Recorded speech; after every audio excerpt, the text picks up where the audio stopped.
must be serious with the planting of the 15 billion trees. We can't then seem reckless in cutting down the same trees that we want to plant. Thank you very much. I think the chair has clarified very well. Honorable members, I now put the question, which is that new clause 16A be now read a second time. Will as many as have that opinion say aye? Will as many as have contrary opinion say nay? There is have it.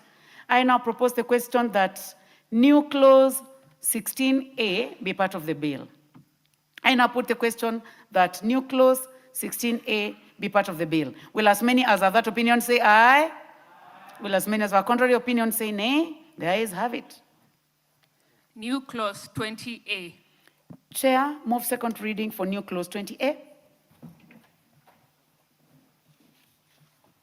Honorable Chair, I beg to move that the new clause 20A be now read for a second time.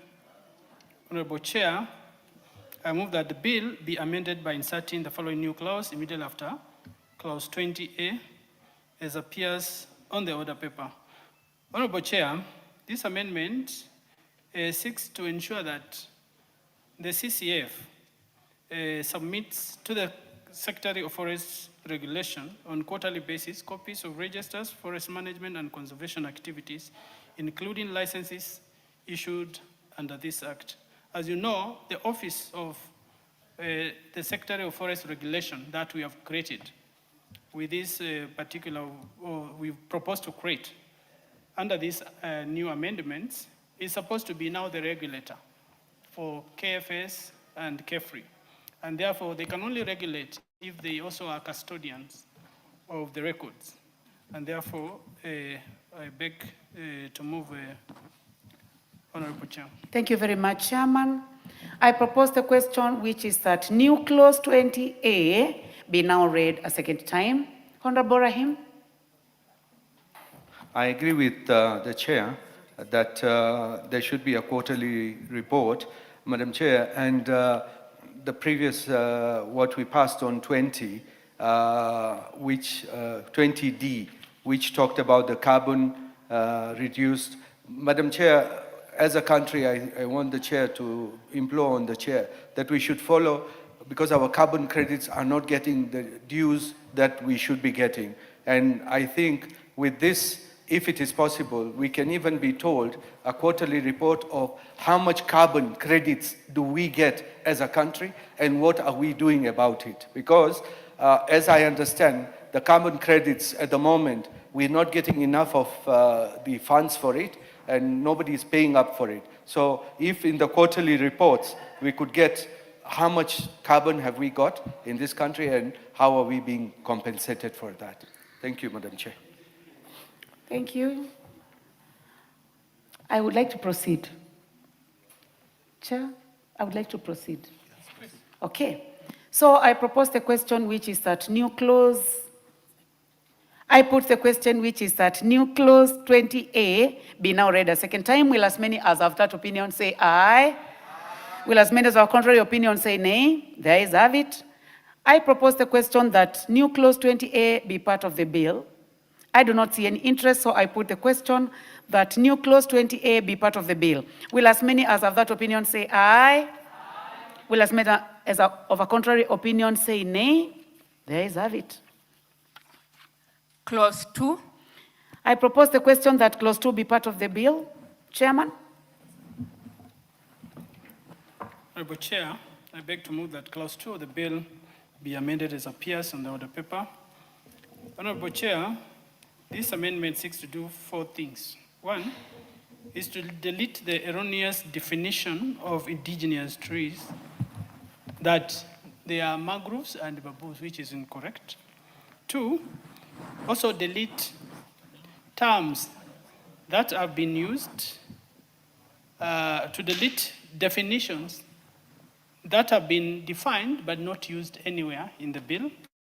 3, also define terms that have been used in the bill but not defined.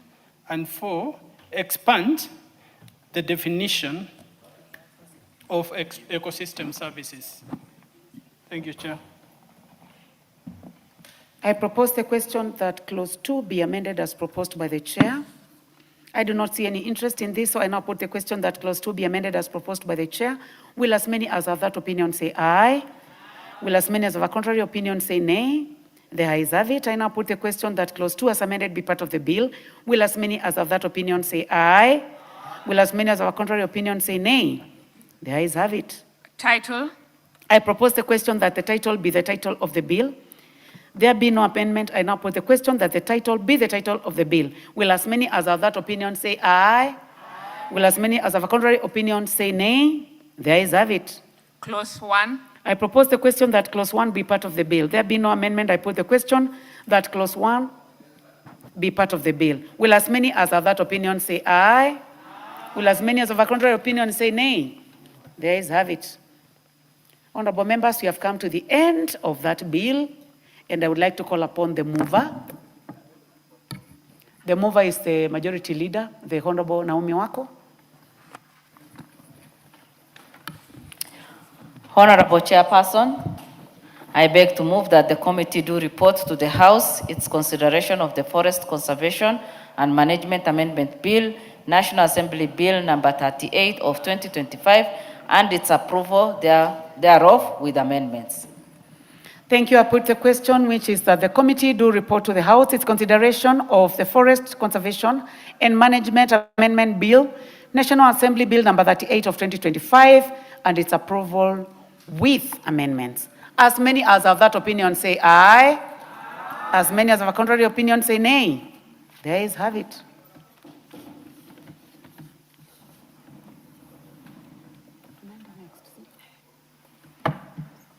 Honorable members, we are moving to the next bill, which is the Crops Amendment Bill, National Assembly Bill number 8 of 2023, by the Honorable Tandaza Sawa. It's a very short bill, so kindly stay with us. Thank you, Chair. We have not started. We'll call you shortly. Oh, I have the mic.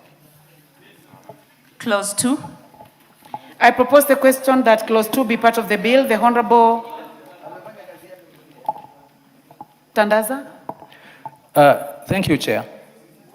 In further consultation with the Chairman, Agriculture, Dr. Mutunga, who is with me here, we have consulted that for now, this bill be set aside because we need further consultation. Okay. Chair.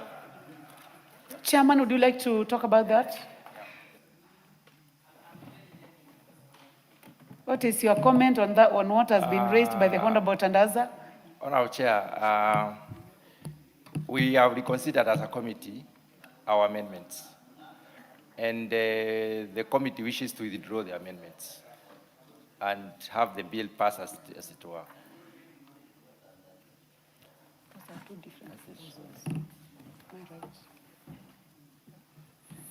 Chair, I can explain what it is all about. Chair, can I explain? Yes. Yeah, Chair, this particular amendment comes in to ensure that this particular crop is scheduled. The crop was scheduled through a gazette notice by the CS. The honorable member believes that the CS can still issue a gazette notice to the gazette. But if we have a legislative provision, then it means we have the crop gazetted for posterity. So, Honorable Chair, the committee believes that we can go that direction, so we withdraw our amendments.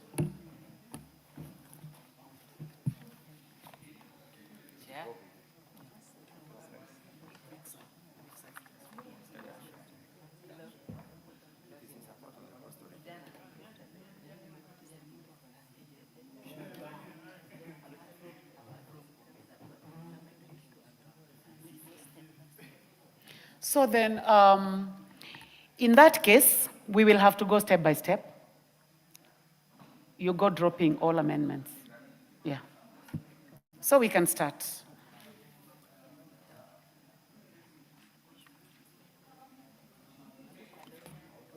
We had already called. The clerk had already called, so you may proceed. The Honorable. I now propose the question, which is that clause 2 be amended as proposed by the Honorable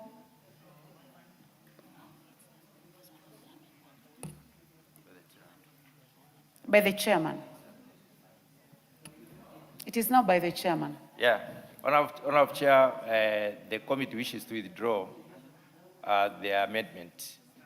Dropped.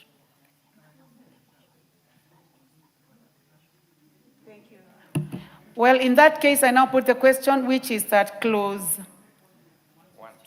2 be part of the bill.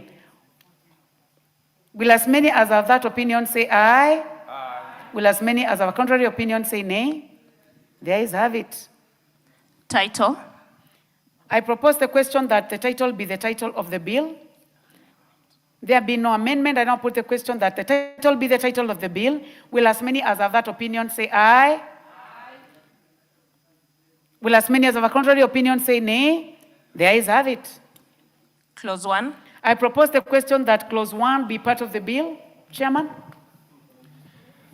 Honorable Chair, the committee still withdraws clause 1, the amendments on clause 1, so that the original version of the bill remains. Thank you. I now propose the question that clause 1 be amended as proposed by the chair. I now put the question that clause 1 be amended as proposed by the chair. Will as many as have that opinion say aye? Aye. Will as many as have of a contrary opinion say nay?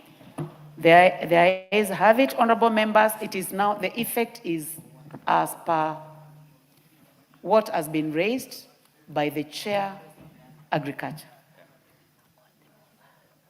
Mover?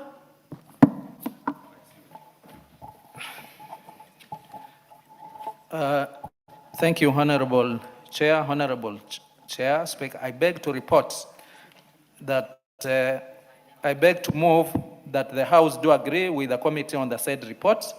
I also request Honorable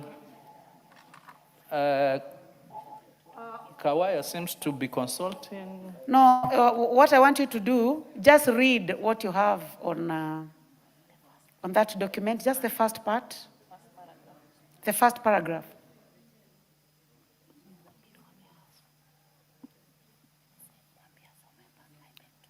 Start the part where it indicates that I beg to move, that part, just exactly as it is.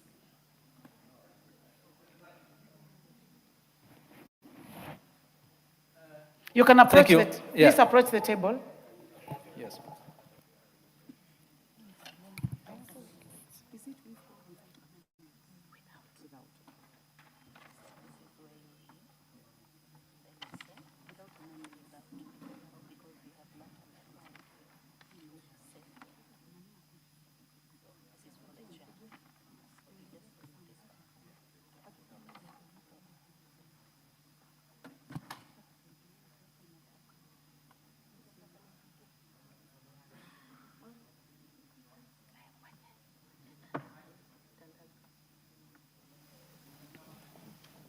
Mike, thank you.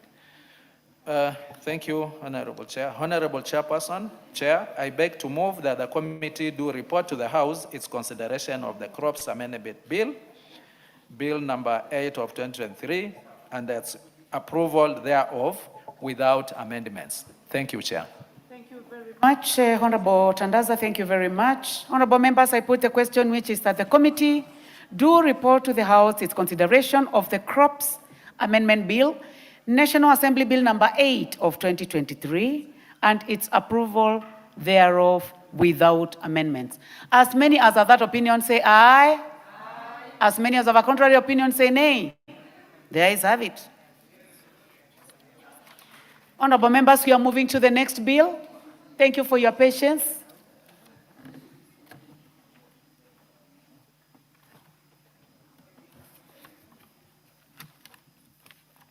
Good, how are you?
Okay, honorable members, our next bill is the Agricultural and Livestock Extension Services Bill, Senate Bill number 12 of 2022.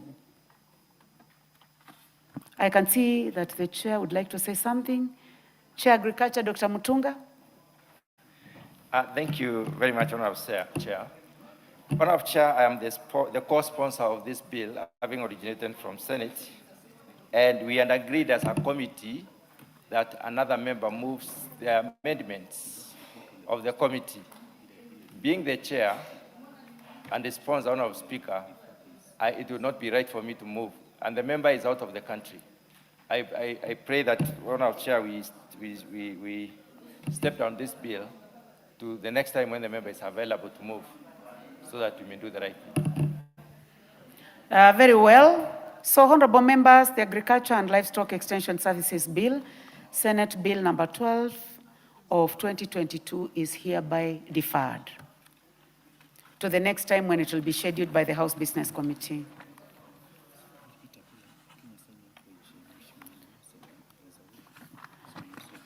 Honorable members, we also have the next bill, which is the Kenya Sign Language Bill, Senate Bill number 9 of 2023.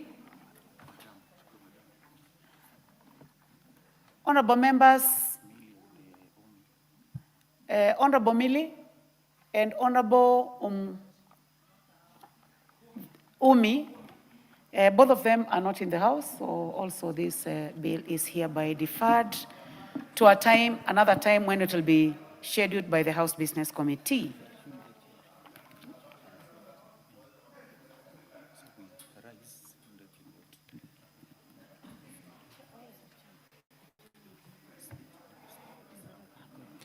Honorable members, Madam Speaker.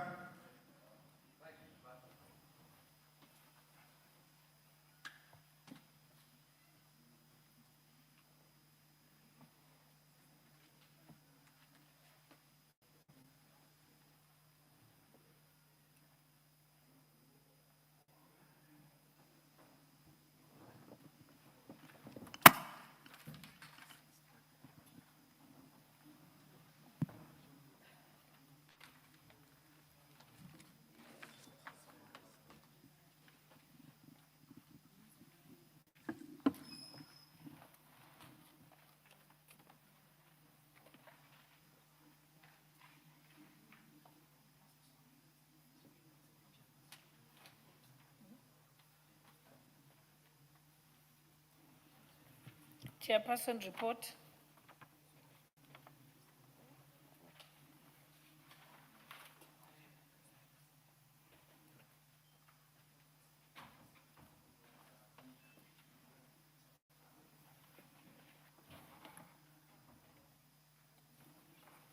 Thank you very much, Honorable Speaker. Honorable Speaker, I beg to report that the Committee of the Whole House has considered the Forest Conservation and Management Amendment Bill, National Assembly Bill number 38 of 2025, and approved the same with amendments. Thank you, Honorable Speaker. Okay, mover of the bill.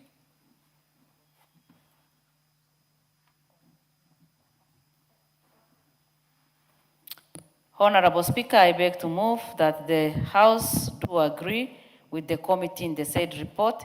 I also request Honorable Kiumburi to second the motion for agreement with the report of the committee of the whole House. Thank you, Chair. I second.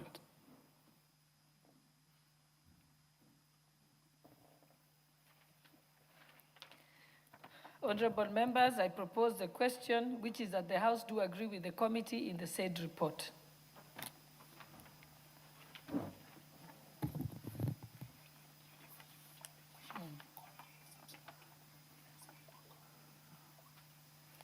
Yeah, we'll put the question at a later time.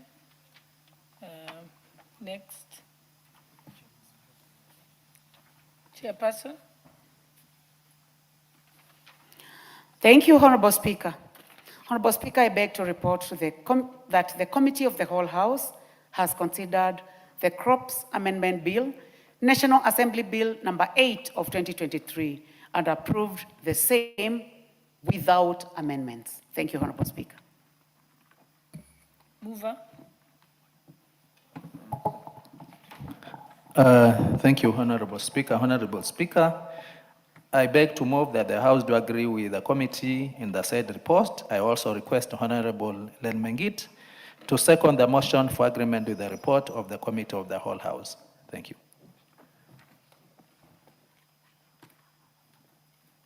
Honorable Speaker, I second. Thank you. Honorable members, I propose the question, which is that the House do agree with the committee in the said report. And we shall defer the putting of the question. Next one.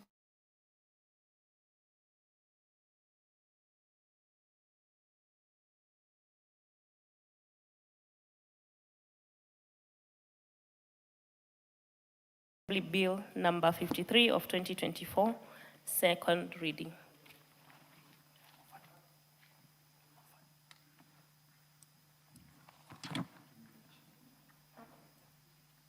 Honorable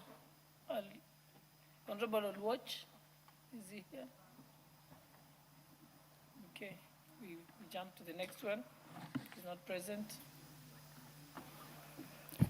Order number 13, motion, sustainable management and valorization of organic waste from avocado processing.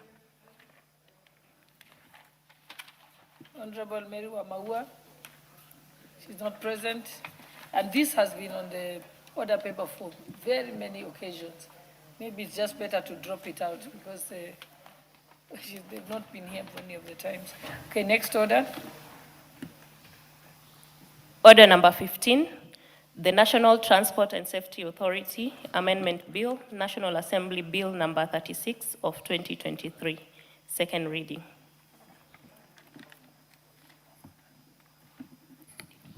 Okay, next order. Honorable Didimas Baraza is not here either. Order number 16, the Employment Amendment Bill, National Assembly Bill number 62 of 2023, second reading.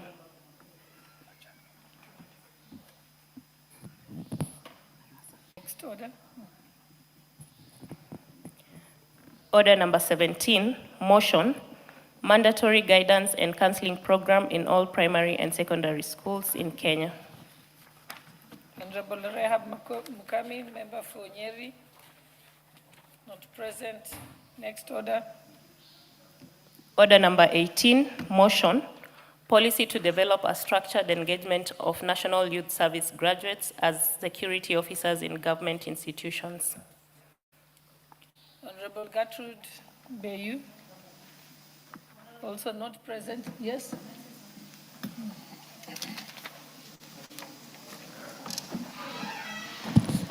Honorable Speaker, we all know very well that Wednesday morning is set aside for members, for private members' bill motions, and it is unfortunate when we have over 5, 8 motions or bills that are in the order papers, and honorable members are not here.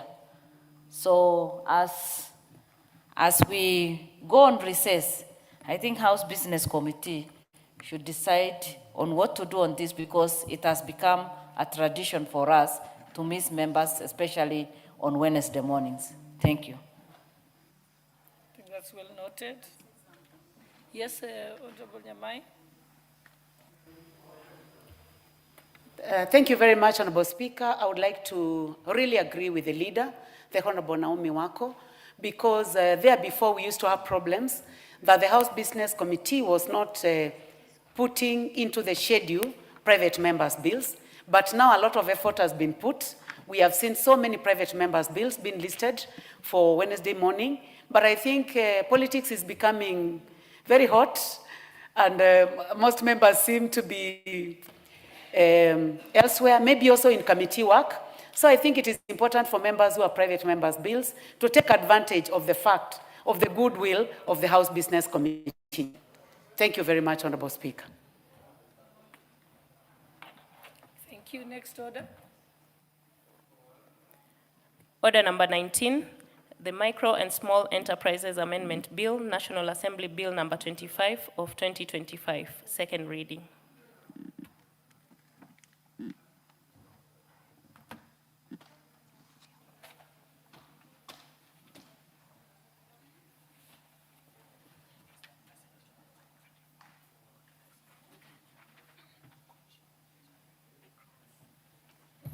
Honorable members, well, I'd just like to note that the Honorable Mukunji Gitonga, Member of Parliament, is not in the House at the moment.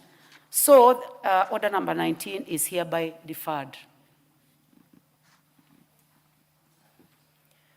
Order number 20, the Pensions Amendment Bill, National Assembly Bill number 25 of 2024, second reading. The Honorable Kasim Tandaza.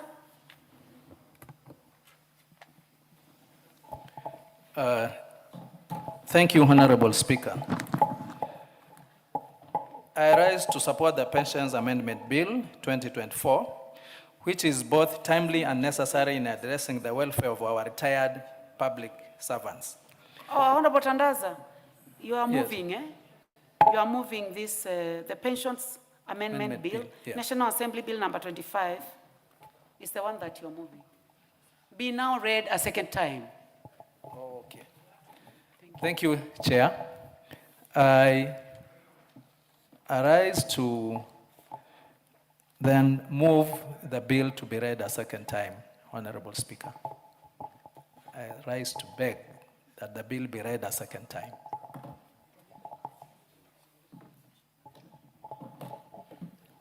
Are you able to read it as it is in the order paper?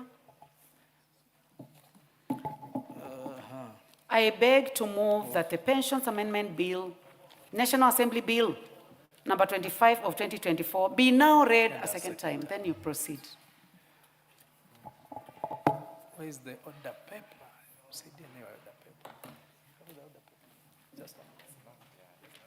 It is not read, but it's not.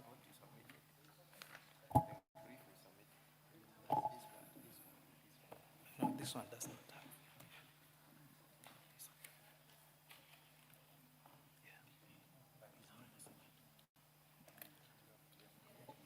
Okay.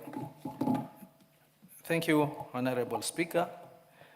I arise to that the Pensions Amendment Bill, National Assembly Bill number 25 of 2024, be read a second time. Honorable Speaker, I rise to support the Pensions Amendment Bill 2024, which is both timely and necessary in addressing the welfare of our retired public servants. This bill seeks to respond to the long-standing concerns regarding the erosion of pension value due to inflation and the inequities that arise from outdated methods of pension computation. Honorable Speaker, the primary objective of this bill is to introduce an automatic cost of living adjustment to pensions so as to ensure that retirees are protected from the adverse effects of inflation. By linking pension adjustment to the consumer price index, as determined by the Kenya National Bureau of Statistics, the bill guarantees that pensions will retain their purchasing power over time. Additionally, the bill proposes to reform the pension calculation formula by pegging pension benefits on the most current salary applicable to a given job group, thereby addressing disparities affecting those who retired many years ago under lower salary scales. Honorable Speaker, the bill further amends Section 3 of the Pensions Act, Cap 189, to provide for the automatic adjustment of pensions based on inflation, which such adjustments to be published in the Gazette by the Cabinet Secretary. This is a critical step towards ensuring transparency and predictability in management of pensions. Honorable Speaker, the justification for this bill cannot be overstated. The rising cost of living continues to disproportionately affect retirees, many of whom rely solely on their pensions to meet basic needs such as healthcare, food, and housing. The current system has, unfortunately, disadvantaged earlier retirees whose pensions are based on outdated salary structures, thereby undermining the principle of equity and fairness. The bill, therefore, seeks to restore dignity to our retired public servants who have dedicated their lives to serving this nation. Honorable Speaker, the benefits of this bill are clear. It will enhance financial security and predictability for retirees, reduce their dependence on family supports or social assistance programs, and improve morale within the public service by assuring serving officers that their retirement benefits will be protected. Moreover, it aligns Kenya's pension framework with global best practices where pensions are often indexed to inflation. Honorable Speaker, I strongly support this bill. It is important for this House to also consider issues of fiscal sustainability. The government must ensure that adequate budgetary provisions are made to meet the increased pension on obligation that will arise from these reforms. There is also a need to reflect on whether the benefits of this bill should extend to existing retirees and not only those retiring after its commencement. Further, a clear and transparent implementation framework will be necessary, particularly with regard to the frequency of the adjustments and the publication of the applicable indexes.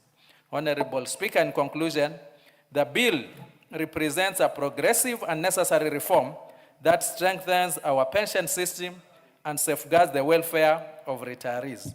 It ensures retirement does not become a period of financial hardship, but one of dignity and security. I therefore urge this Honorable House to support the Pensions Amendment Bill 2024. Thank you, Honorable Speaker. And I therefore ask Dr. Mutunga to second. Thank you very much. Thank you very much, Honorable Tandaza. Honorable Dr. Mutunga.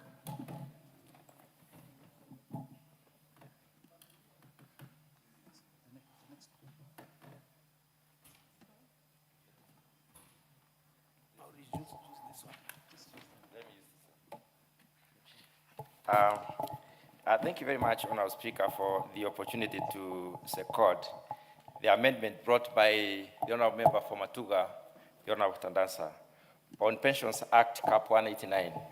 Honorable Speaker, the Pensions Act as it is right now, and as the computation formula remains, the retirees do get their pensions based on the day or they left the service.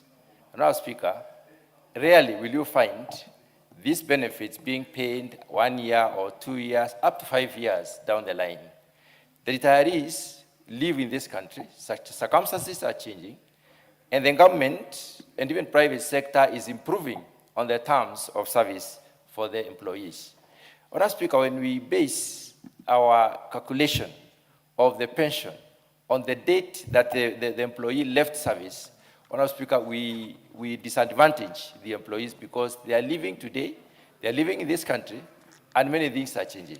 Madam Speaker, the cost of living is changing. The circumstances around are changing. The cost of doing business is changing. Everything is changing, and rarely do you find the cost reducing. The cost is always increasing. So fixing this repayment to the time that the retirees left disadvantages them a lot because they are still alive and they have obligations. Madam Speaker, when people retire, in most cases are not prepared or they have not fully invested to be able to take care of their circumstances. And if we really pay them based on the day they left, then we disadvantage them the more. We put them into more difficult situations because we do not even release the pension early enough for them to invest and therefore to be able to benefit from the changes by the day. Madam Speaker, since we need to treat these Kenyans fairly and we need to bring them up, give them their money, which should be commensurate to the circumstances that they are living in today, I see this amendment as very practical and very realistic and logical, in the sense that the consumer index has changed. If we do not link their money available to the consumer index, then we make a mistake. Madam Speaker, the cost of living has increased. If we do not take that into account, then we disadvantage them. Madam Speaker, we need to address the disparities brought by the many changing circumstances in the environment. For instance, at this point in time, there is war in the Middle East, and there is war basically in the Middle East. And this war is affecting circumstances or the economic situations of different parts of the country. If we pay our pensioners based on what happened in 2000 or 2013 or 2020, 23 or 24, when there was no war, then Honorable Speaker will disadvantage them. That is why I find this amendment very, very useful. And therefore, I support that the Pensions Act, Cap 189, be amended as proposed by the member from Matuga, the Honorable Tandasa. Honorable Speaker, I support. I second.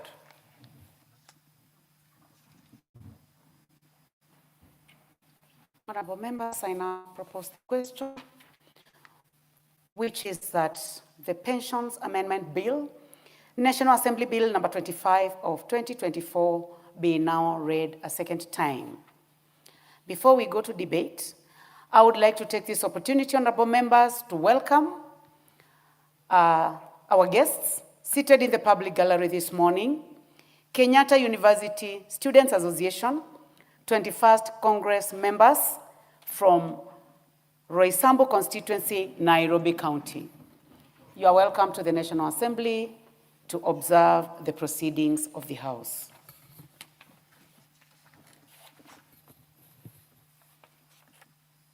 Before we go to the motion, I would like to give a chance to the Honorable Mathenge to lay a paper.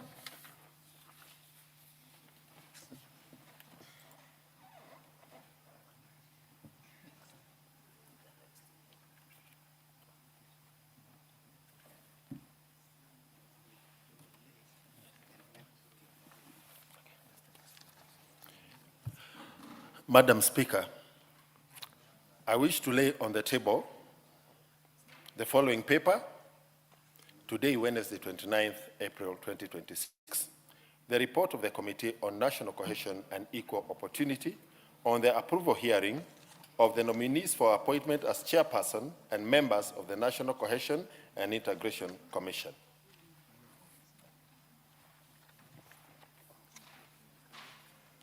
You may go ahead. I'll give you a chance also. Please continue to give a notice of motion.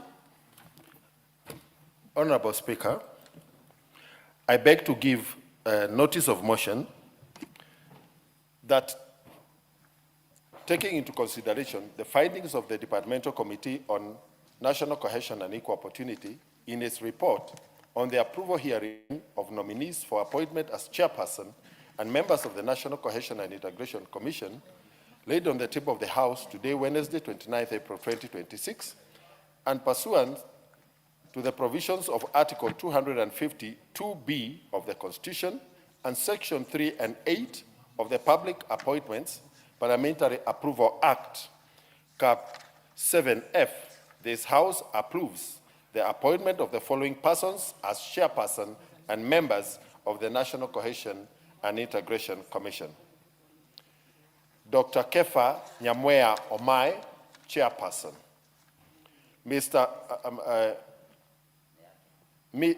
Ms. Josephine Kirion Eragai, member. Mr. Joseph K. Nguyo, member. Mr. Jackson Swadi Kedogo, member. Dr. Samuel Mwachiro Mwawasi, member. Ms. Irene Shepoisho Turel, HSC, member. Mr. Hassan Bilu Ahmed, member. Ms. Jelusa Mwadime Michael, member. Thank you, Honorable Chair. Thank you very much, Honorable Mathenge. Now, honorable members, we are back to the debate on the Pensions Amendment Bill. And I do not see any interest.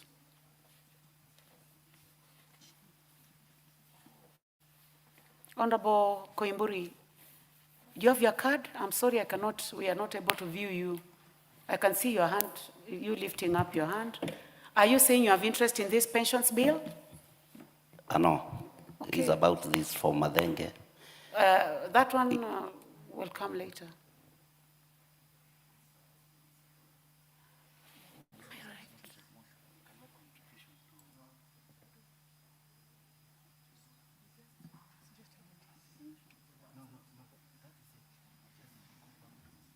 So, Honorable Koimburi, once he gives the notice of motion, the motion will come later in the afternoon. So you can ensure that you're in the House in the afternoon if you want to debate on that report of the committee.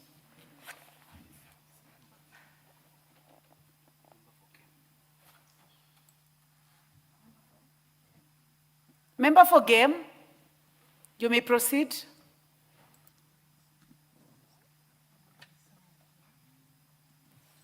Madam Speaker, I just want a small interlude to welcome the students from Kenyatta University. I was in Kenyatta University in 1990, graduated then, and you can see I'm in Parliament. So this should be an inspiration for you students at KU, that you can do it the way Elisha Odhiambo's made it. And I'm sure in the future, there must be a Kenyatta alumni who will become the president of the Republic of Kenya. And most likely that is me. Thank you.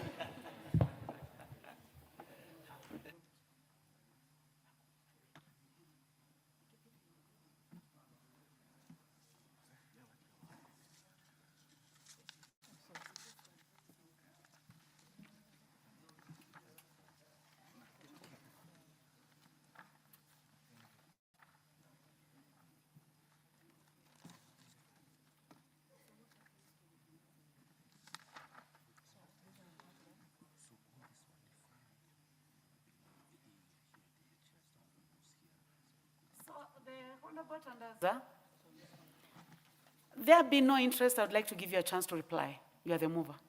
You can go to your position and do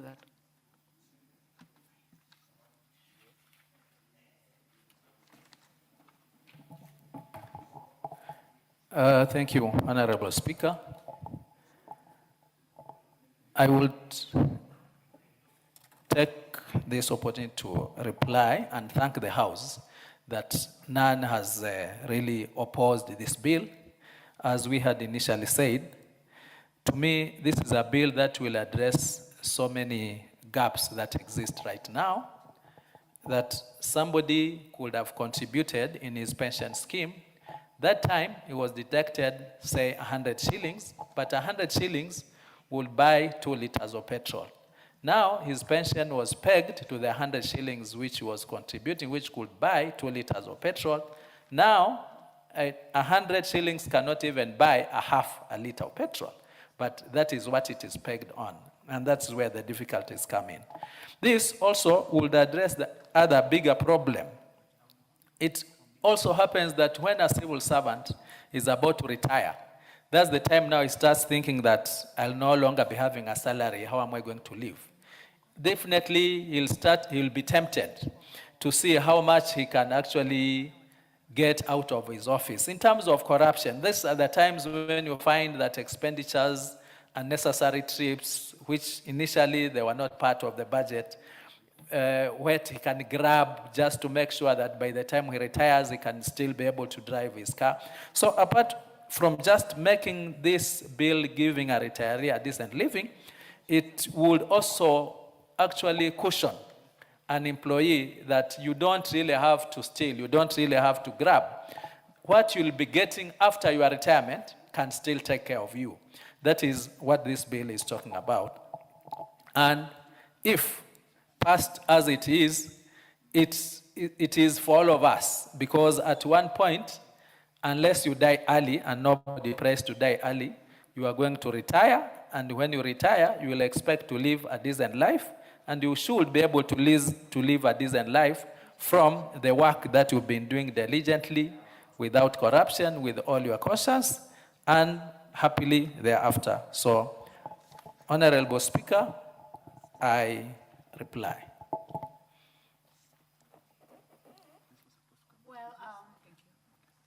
Honorable members, I'll defer putting of the question to a later time.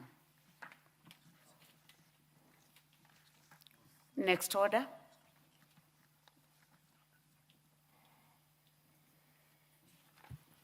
Order number 21, motion, formulation of a policy on power subsidies for export-oriented agricultural production. Honorable members, that order number 21 is by the Honorable Gathoni Wamuchomba, who is not in the House this afternoon, so it is hereby deferred. Next order. Order number 22, motion, motion to outlaw discriminatory practices in learning institutions that impede access to basic education. The Honorable Duncan Madenge. Sorry. Honorable Speaker.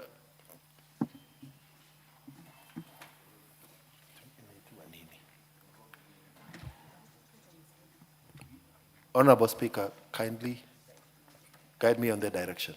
Please approach the table.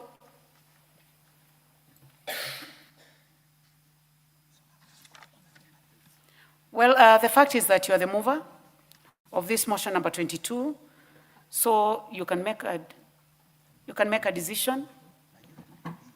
If you are not ready, we'll advise you on what to do.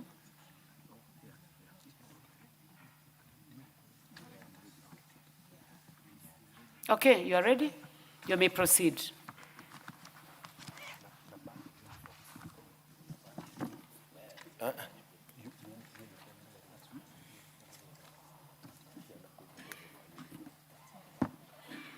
Honorable Speaker, Madam Speaker,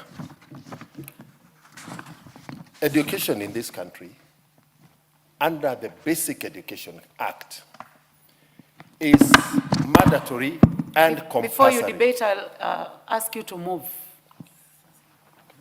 You move it as it is in the order paper. This is your motion.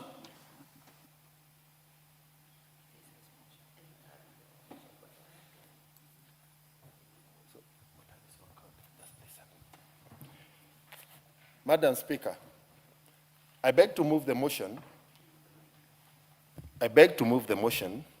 To outlaw discriminatory practices in learning institutions that impede access to basic education.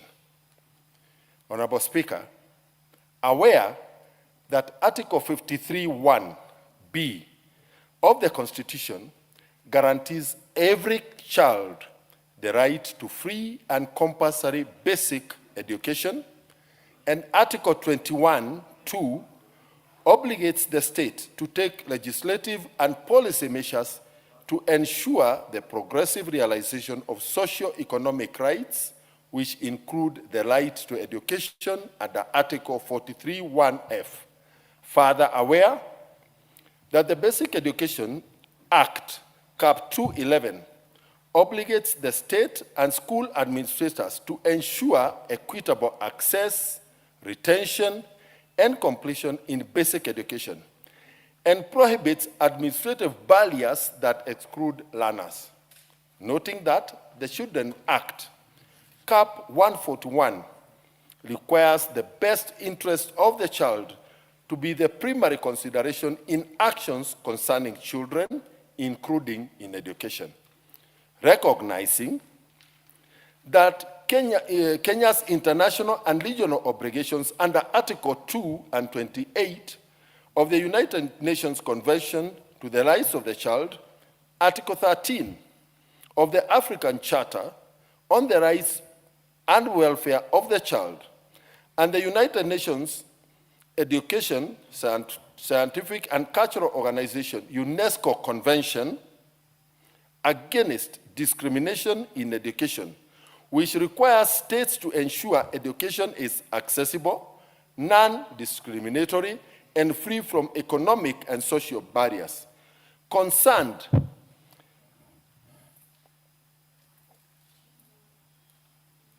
that certain designated outlets, that certain administrative practices in schools, particularly compulsory sourcing of uniforms from designated outlets, exclusion of learners for inability to pay school feeding programs, remedial class charges, or other non-statutory levies have the effect of imposing economic and administrative barriers, and in some instances, creating possible avenues for abuse of office and improper financial benefit. Now, therefore, this House resolves that, 1, all basic education institutions shall allow purchase of school uniforms from the open market, as long as they generally conform to the school design and standards, and further, that any attempt to monopolize, control, or otherwise influence the supply of uniforms is unlawful. 2, all learners shall have uninterrupted access to school regardless of inability to pay for school feeding programs, remedial charges, development levies, or any other charges not expressly provided for under the Basic Education Act or any other regulation approved by the Cabinet Secretary responsible for education. 3, the Cabinet Secretary for Education, in consultation with the Teachers Service Commission, shall within 90 days develop a comprehensive regulatory and enforcement framework, including a monitoring mechanisms, a complaints and redress system for parents and learners, as well as a nationwide public awareness program to ensure full compliance.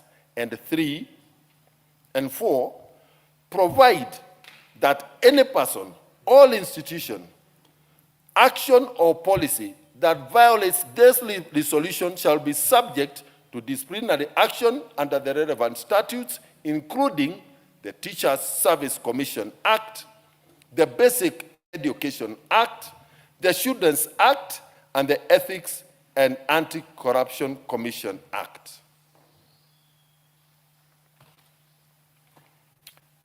Madam Speaker, emanating from the foregoing, it is clear that both our Constitution and our nation's commitments under international treaties, the Children's Act, and the Basic Education Act, every Kenyan child has the right, and it is not just the right, it is also compulsory for a child to attend school uninterrupted. This is the right of every Kenyan child, irrespective of the ability or the inability of economic ability or inability of their parents. Honorable Speaker, today we send out our chiefs to go to the villages and pick children who are not in school, take them to school, and actually take legal action against their parents. But when a child has been sent home because they do not have a uniform, what are we saying to this child? When a child is sent out of class because on that day their parent did not have 20 shillings to pay for school fees, for lunch feeding program, and unfortunately the child is sent away from school in the morning, not during lunch hour. What are we telling this child? We are discriminating against this child. We are punishing them because their parent apparently is poor. We are affecting their self-esteem. Bullying we are subjecting this child to bullying by other students on account of poverty. We are permanently affecting the emotional state of this child. Yet, we have provided in the Constitution that every child has a right to education. Yet, we have provided under the Basic Education Act that education in this country is compulsory. And therefore, Madam Speaker, it is time for this House to pronounce itself on the economic barriers and other barriers that have been placed in front of the Kenyan child, denying them a constitutional right, a legal right, an obligation under the UN conventions, and the African Charter on the Right of the Child. Madam Speaker, when schools insist that you can only attend this school because you can only attend this school after purchasing the uniform from that school, how competitive is the pricing of that uniform? Why do we allow our schools to be converted into avenues perpetuating the interest of cartels in the uniforms industry in this country? Why do we convert our learning institutions into trading centers to push personal economic interest and personal gain? Madam Speaker, our students and their parents are told, unless you go and purchase uniforms from school distributor XYZ, your uniform is not accepted. Madam Speaker, you and I had a local foodie in the village who made your uniform. It was acceptable during that time. How come today it is not acceptable? Madam Speaker, we have a huge industry in Nairobi, Uhuru Market, where ordinary men and women, ordinary hustlers, make uniforms in this country at very affordable prices. Yet those uniforms are not acceptable in our schools.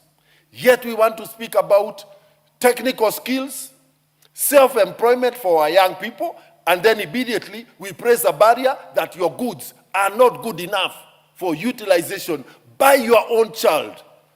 Madam Speaker, how can a tailor who makes uniforms, who makes clothes for other people, not be good enough to make a uniform for their own child in this country? Madam Speaker, it is these barriers that I seek to have removed. Madam Speaker, a parent who cannot afford a meal for their child, why should that child be punished by being excluded from class and from school? Feeding programs are supposed to be compassionate. They cannot be punishment. They cannot be a source of exclusion. They cannot be a source of discrimination. Yet we want to produce a just society, and a society that is giving the lowest child in this country an opportunity to thrive.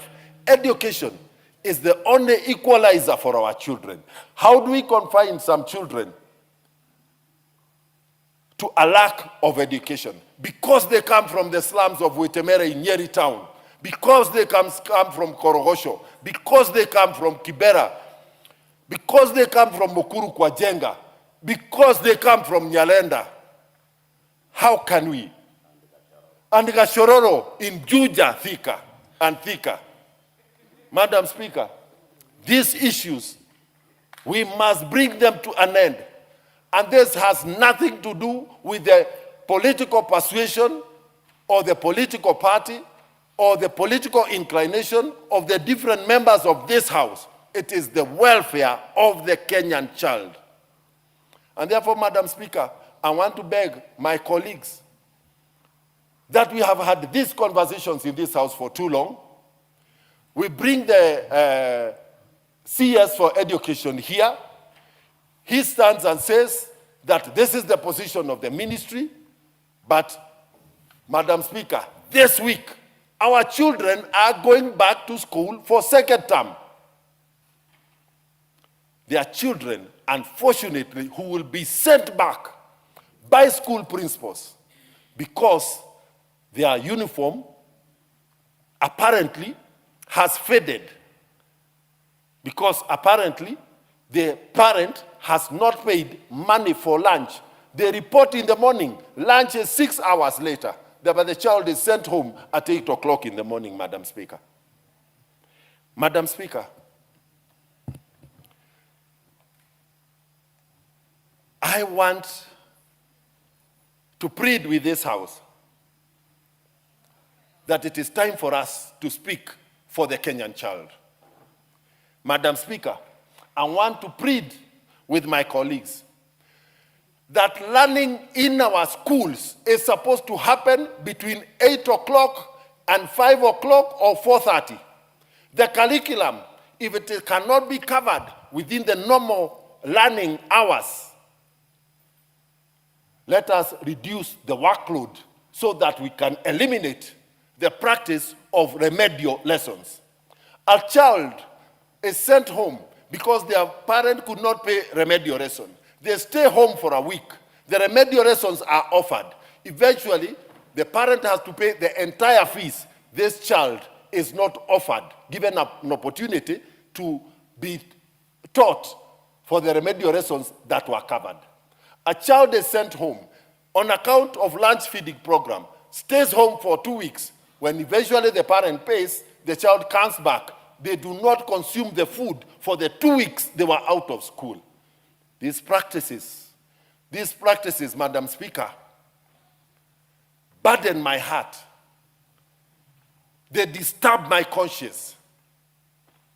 And therefore, honorable members, today I request you that we stand for that parent who today woke up in the morning, went to look for kibarua in a construction site, but they did not get, but their child deserves to access education uninterrupted. Madam Speaker, I want to speak for the mamafua who woke up in this morning, went around our residences, did not get a job, but their child deserves an education. I want to speak for the border rider, Madam Speaker, who since morning, on account of the rain in Nairobi, has not been able to carry one passenger, yet their child deserves an education. Madam Speaker, I want to speak for the children of Kitui, where there has been conflict and there has been death. The livelihoods in their rural community has been disrupted. Their children still need education. I want to speak for the child of the pastoralists whose animals were stolen last night. The entire income of that household taken away because of cattle rustlers. But their children still deserve an education. Madam Speaker, I want to speak for the border rider who had an accident last evening. Their border is no longer on the road. They are confined to a hospital bed, yet their children deserve an education. Madam Speaker, the examples are endless. Madam Speaker, I want to speak for the parents who have cancer, confined to hospital beds. They can no longer actively go to gainful employment, but their children deserve an education. Madam Speaker, these examples are heart-wrenching. It is time that this House started passing legislation and regulations that not only impose punishment on the ordinary people, but they go right into the center of the realization of the rights that we have given to our people, to our children, in the Constitution, in our international commitments, and other statutes. Madam Speaker, I had long nights wondering whether we should abolish uniforms. Yes. But the uniform, when we look at our life in Nyeri town, illicit brews are being sold and manufactured in Nyeri town center. Who is shouting there? Member for Kisumu. I think you wait for your time. I heard a loud yes. So you are the one who is out of order. You're out of order. I'll give you a chance to speak. So, Madam Speaker, I realized that the uniform is a tool also for protecting our children. Today, we have young children being subjected to GBV, including rape and murder. Yet they are in uniforms. Suppose they weren't. And on account of that, Madam Speaker, I was convinced beyond doubt that the uniform remains to be an important tool in our society and in the education and in the protection of our children. The question, therefore, is how to ensure it does not become a barrier. A good thing does not have negative and intended consequences that result in discrimination, in disenfranchisement, and designing our children into the cycle of poverty, looking at the backgrounds from where they come from. Madam Speaker, allow me to request the Honorable Koibori, MP Juja, to second. Member for Juja, Honorable Koimburi.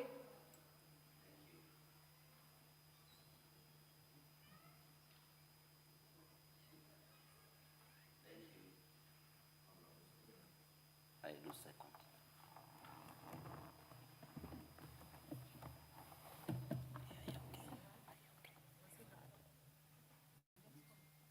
Please move to the next mic.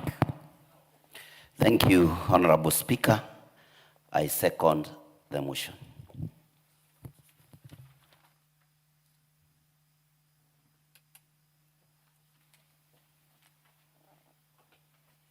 I don't need to propose anything.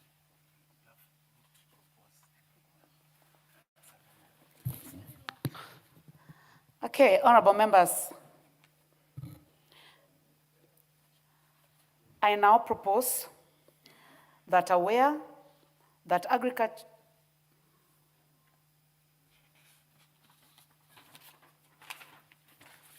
I take this again, honorable members. I propose that aware that Article 53(1)(b) of the Constitution guarantees every child the right to free and compulsory basic education, and Article 21(2) obligates the state to take legislative and policy measures to ensure progressive realization of social economic rights which include the right to education and Article 43(1)(f). Further aware that the Basic Education Act, Cap 211, obligates the state and school administrators to ensure equitable access, retention, and completion in basic education, and prohibits administrative barriers that exclude learners, noting that the Children Act, Cap 141, requires the best interest of the child to be the primary consideration in all actions considering children, including in education, recognizing Kenya's international and regional obligations under Article 2 and 28 of the United Nations on the Rights of the Child, Article 13 of the International Convention on the Economic, Social, and Cultural Rights, Article 11 of the African Charter on the Rights and Welfare of the Child, and the United Educational, Scientific, Cultural, and Organization UNESCO Convention Against Discrimination in Education, which requires states to ensure education is accessible, non-discriminatory, and free from economic or social barriers. Concerned that certain administrative practices in schools, particularly compulsory sourcing of uniforms from designated outlets, exclusion of learners for inability to pay school feeding programs, remedial classes, charges, or other non-statutory levies, have the effect of imposing economic and administrative barriers, in some instances creating possible avenues for abuse of office and improper financial benefit. Now, therefore, this House resolves that 1, all basic education institutions shall allow purchase of school uniforms from the open market, as long as they generally conform to the school design and standards, and further, that any attempt to monopolize, control, or otherwise influence the supply of school uniforms is unlawful. 2, all learners shall have uninterrupted access to school regardless of inability to pay school fees, feeding programs, remedial charges, development levies, or any other charges not expressly provided for under the Basic Education Act or any other regulation approved by the Cabinet Secretary responsible for education. 3, the Cabinet Secretary responsible for education, in consultation with the Teacher Service Commission, shall within 90 days, 1, develop a comprehensive regulatory and enforcement framework, including monitoring mechanisms,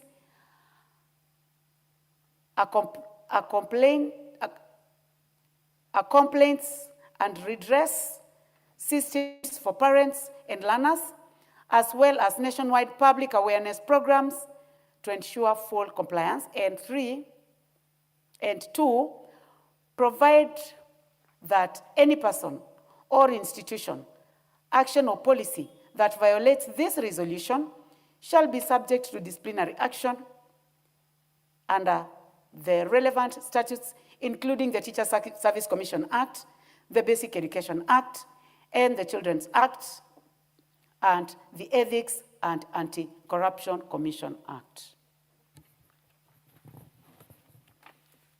Honorable members, those who are interested to debate in this can hit the intervention button.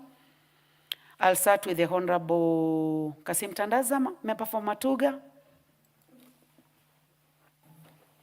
Asante Mheshimiwa Spika kwa kunipatia hii fursa. Wacha kwanza nianze kwa kumpatia pongezi Mheshimiwa Madhenge kwa kufikiria na kuja na mswada huu ambao kusema kweli unadhalilisha wazazi, unadhalilisha watoto, unadhalilisha viongozi, unadhalilisha serikali. Tunajua kwamba katika mfumo wetu wa elimu ni kwamba masomo ya msingi ni bure. Kuanzia ile shule ya msingi ambayo sasa wanasema inaanzia grade ya 1 mpaka ya 6, kisha baadaye kuna ile ya 7, ya 8 na ya 9. Serikali inatoa ruzuku kwa watoto hawa ambayo inatakikana iwe ndio imesimamia yale masomo yao. La kushangaza kama Mheshimiwa Madhenga alivyozungumza ni kwamba licha ya kuwa pesa hizi hufika mashule, hata ijapo kuchelewa, lakini bado huwa zinafika. Kamati za shule pamoja na mwalimu mkuu, kwa sababu, na hili nitalizungumza, ya ufisadi, kwa sababu hutaka fedha za ziada. Zile zinazoletwa na serikali huwa zinakuja kwa kutumia maalum, kama ni kulipia stima, kama ni kulipia mishahara kidogo, kama ni kununua vifaa. Kila pesa inakuja na kiwango chake, lakini kwa sababu wao wanahitaji fedha zaidi, aidha za kutembelea katika shughuli zingine ambazo sio ratiba ya kiserikali, basi huweka hizi pesa zingine za watu walipe, ambazo ni mzigo mkubwa kwa wazazi, na wazazi wengi hawajimudu. Mimi nikiwa hapa jana, nikiwa kwangu katika maeneo bunge, nimepata watoto wengi sana, kuanzia wale ambao wako katika shule ya msingi, kwa matatizo haya ambayo Mheshimiwa Madenge huu mswada ameweza kuyanukuu, kwamba wamefukuzwa kwa sababu kama alivyotanguliza uniform. Na hili swala la haya mavazi yameendelea kuanzia shule ya msingi mpaka shule hizi ambazo ni za sekondari ya chini. Tunajua kwamba anayesoma ni mtoto na mtoto ni akili. Sidhani kama kuna utafiti wowote ambao ulifanywa kwamba ikiwa hujavaa uniform basi akili yako pia nayo haishiki masomo. Sidhani kama kuna utafiti wowote ambao ulishafai kufanywa kwamba mtoto kufanya vizuri ni lazima awe amevaa viatu ndio aweze kufanya vizuri. Mimi nitasema, Mheshimiwa Spika, kwamba ijapokuwa nilisoma katika zile shule za kimataifa, nilivaa kiatu kwa mara ya kwanza nilipoenda kidato cha kwanza. Nilibeba viatu vyangu katika sanduku nikiwa sina uhakika kama cha mguu wa kulia ni kipi na cha kushoto ni kipi, mpaka nilipopatiwa kwamba sasa naweza kwenda darasani ndio nikavaa, na nilifanya vizuri, na ndio maana niko hapa, na wengine na imani walisomea katika mazingira haya. Kama kulikuwa na vikwazo kutoka wakati wetu, sidhani kama wengi wangekuwa wameweza kusoma na kufika kile kiwango ambacho baadhi yetu waliweza kufika. Kwa nini nyakati hizi tunaweza kuwekea wazazi vikwazo na watoto kuwakosesha haki yao ya kimsingi kwa vitu ambavyo havihusiaji na masomo? Mimi mwenyewe nakumbuka wakati nikiwa katika shule ya msingi, haikuwa karibu na ilikuwa ninaenda, siwezi, wakati huo hakukuwa na haya matarajio ya kwamba watu watakula shule. Kwa hivyo mtu alikuwa anaruhusiwa kubeba chakula chake, aidha utakula peke yako ama utagawanyia mwenzako, na kama hauna utakaa na bado utasoma. Ni nani aliyesema kwamba ni lazima mtoto, licha ya kuwa fee ishalipwa, na sisi kama wajumbe hapa tunahakikisha maofisi yetu kupitia ule mfumo wa kulipia basari, watoto wanalipiwa, lakini bado wanafukuzwa eti kwa sababu hawajalipia chakula. Ni nani aliyesema kwamba nina lazima nile kidheri ndio niweze kusoma kemia vizuri ama niweze kusoma biolojia vizuri? Kwa nini wasiruhusiwe kubeba chakula chao, licha ya kwamba pengine hata si lazima? Na lile swali ambalo lilizungumza, ujue wakati huo basari ya CDF tayari ishalipwa, serikali nayo ishatuma pesa zake, lakini bado mtoto yuko nyumbani. Na wakati akiruhusiwa, ukipata zile pesa za ruzuku za kumregesha, hapatiwi nafasi ya kuwa yeye asomeshwe peke yake vile hakuwako.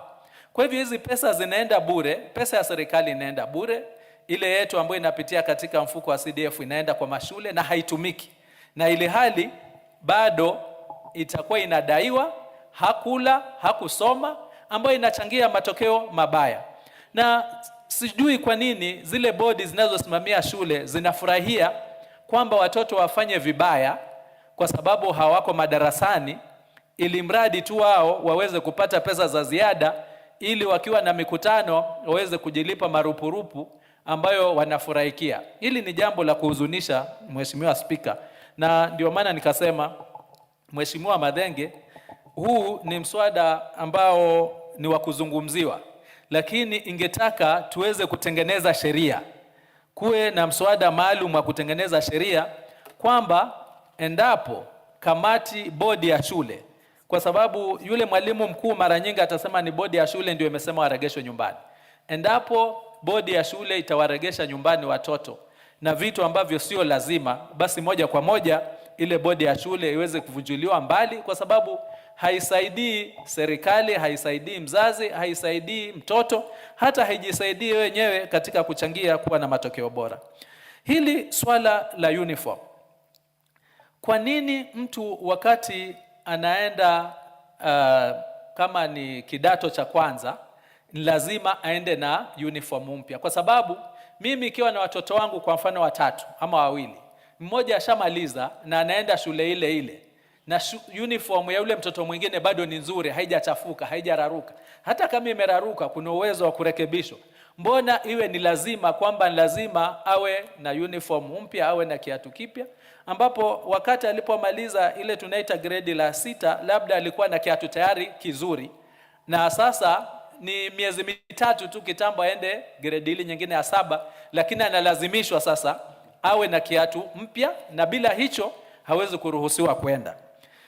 Nakubali na Mheshimiwa Madenge kwamba uniform ni muhimu, lakini ningeomba pia kama Wizara ya Elimu itaweza kutoa ushauri kwamba pia sio lazima kila shule iwe na uniform aina yake. Nina mfano mzuri katika nchi jirani hapa na nitahitaja Tanzania, kwamba katika mfumo wao wa haya mavazi ya shule huwa inaenda kimikoa. Kwa mfano ikiwa ni Bonde la Ufa, uniform za Bonde la Ufa, mavazi ya watoto wa shule ya Bonde ya Ufa zote zinakuwa aina moja. Itatofautiana na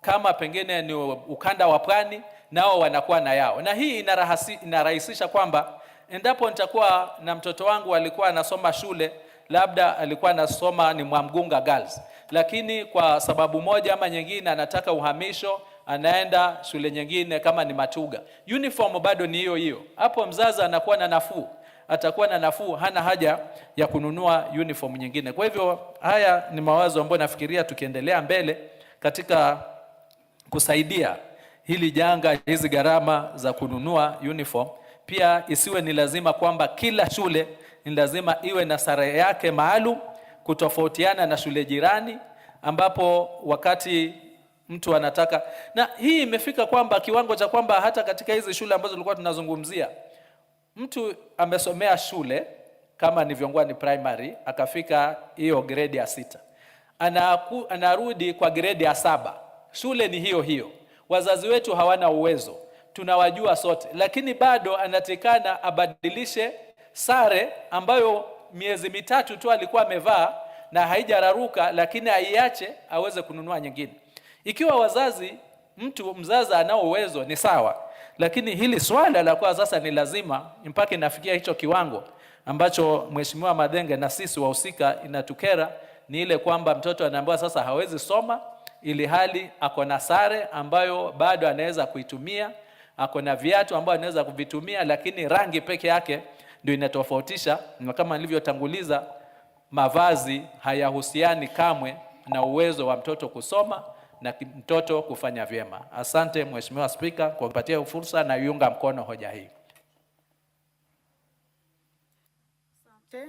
Kabla tujaenda kwa mbunge mwingine, ningependa kuchukua fursa hii kukaribisha wageni wetu ambao wameketi katika public gallery leo.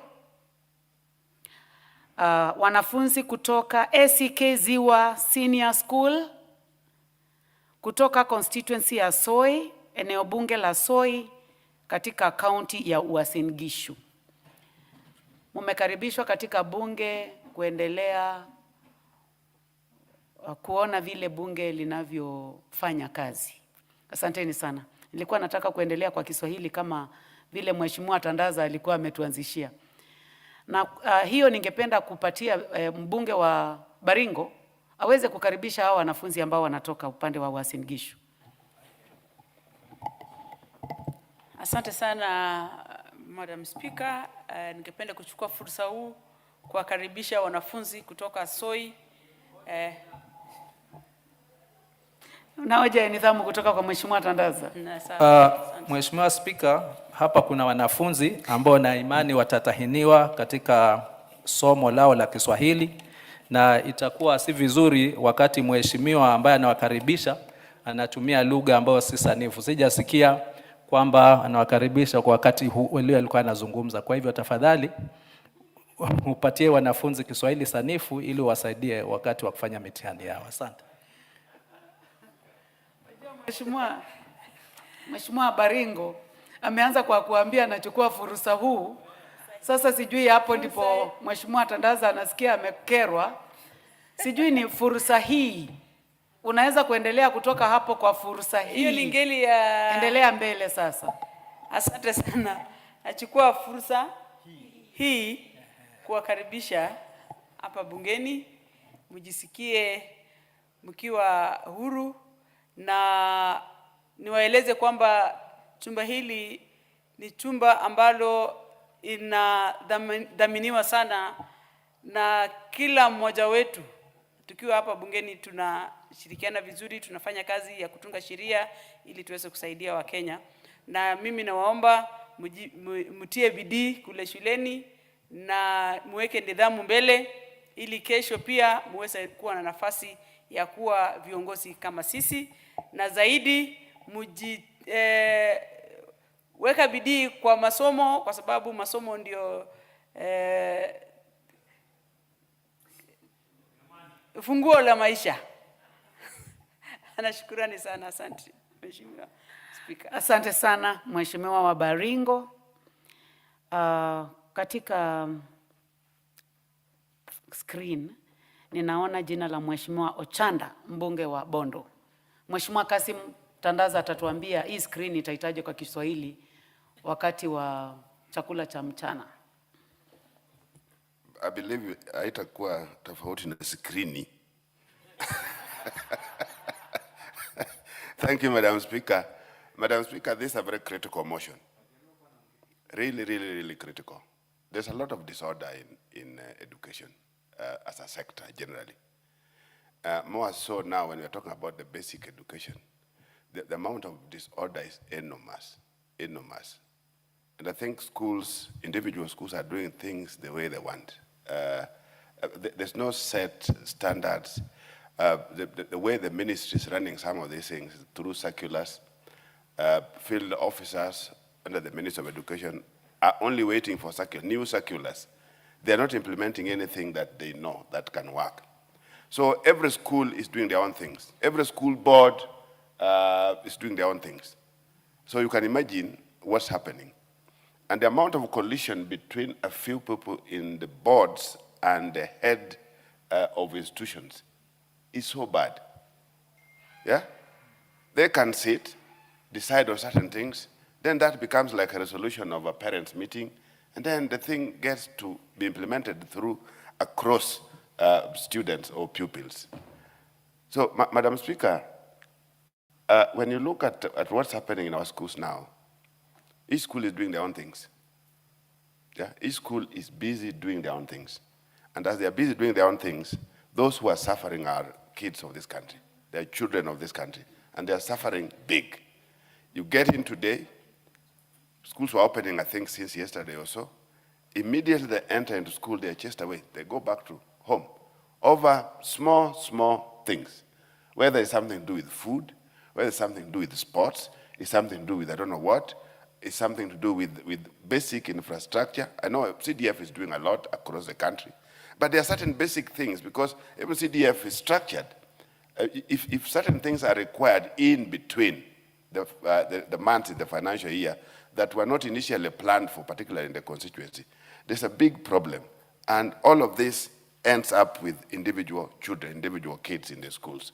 So Madam Speaker, how I wished, when things can't be corrected, how I wished we said as a country that, no, let the government leave the issues of education for at least one whole year, for the government to reorganize itself, such that there is some order. At the moment, because of instructions that are given left and right, instructions that some are local, instruction that now we are talking about capitation, money goes, of course, late, but even when it goes, then there are instructions that are at the local level. The capitation is divided, is split into all manner of activities. And then apparently some of the monies reaches the school, then are brought backwards to the level of a sub-county or a county. So money is transferred from Nairobi, it goes to the school account, and once it's in the school account, instructions come from the county level or from the sub-county level that again, that part of the money is taken backwards to the sub-county and back to the county. And this may be happening, I want to believe it's not in order, but this may be happening with the knowledge of the Minister of Education, because these are the field officers at the county and sub-county level. You see, we've said this before. Sports, there's no way the amount of money that's given for sports can support the sporting activities from term 1 to 3rd term. And yet, the same amount, part of it it's taken back. So, Madam Speaker, what we are trying to say is this, that there's serious amount of disorder in the management of schools, particularly in the primary and in the secondary schools. The more confusion, you know, this idea of transiting the CBC, we are sitting on this transition for far too long. Because if we are not careful, we are going, like the students or the pupils who are now in grade 10, there are some of them are from schools, in as much as we are talking about pathways, some of them are in schools doing pathways that they didn't interact with at all at grade 7, grade 8, or grade 6. And this is happening. So the amount of disparity, the inequality that we are going to be witnessing or realizing over a period of time is basically because the way we are implementing all these issues that are related to basic education, Madam Speaker. And I want to repeat this, if you are not ready, let the government be firm at one stage, say no, we close the financial year, let parents pay. Let schools, parents pay, and we get to know that we are paying how much for primary, for secondary, and we pay for that entire year. Then the government sits back to reorganize so that they are able to raise money for the subsequent years, so that there's some order in the schools. As at the moment, we have a big problem. And it's a problem that I'm not too sure how it's going to be dealt with, because the field officers are no longer doing their work. They have to wait for circulars. What used to happen in terms of the school inspection, the inspectorate of schools, initially this was a very effective kind of unit. But of late, there's something called, I don't know, quality assurance. They sit in the office. Nobody goes to the field. In fact, if you look at the number of counties, for example, even sub-counties, where the Ministry of Education officials have even a car, it's just countable. And even how they are maintained. So they are unable to move, on one hand. So unless the ministry reorganizes, particularly how they are field officers, the inspectorates, how the school inspections are supposed to work out, because this is happening because schools are left on their own. Head teachers are left on their own with a few people of the boards, then they make those kind of funny decisions. So if things are supposed to be reorganized, let there be resources for purposes of sub-county and county inspectorate departments of education, Madam Speaker. Asante sana. Thank you very much. I'll just follow the order. The Honorable Shakil Shabir, member for Kisumu East. Thank you, Madam Speaker. Madam Speaker, I support the motion. And Madam Speaker, the way he said yes, and you raised that as out of order, I apologize. It's something that has been haunting us for many a year. So many of my constituents come because they have to go and get uniform and shoes, which are about 3,000 shillings a pair. Even the parents don't have. And then also we ask them why they can't use the old shoes. They say, well, it's not right. They must buy new shoes from Bata or wherever else. In respect of uniform, as much as I expect that there should be a uniform, that basic uniform is an identification that the child is from such and such a school. That uniform should be basic, but neat. And I see no reason why we should not should allow mothers at home to sew that uniform for their child, or other single mothers and widows who can sew that uniform for their child. It gives them work. It also gives them the ability to make sure that the uniform is of the regular size. Madam Speaker, I have 4 children who are 6.5 years old. We have never got the right size. Some is big, some are small.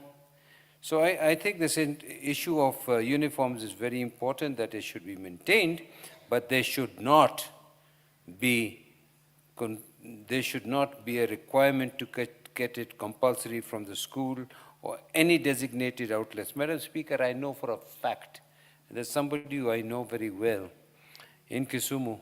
He gets a kickback. He gives a kickback of every uniform, everything that is purchased from that particular institution, and he gives a kickback to the head of the institution. Madam Speaker, there's another one which has not been brought on. 4 reams of newspaper, photocopying paper. What in heaven for?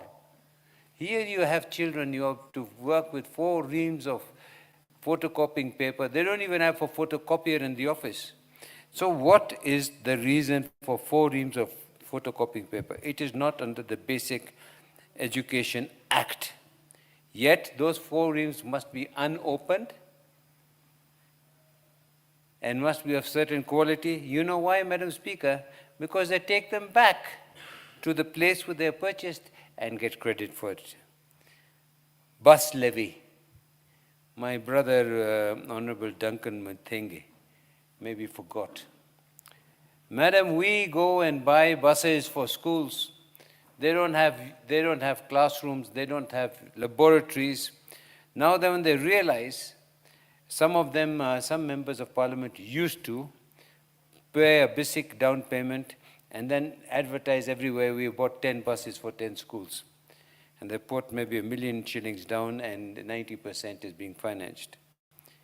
That means that the school has to pay for the financing of the bus and the running of the bus. I myself have purchased a bus, reluctantly so. Madam Speaker, I was in Prince of Wales. We used to use a lorry. And we sat in that lorry. And when we were not sitting in the lorry, it was going to go and get sand and other things. Now you have these funny buses. Each school wants a bus, whether they have their classroom, they're not. And then, now that they cannot pay, they put a bus levy. A bus levy for every child, whether that child is going to go on the bus or not. And these children are then sent home for bus levy, which they are not going to use, which is totally illegal. They're sent home for food, and they can bring their own food, sometimes better than the one school gives. They also, at my time, and I think my brother Duncan is about not too much younger than me, we used to have Nayo milk, or I was even before that, Kenyatta milk. We had milk in school, then we had Nayo milk. Now they have these organizations who come and say that they are going to give lunch, and you have to come at 50 shillings or 150 shillings, 50 shillings per thing. Some people, the children cannot pay for that lunch. Yet in Nairobi and Dagoretti and other places, I'm told there's a machine that can put 1 million chapatis a day. In Dagoretti, they've been advertising that they have paid for everybody to be eating lunch, which is not probably the truth, not entirely. In other places, I think one of my colleagues very gracefully tells us that he pays for all the food stuff, but yet does not pay other things. So we are worried. In the 10th Parliament, Madam Speaker, one of my colleagues from the Northeastern, instead of putting up classrooms, he was sending food and he was sending water. I don't know, Mr. Speaker, where you were there with the 10th Parliament. It was taken and told by CDF that this was illegal. And he said, listen, my brothers, if I don't send them water and food, they will all die or they will run away. So what is the school for? The school is for educating of the children. So whether we do that in a mobile school run under camels or whatever, it is a school. There is another element, Mr. Speaker. Sir, these quality assessment officers, these field officers, they all want, if you ask for an assessment of a school, they will say, we want allowance, we want to be paid fuel and lunch. Yet, the Ministry of Education has employed them to do exactly that. Mr. Speaker, I don't know in your constituency, but mine, some of these Ministry of Education officers have four-wheel drives better than mine. They are purchased by the ministry. And so they go around with these four-wheel drives in funerals and other places, but not for what it is meant. So now if they want a quality assessment for a school, even if the school wants it, even if the children want it, we have to raise money. Then, Mr. Speaker, teaching is a calling, and we need people to be enthused to teach. Nowadays, we go to schools, Mr. Speaker, and they have what is called a prize-giving day. You know what they give the prize to? It is called encouragement and motivation of teachers. Mr. Speaker, these people are being paid. Some of them under TSC are being paid more than 50,000 shillings a month. Yet, they want motivation and encouragement. If you don't give them motivation and encouragement, they find ways and means of not teaching. Mr. Speaker, sir, not long ago, maybe last year, we came across a school in my constituency where the principal used to leave on Thursday morning or afternoon and say he's a Seventh-day Adventist, and he'd come back on Tuesday. And his vice principal likewise were the same lack of discipline. Likewise, the teachers were the same lack of discipline. And they would literally, the students would come and there was nobody. And out of 120 students, Mr. Speaker, sir, 118 got E's. So I was wondering what is going on. The fact of the issue is that there was an inability, on request, they did not want to teach. Now when you go to the school, they say, oh, if you can put a feeding program, the children will come. But the children come with their own food in Kisumu East. We are rural.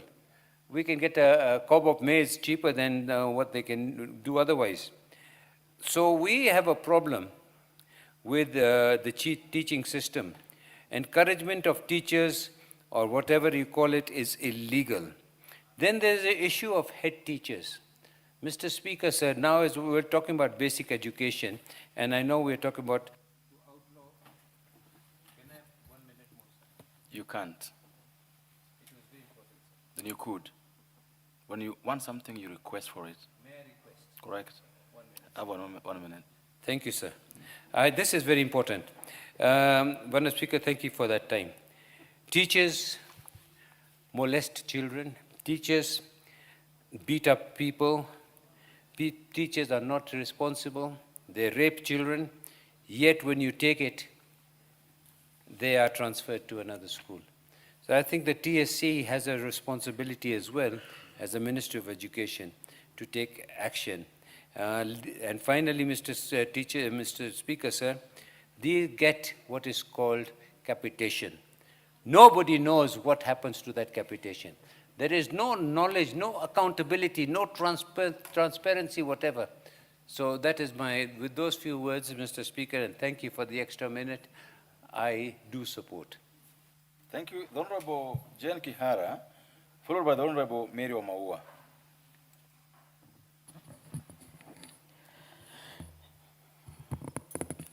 Thank you, Mr. Speaker, for this chance. From the onset, there is nobody in their right mind who would not support this motion, because the education sector has literally collapsed. The ministry doesn't know what they are doing.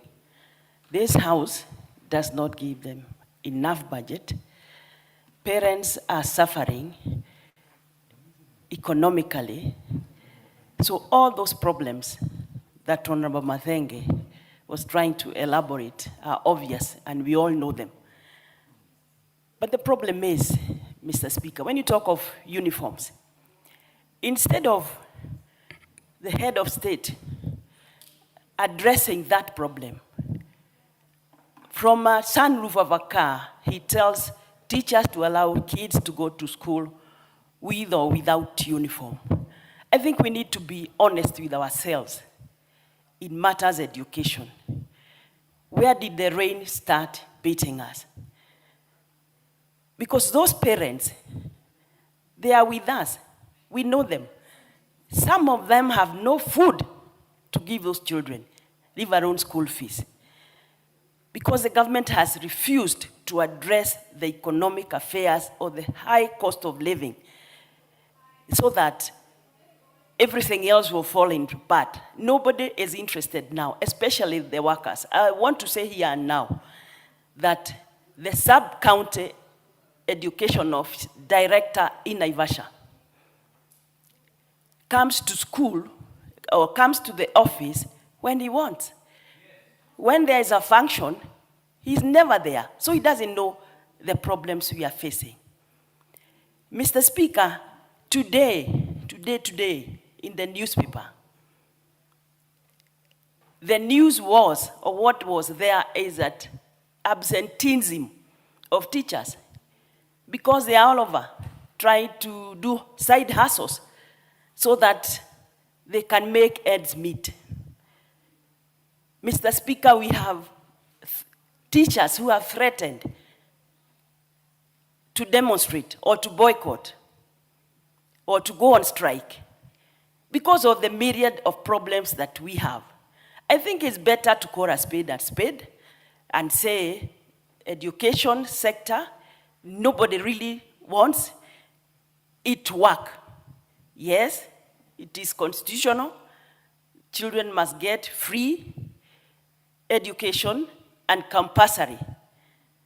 But when this capitation is not coming in time, and the teacher has to run a school, we have sent the children to school, there is no money to run the school. Some of the schools are being auctioned, Mr. Speaker. Even the teaching itself has gone much, much low.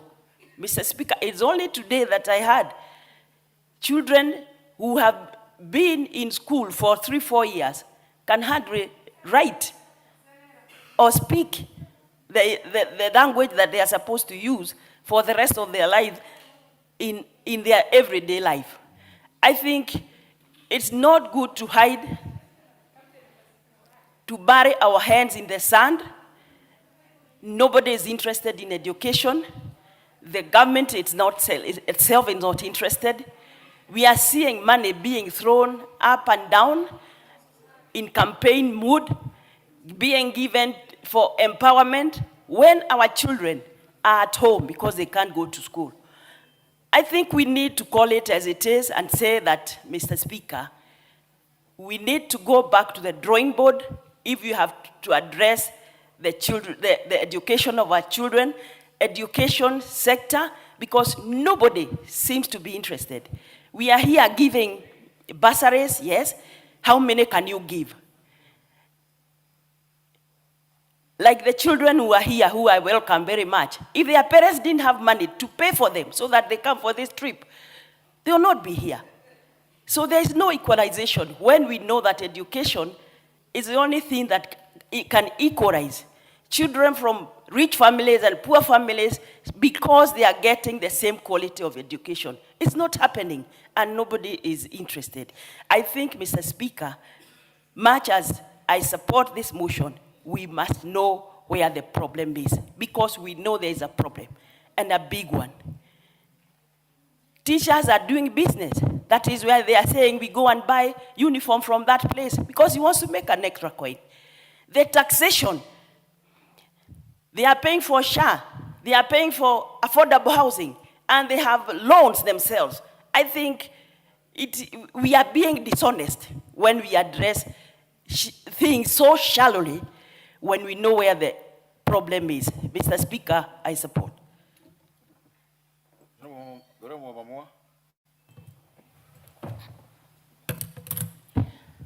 Thank you, Speaker, for giving me a chance also to speak to this motion, and allow me to start by congratulating the member, Honorable Madenge, for bringing this motion. It touches on a very sensitive ministry, whereby we are molding our students or children by impacting knowledge so that they can be good leaders or future leaders tomorrow in all manners of way. Mr. Speaker, I'm a teacher by profession, and once a teacher, always a teacher. And I want to say that this sector of education is faced by myriad problems, and I would support majority of the honorable members who have spoken of this, starting from some of the areas that we still have staffing problems of teachers. And I want to congratulate the government because within a period of around 3 or 4 years, we have employed more than 100,000 teachers, but still, staffing is still a problem to some areas. This is one of the problems. Another one, it has been mentioned that from our time, we hear of teachers who are striking as they try to request the government for their salaries to be hiked. During this time, you know, our students lose the lessons they are supposed to, and when the teachers are called back, they may not be able to recover all what was supposed to be taught within that time, and there are some students who are supposed to do a national examination by the end of the year. Mr. Speaker, also, due to the thin pay slips, as far as our teachers are concerned, it is true there are those of our teachers who are really absenting themselves with the funny reasons, but it's because they are going to look for side hustles so that they can be able to supplement their pay slips and be able to cater for everything that is around them because of how the economy is. Mr. Speaker, we also agree that there are drugs and substance abuse, right from the teachers to the students. These are also social issues as pertained in that motion of the Honorable Madenge. We also have lack of supervision. There are no inspections that are being done in our schools. Another time I was telling the sub-county director of education, when I was a teacher, we could hear that there is inspection that is to be done, and we used to shake, looking at if you have prepared well, if whatever is supposed to be done is in place, and also what is expected to have been taken place as far as the students is concerned is in place. But today, the teachers here of the inspection or any education officers coming to the school, and they don't even move an inch, meaning there is something that is lacking. And if at all, right from there, the inspection is not done properly, then you can imagine of these problems that we are talking about, which are happening to our schools. I come to the areas of the lunch program. Mr. Speaker, it is true. We have the lunch programs because there is the policy that there is education for all, and we are not charging anything in our day secondary schools apart from the lunch program. But you're also finding that in some schools, the lunch program is too much. The amount that has been put to be paid by the end of the year, divided into 3 terms, some is hefty. You find there are schools which are being led by parents who are able, and you find that there is even an egg or a bread at 11 o'clock. You find some of the students who come from the very needy families, they cannot be able to afford this. And you know, when we are giving bursaries, we do not give enough, especially for big constituencies. And I give an example of mine, Maragua constituency, where I give 3,000, which is not enough to all the students who have applied. And 3,000 per year is so little because none of the secondary schools that are requesting for a lunch program by the end of the year, less than 15,000, it is more. So you will find that some of the students who come from these needy families will have to be sent home because they cannot stay at school and eat while they are not paying. But Mr. Speaker, many are the time that I ask a question. The student is sent home for like a month. He has not eaten to go for the lunch program. When he comes, he's supposed to pay for the whole amount within the term, yet a whole month that his student was not at school, meaning he did not eat. So how are we compensating for that? So, Mr. Speaker, we are saying there is a way that we are supposed, as a ministry and as a government, not to allow students to be sent home by virtue of the lunch program. If at all there is anything the parent can be able to do in agreement with his son or daughter and remain in school without eating the lunch he can carry, then we are not supposed to send these boys and girls home by virtue of the balance in the name of the lunch program. And this is something that we can be able to do because in the schools we can be able to introduce the meal cards. For those who have been able to pay or whose parents are able to pay, the meal cards are there for them and the others can carry their own food. Meaning the student can stay in school and not to be sent to miss classes by virtue of this lunch program. Mr. Speaker, also, the issue of the school uniform. I want to say there are many of the principals who are taking advantage of this. You are finding this also in primary schools. Because there is the JSS, there is a uniform for them. And there is that for the primary. And it happens that a young boy or girl maybe grew big or the uniform got torn before he graduated to the JSS.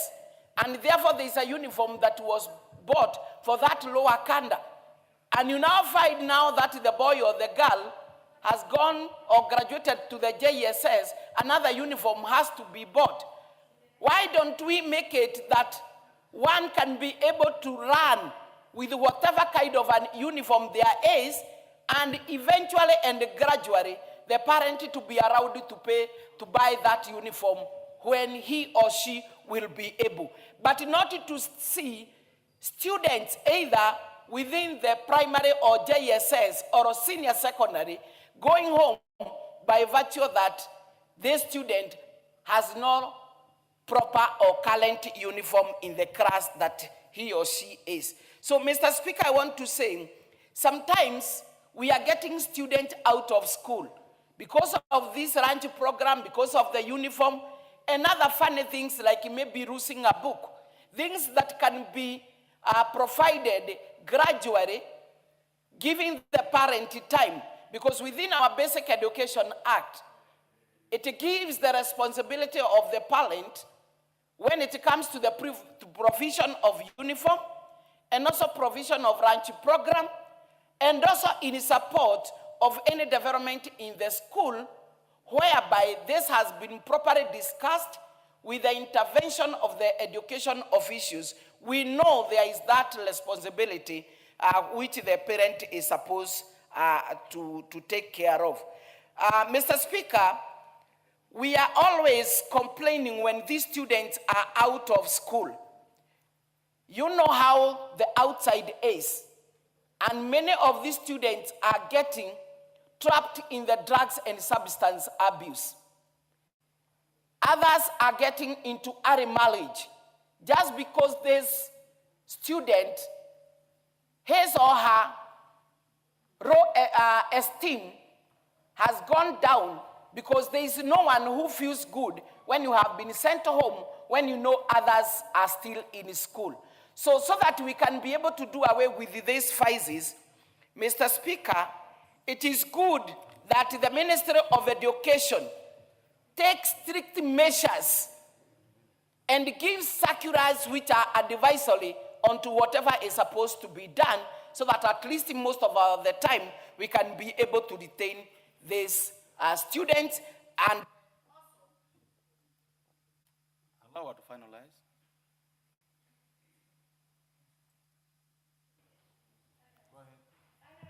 And also, thank you, Speaker, for giving me a minute. And also, to show to that we are not discriminating any student by virtue of where he or she comes from. Because we know in some families, they are poverty-stricken or they are needy. And our basic education and policy is education to all. So thank you so much. I support this motion, and I wish the suggestions that we are giving and ideas can be incorporated by the ministry with immediate effect. Well said. I know members remember last week when the CS for Education was here, the questions we sent him back with are exactly the issues in this motion, almost word for word. The Madenge order, the Madenge, you were here last week, and you had the same questions the Minister for Education.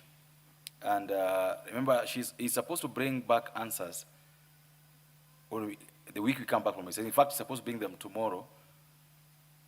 You need to be on the lookout so that if his answers can answer the questions that are being raised by this motion, so be it. If not, then we keep pushing to ensure that what you're looking for as a parliament in this particular matter of uniforms is attained. All members, time now being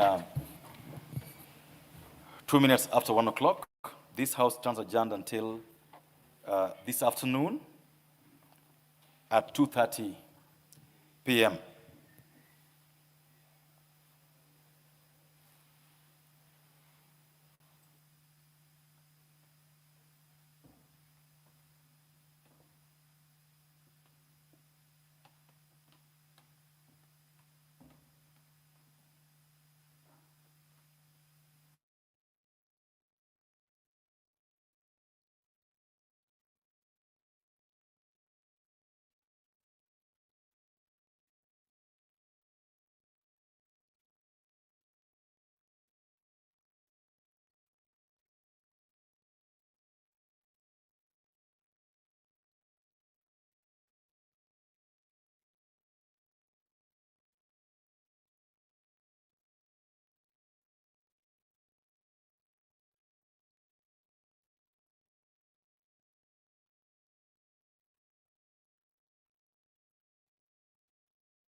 back in session, members.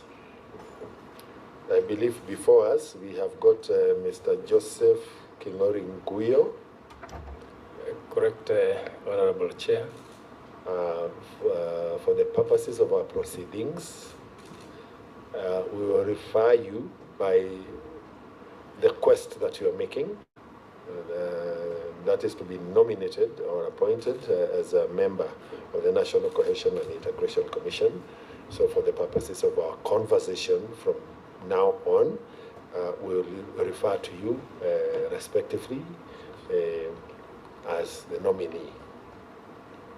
We're going to have an introduction of the committee and the team from the Secretariat that is supporting our work. Then you will introduce yourself by name only. As a confirmation, we will have an oath administered. Then we will verify your original documents. And then from there, we will go to the vetting proper. I'm Duncan Maina Madenge, Member of Parliament, Nyeri Town Constituency, a Vice Chair of the National Cohesion and Equal Opportunities Committee, and chairing this session. Oku Kaunya, Member of Parliament for Teso North, and a member of this committee. Maungu Dick, MP, Luanda Constituency, and a member of this committee. Fred Ikana, Member of Parliament, Shinyalu Constituency, and a member of this committee. My name is Reham Mukami, County MP Nyeri, member of this committee. Good afternoon. My name is Paul Nzengu, Member of Parliament, Mwingi North, member of the committee. Secretariat, please. Thank you, Chairman. My name is Oscar Mlanda, Deputy Director to Committees. Good afternoon. My name is Wanjiro Mora, Principal Clerk, Head of the Department, Statutory Committees. Good afternoon. My name is Joanna Neo, Research Officer. Good afternoon. I'm Audrey Andala, Legal Counsel. Thank you. Good afternoon. My name is Amos Tindi, Answered Officer. Good afternoon. My name is Daniel Sirmoy, Media Relation Officer. Good afternoon. My name is Naserian Lotoi, Committee Clerk. Good afternoon. My name is John Mutinda, Clerk Assistant. Luka Mutua, Sergeant at Arms. Afternoon, Kenneth Duawe, Office Services. Nominee, you will kindly introduce yourselves by your official names. Thank you, Honorable Chair and Honorable Members. I'm Joseph Kingori Nguyo, nominee, NCIC. Please proceed to administer the oath.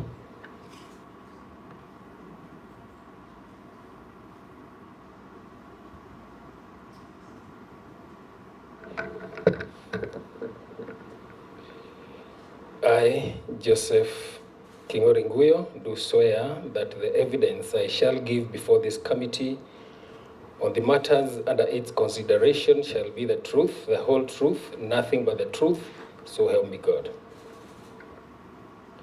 You will kindly sign the oath.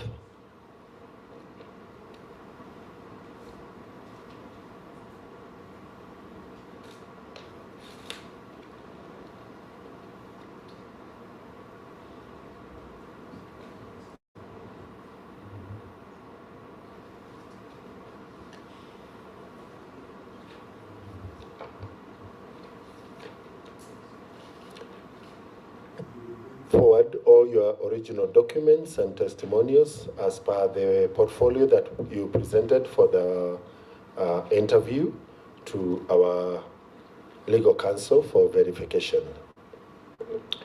In the meantime, I will anchor you on the process. This nomination process is pursuant to the provisions of the Constitution, the standing orders of Parliament, the National Integration and Cohesion Commission Act, and the Parliamentary Vetting and Appointments Act. We will This session will take 1.5 hours, and the time is already running. Our rules of engagement are going to be guided by the statutes that I have quoted. You will largely speak uninterrupted, but anytime a member of parliament raises a point of order, you will hold your presentation and listen to the point of order being raised. The point of order will be raised through the chair. Your reply will be made through the chair, and the chair will continuously guide you on the proceedings. Our intention is you will make your presentations. Now, formally introduce yourself. If you have members of your family that you have brought in to accompany you for this vetting, you will introduce them. You'll take us through your education and employment background, and then you'll give us a brief as to your suitability for the appointment, should the House clear you for the task ahead. And the task is ensuring that this country does remain cohesive, that there is a peaceful coexistence and integration between the different communities that abide in this country. After your presentation, you'll make sure that you're brief without omitting details. And then the members, they have interacted with the documents that you have presented. They will pick questions on the basis of what you will present, and then they will field questions that you will respond to. When we get to the committee, we'll divide the committee into two. The first 3 members will ask 2 questions each initially. You will take note of the questions from each member, and after the first set of 6 questions, the chair will clear you to respond. After that, the next set of 3 members will also field questions. Again, you'll take note of the 6 questions and you will respond. Thereafter, if there are any supplementary questions or clarifications, again, we will flow in the same order. You can begin. Thank you, Honorable Chair and honorable members. I am a married man to 1 wife and 3 children who accompanied me today. And Chair, I wish to move to my education background. You are free to introduce your family members if you so wish. Okay, thank you, Chair, for that. And I could ask them to rise. So, my wife, Mary Wanjiku Kingori, my firstborn daughter, Damaris Werimo, who is with Creed University, she's working. My firstborn son, Victor Guyo, who is a 4th year choir doing computer science. And the lastborn, Caden Gary, is in grade 8. Thank you.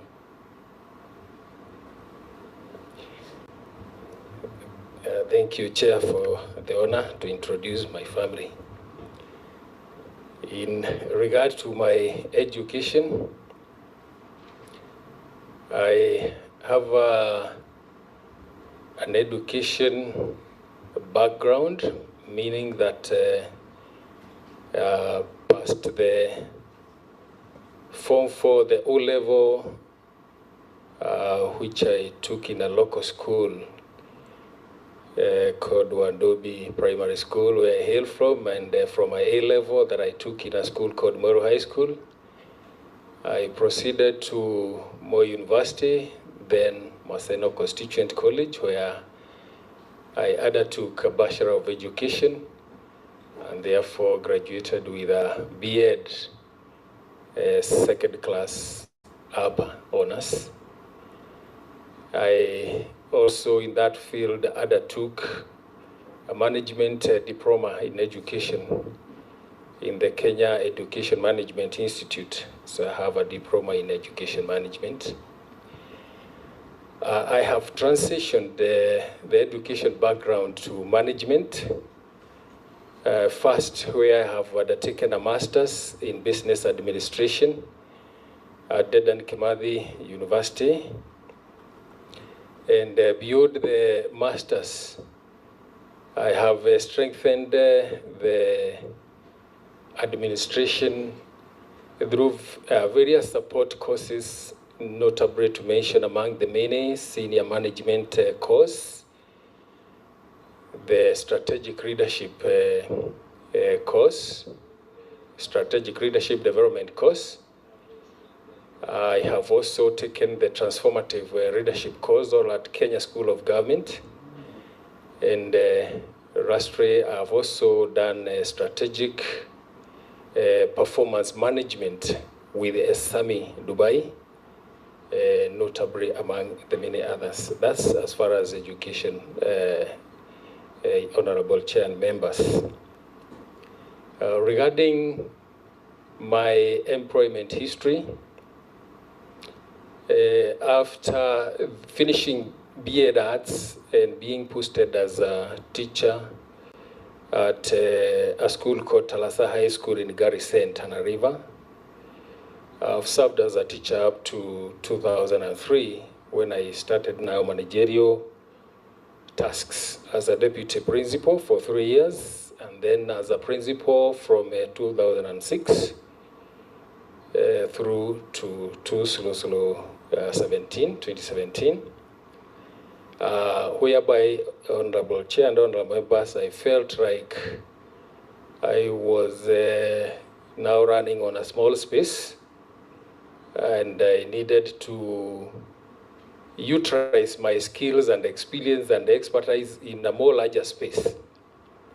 And I got the space, transitioned into public service, and with my background in management, I was found fit.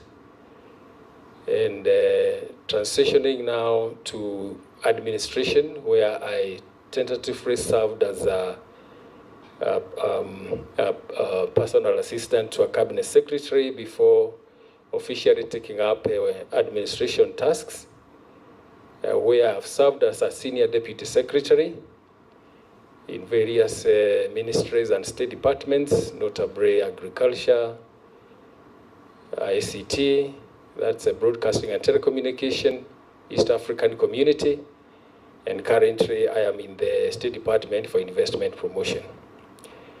At the State Department for Investment Promotion, Honorable Chair and members, where I am, I pride in the fact that I was the first administrator in that State Department. So closely working with the Principal Secretary, we were able now to start up a State Department and put it on the feet, and it is fully established and running. I cannot possibly guess I may have been positioned there because there was trust from Interior that I could help to start the State Department, but we managed it. And currently, Honorable Chair, beyond serving as a Senior Deputy Secretary, I serve as the Parliamentary Liaison Officer, not only for the State Department, but Honorable Cabinet Secretary found it fit that the whole ministry. I also serve as the chair of the National Values and Principles of Governance, Honorable Chair, where we've performed well. Like the previous year, we had a 100% score. And lastly, among the very many others, is that I also serve as an alternate director at the Special Economic Zones Authority, where I represent the Principal Secretary, Honorable Chair.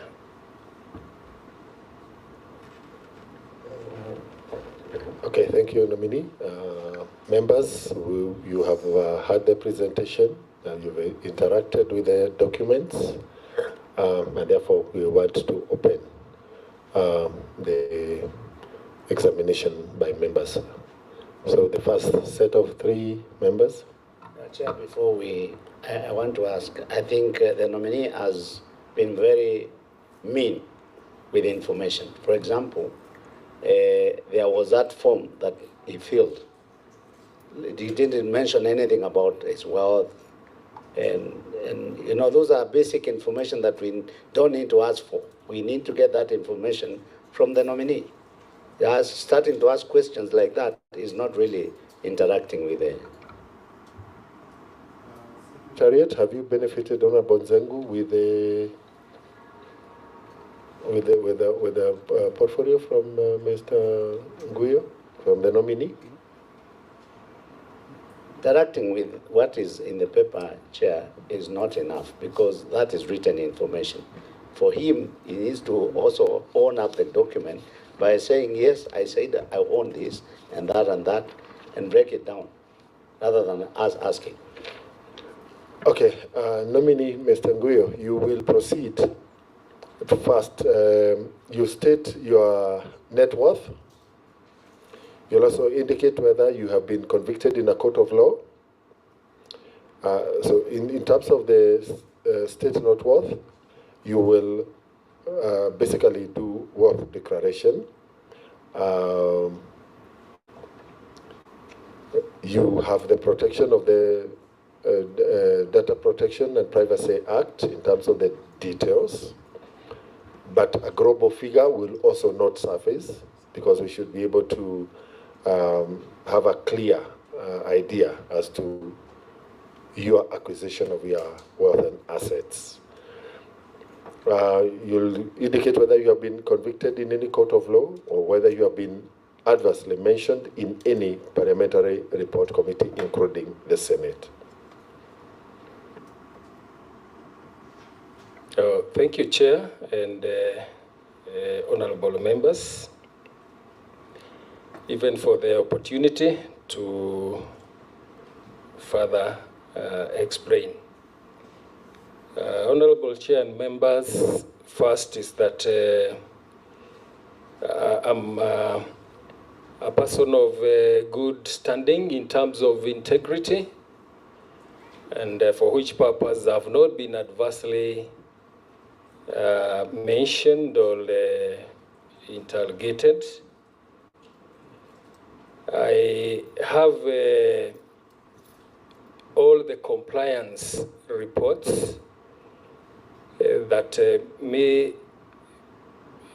testify integrity and other compliances, like the tax compliance certificate, the good conduct certificate, the EACC self-declaration. I have paid up my HELB obligations to the last, and therefore I have a HELB clearance. My certificates have been authenticated to be clean by the Commission of University Education. And in terms of political parties' involvement, Chair, is that I have a clearance from the Registrar of Political Parties that say for membership to a party, I am not an official. And therefore I have those compliances which I have submitted. In terms of wealth declaration, yes, we in the public service have been submitting wealth declaration every other 2 years. And I wish also to say I have submitted to this House. My wealth is in terms of the net worth, in terms of the building, the farms and plots and shares that I own is 92,500,000.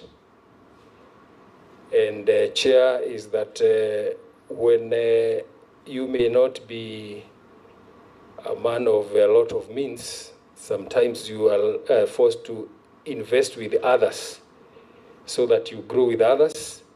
So you'll find a lot of, about 20 million or so is in a company where that 20 is my shares, where you invest a bit of it, and then you allow the other people to invest much of it, and they give you a property value. So, Honorable Chair and members, thank you for the opportunity. Okay, members, question time. Honorable Ikana, Honorable Nzengu, then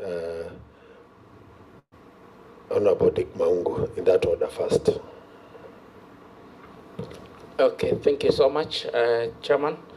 Allow me to first take this opportunity to congratulate our nominee, Mr. Nguyo, and wish him all the best. I have a question for you, Mr. Nguyo. Given your long service across government institutions and interactions with senior government officials, if this committee approves you to become a member of the National Cohesion and Integration Commission, and you find yourself in a situation where complaints have been brought before you involving this senior government official that you have worked with either previously or currently and seem to enjoy good relationships, how will you navigate that kind of situation? Then I think I will be able to ask you another question on the second step after you have answered that.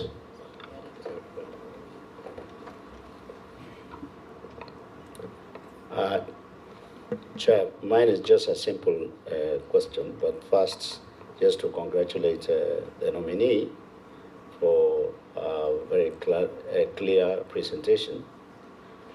Chair, I'm just wondering from the nominee, he is now currently a senior director in the ministry as referred to.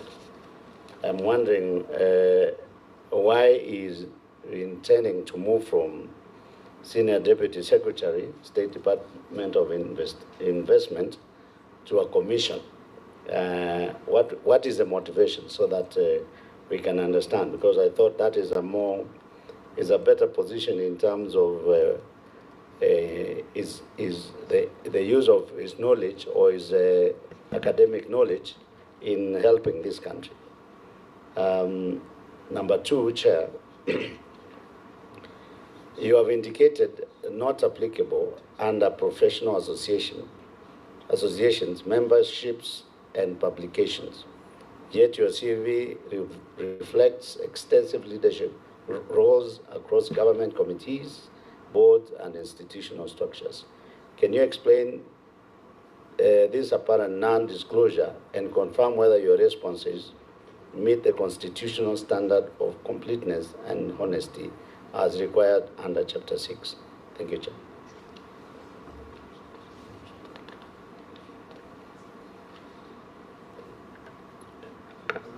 Maungu? Yeah, thank you, Chair. Chair, allow me also join my colleagues in congratulating the nominee for having got this nomination and wish him the best. Bonanguyo, looking at your CV, you began as a teacher and rose to the position of a senior principal where you existed into becoming a PA to a cabinet secretary into your current state. For the last almost 10 years now, you have actually dealt, by a large extent, interacted with political environments. You are now going into NCIC, equity, cohesion, integrity, and such virtues. Yet, your departure from a career teacher into a PA to me was a political appointment, a political process. You've therefore moved on to deal with politicians and political environment. I want to hear from you. How will you therefore be able to execute your mandate as a member of NCIC with all these exposures? Sometimes you know that the political environment is quite negative. Number two,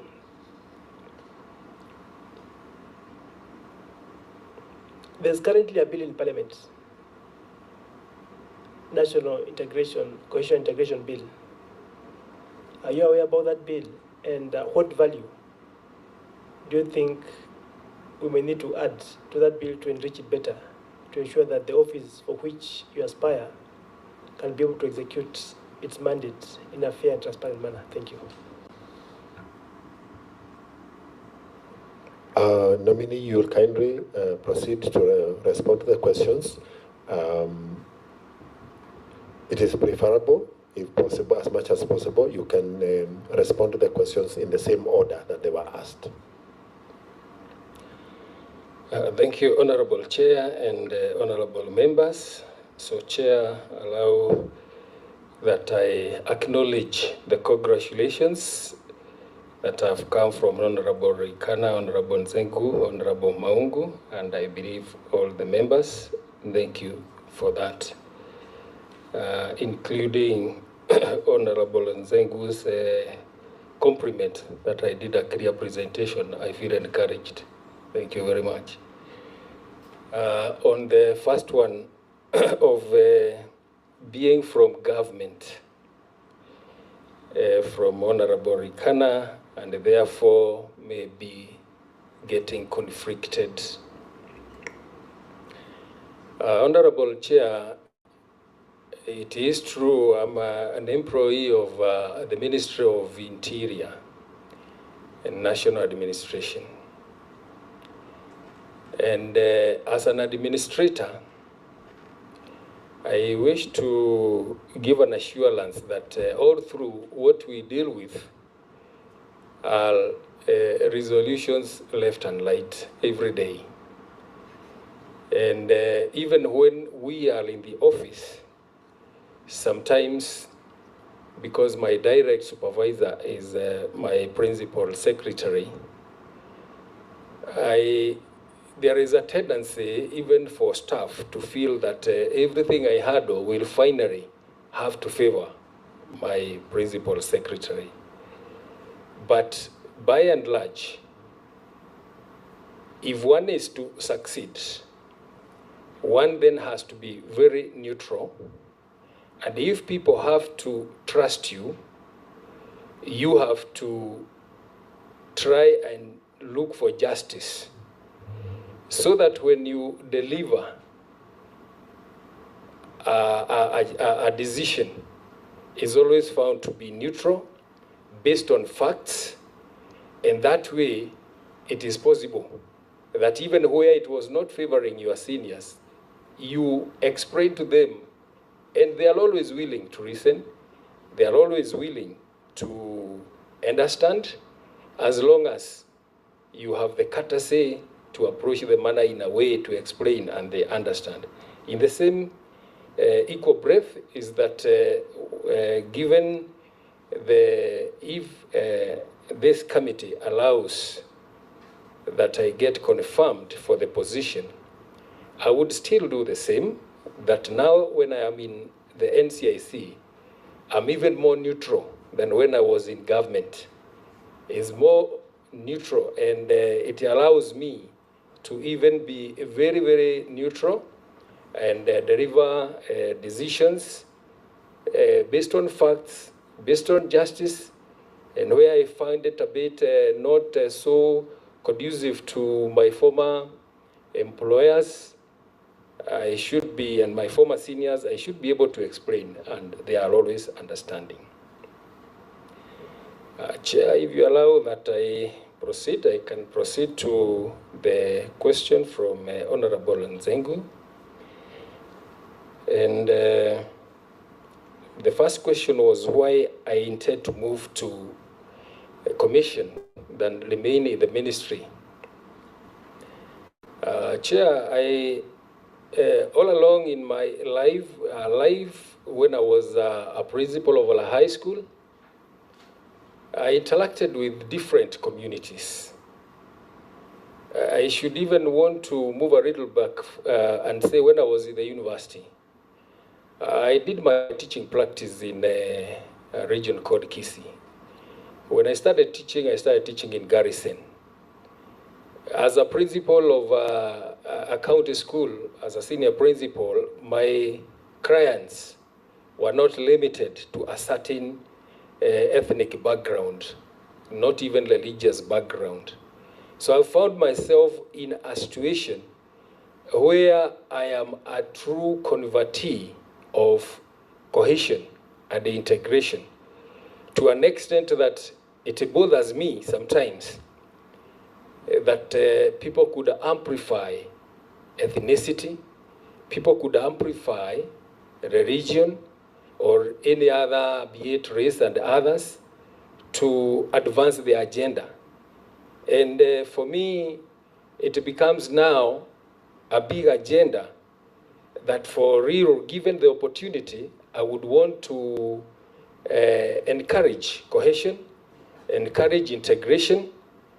And in the space where I am now, being the ministry, I'm rather constrained because that is the far that I can be able to exercise my mainstreaming of cohesion.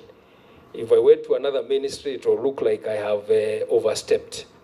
And because I feel full of cohesion and integration, I would want to really mainstream it not only in a ministry, but the whole country. To that extent, it gives me the reason to want to move to the National Cohesion and Integration Commission. On the last one of the professional association,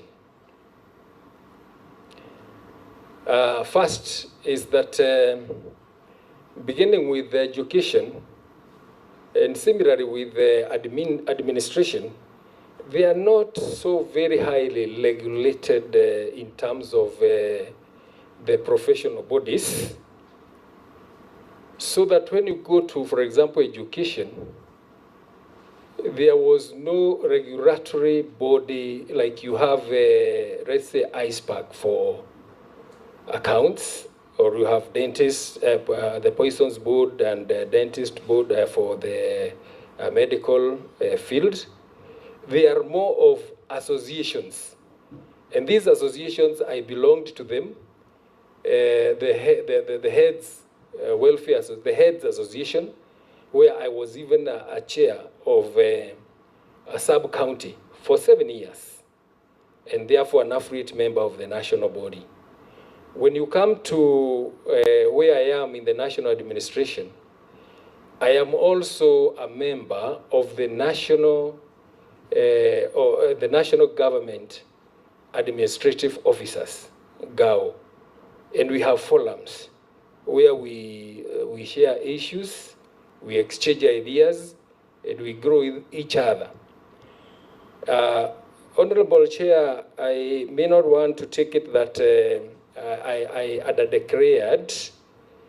It is that in the real sense, we look at professional bodies as not really organizations and welfares, but those professional bodies that will regulate the career and regulate the professional, they regulate the professional output, to which extent it sometimes is not with the associations.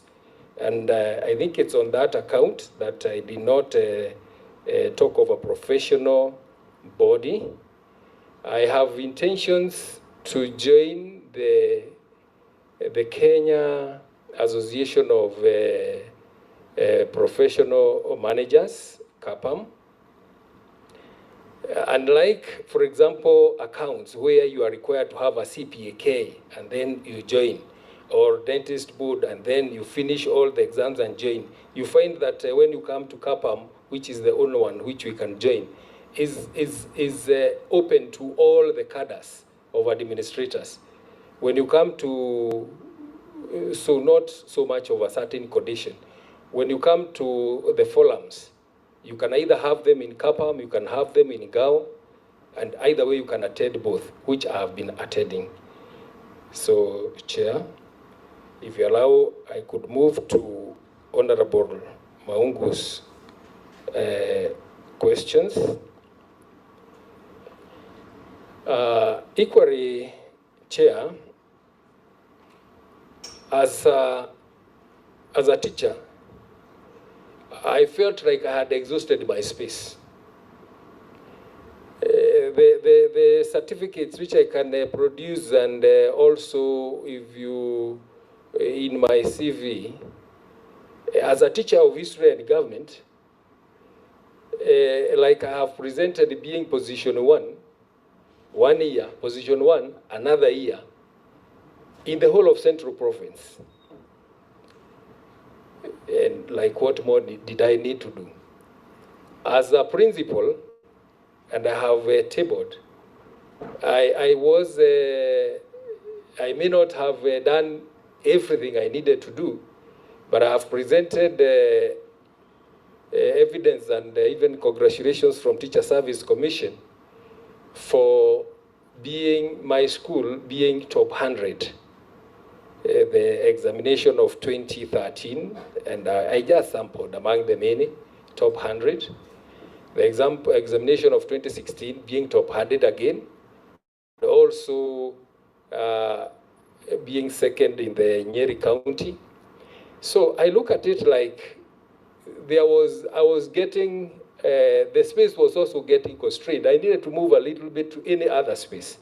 So the space of coming now to the public service and transitioning as a PA, it gave me a good eye view of government, a good eye view of this country, a broader eye view than I had had there before.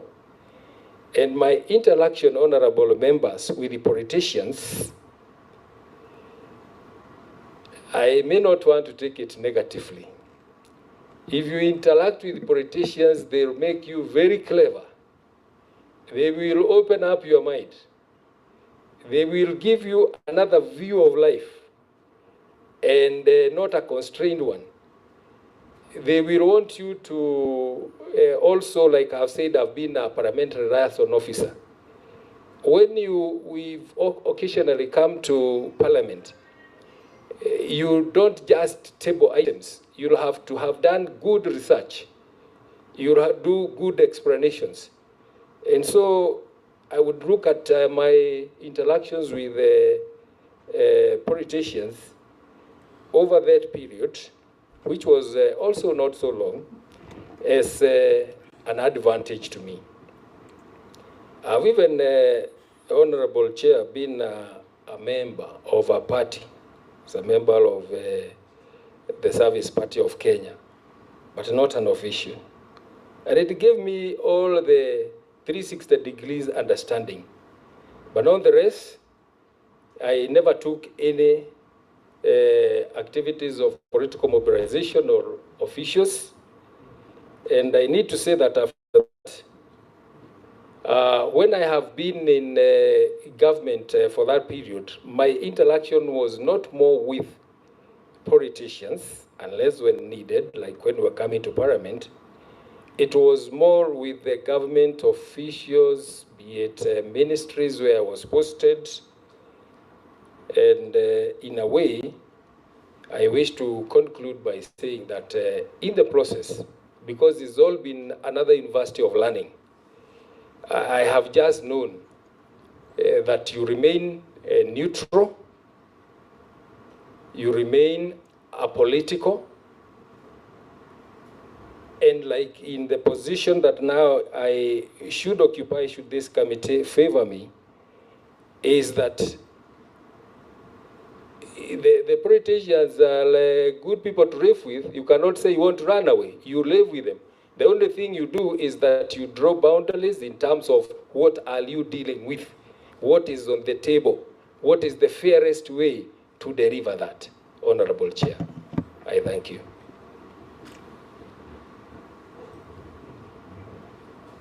Okay, Honorable Mukami, Honorable Kaunya. Thank you, Chair. Congratulations, Mr. Guyo. I must declare that I know Guyo. He's from Nyeri, and I'm the county MP from Nyeri County. Mr. Guyo, what are the biggest current threats to cohesion and equal opportunity in Kenya? Now, you've said that you are a teacher. Have you ever faced pressure to compromise your principles, and how did you handle it? And how would you handle misinformation and propaganda? Like now, we are heading for elections. I would really like to know how you handle it. Thank you, Chair.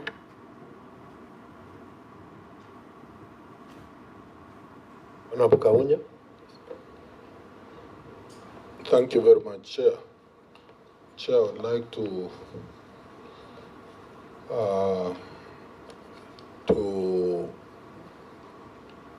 congratulate the nominee for having reached this stage.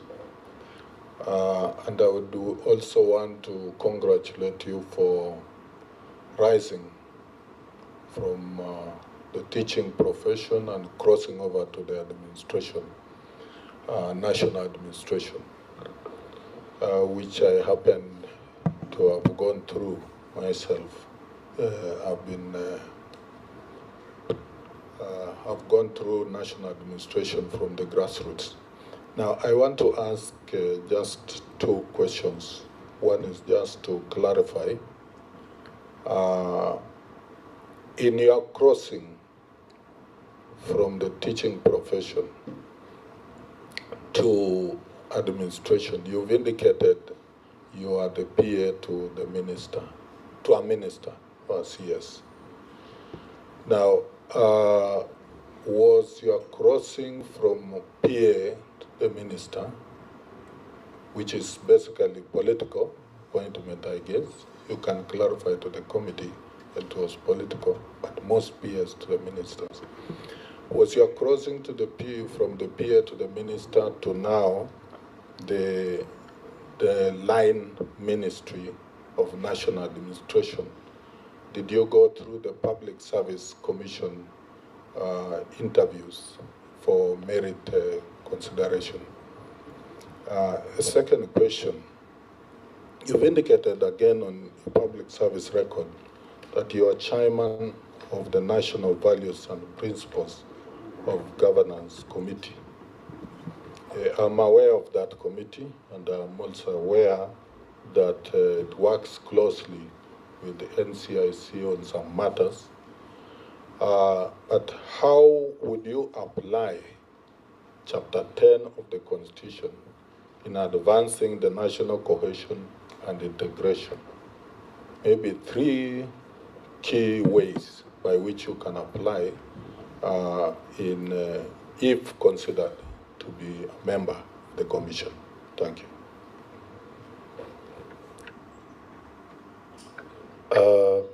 Once again, nominee, I also join my colleagues in congratulating you and seeing your transition from the teaching profession into mainstream government.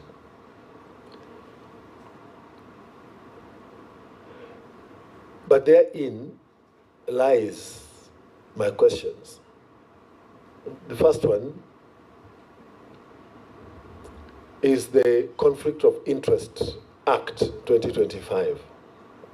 Section 51B requires that a public officer, which you're one, shall disclose in writing to the reporting authority any offer of outside employment that could place the officer in a situation of conflict of interest within 7 days. Have you complied with that requirement upon your nomination for appointment? So have you therefore disclosed that offer of appointment, nomination for appointment, to the relevant authority within the public service where you are serving? The second question You are the chair of the national values and principles of governance. Is it within the ministry or is it nationwide? I am seeking an answer to that, whether it's within the ministry, that the State Department, or is it nationwide? Within the State Department. Within the State Department. You are aware of the NADCO report.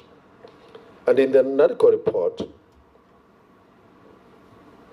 certain issues have been raised concerning cohesion and national integration.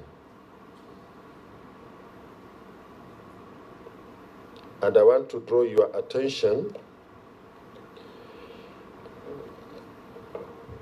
to the contents of the NADCO report on the issue of national unity, cohesion, and shared identity. And this is what the report says, and that's where I would like to hear your response. That ethnic polarization and the winner-takes-all politics threaten cohesion. So what measures would you take with your experience in terms of the ensuring that the State Department did really observe the national values and principles of governance, and how that then prepares you for the new appointment should Parliament approve your nomination?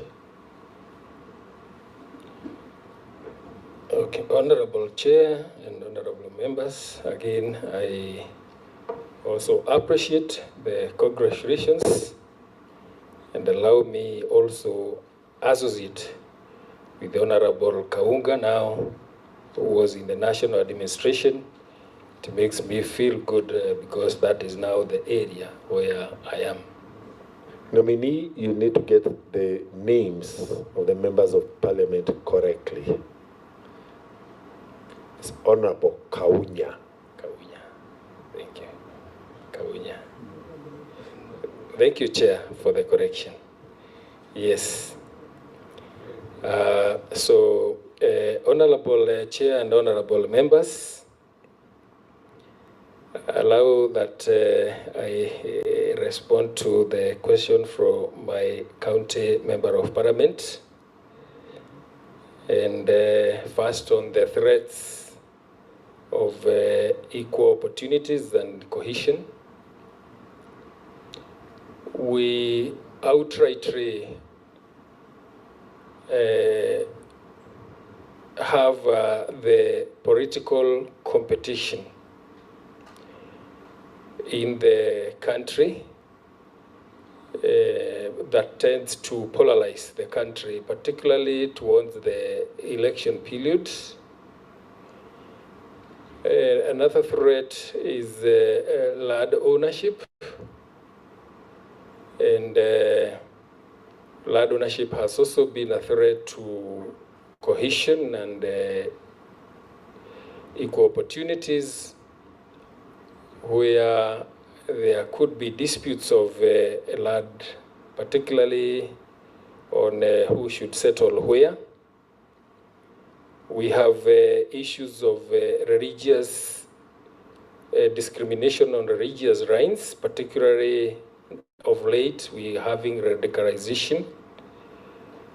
And there are many, but let me not forget the allocation of opportunities, particularly to look at employment, where some communities or some parts of Kenyans may feel that they have not been treated well in the appointments, in the allocation of jobs, and all this may be a threat to cohesion due to the feel that there is no equal opportunity.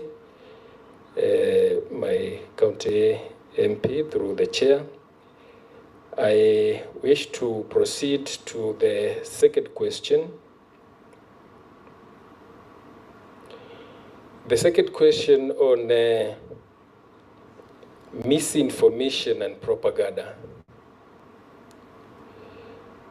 Actually, first and foremost is that when we look at in the previous years, the cohesion and integration has been threatened through word of mouth, where probably some leaders may have spoken and then sometimes it was taken out of context or it was such. But of late, we have the media, we have the social media, we have AI, and in the process, there will be a lot of propaganda, there will be misinformation, including people will be purported to have said what they did not say. So it's true, there is a lot of misinformation, propaganda, sometimes even from the social media, the main media, at times not so much, and all that. And of late, we are encouraging, and particularly even those, not only the young people, who are moving with a lot of speed on that space, that even the rest, we have to acquaint ourselves with AI, we have to acquaint ourselves with other IT expertise, so that we are able to detect propaganda and misinformation. There is also the need to verify information that seems to be running. It's good to verify. You don't just go up and start commenting on information or go forwarding information or question information before you are able to verify the information. And of late, we even have assistance of other bodies like the Communications Authority of Kenya that can help to identify or give information, whether it's authentic or it is not. On the issue of compromise of identity, so once again, I also said that as an administrator, let's say back, and the question was put in reference to even when I was a principal, whether I may have had issues that may make me compromise. Well, we say as a leader of long standing, you have to have principles. And having principles is the only way that can help you to survive, because you can be consistent. And as long as you stick to the agenda and what you believe in, you can be able to do that today, tomorrow, the other year, and the other year, without feeling compromised and without having difficulties.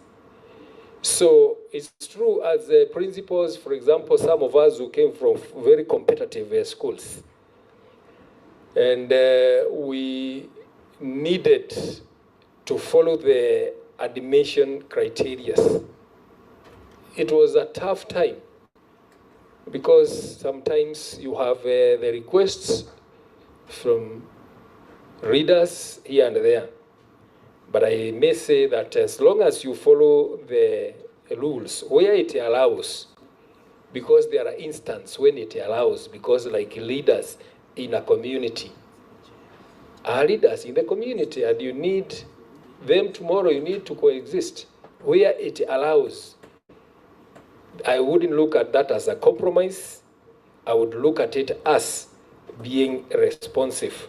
So there was no time when I was compromised. Chair, if you allow that I could move on to questions from Mr. Kaunya, and now I get it right, Honorable Chair, and who identified with now that I'm in the national administration. I wish to confirm that my movement from teaching to the ministry was not of a political appointment. I went through Public Service Commission, and Public Service Commission did me a suitability test. And by gauging my papers, my competencies, they now placed me as an administrator attached to the Ministry of Interior. And if you're not in the field, you are in the ministries. And being in the ministries, because I was not posted to the field, that's how I've continued to offer the services, even over PA, even over later on Senior Deputy Secretary, and all that. So it's been properly sanctioned by the Public Service Commission, who have continued to be my employer. In terms of racing, Honorable Chair, allow me say that as per the suitability test by Public Service Commission on my competencies, I wouldn't want to in any way want to blow my trumpet because I would rather someone else does it. But I would want to say that when I closed over, I was able to fit very, very well because of the competencies, and I was able to deliver. I have tabled a case where when I was posted to the Ministry of ICT and Broadcasting, specifically the State Department for Broadcasting and Telecommunication, I was given a task, possibly, and there is a letter in the testimonials that I have provided, that had existed around for 5 years. Our offices were at Teleposta, and there was a big problem with between Teleposta and the ministry, because over 5 years, either the ministry had not paid up rent in the right way, or they had paid partially, they had not paid some government requirements from the rent. There was a lot of mess. And what the management of Teleposta had resorted to is causing fake blackouts where they cut off electricity, cut off water, sometimes bar officers from accessing the building, including sometimes they would allow only the cabinet secretary alone, everybody else stay out, and there was that issue. And then I was told, solve this matter. It had about a value of 100 million that we needed to settle out. And Honorable Chair, what I did is to say I could. I reached out to the Ministry of Housing. I reached out to Treasury, National Treasury. In my own ministry, there were the complementary departments for accounts, departments for finance, as an administrator. And it was not easy because we had to go to archives of many years, and people are not feeling very encouraged and motivated to go to archives, but that was the only solution.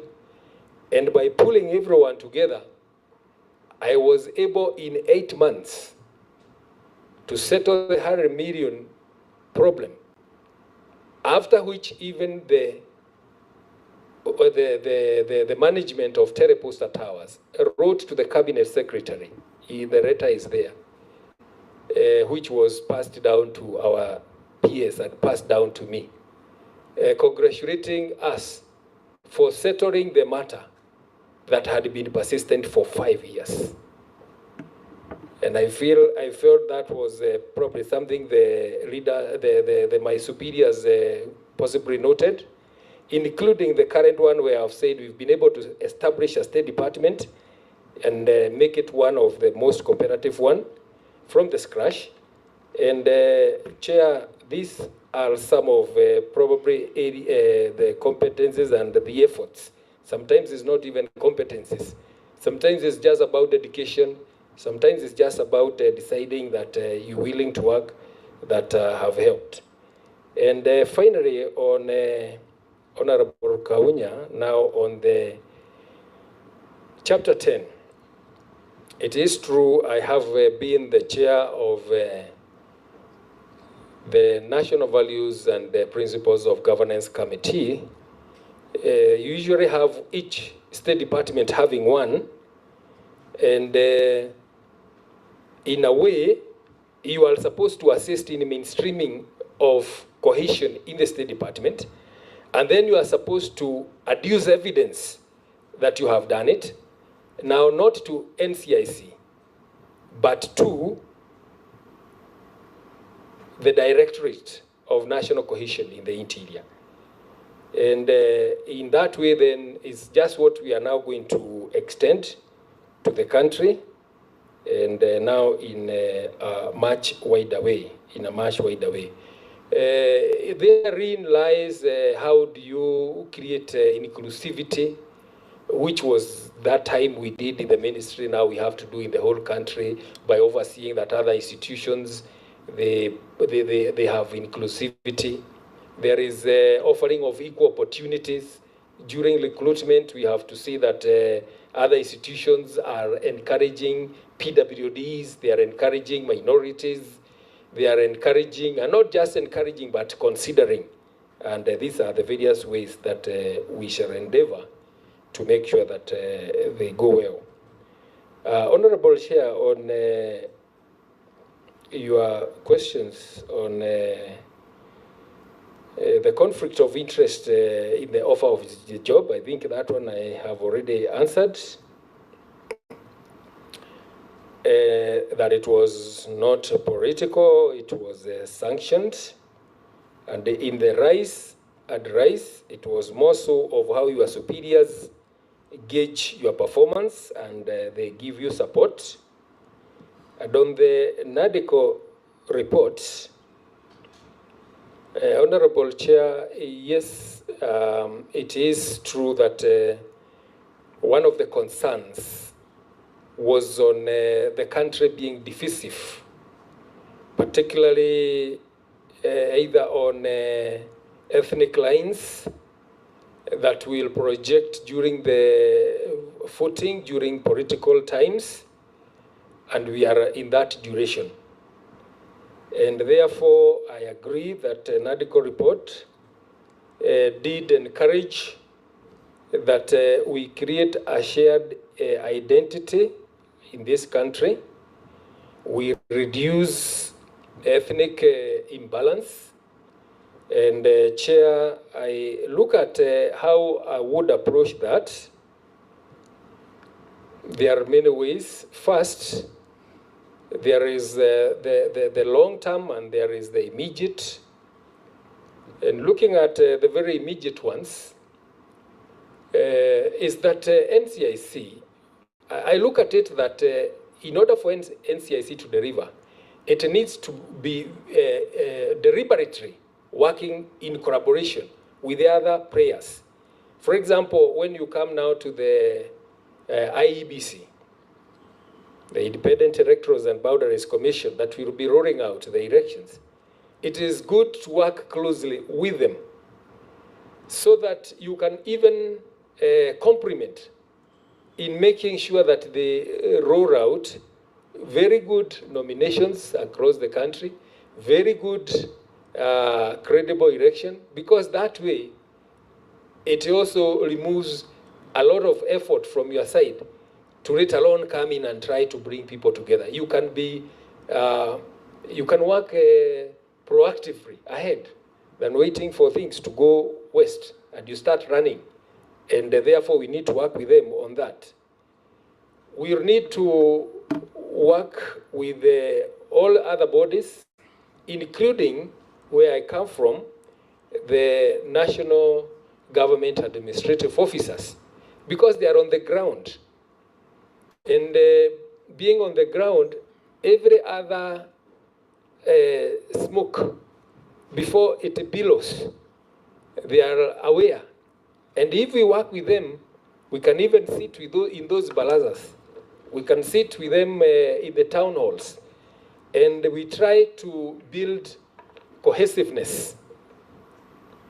Actually, the way I look at it, Chair, is that our job as NCIC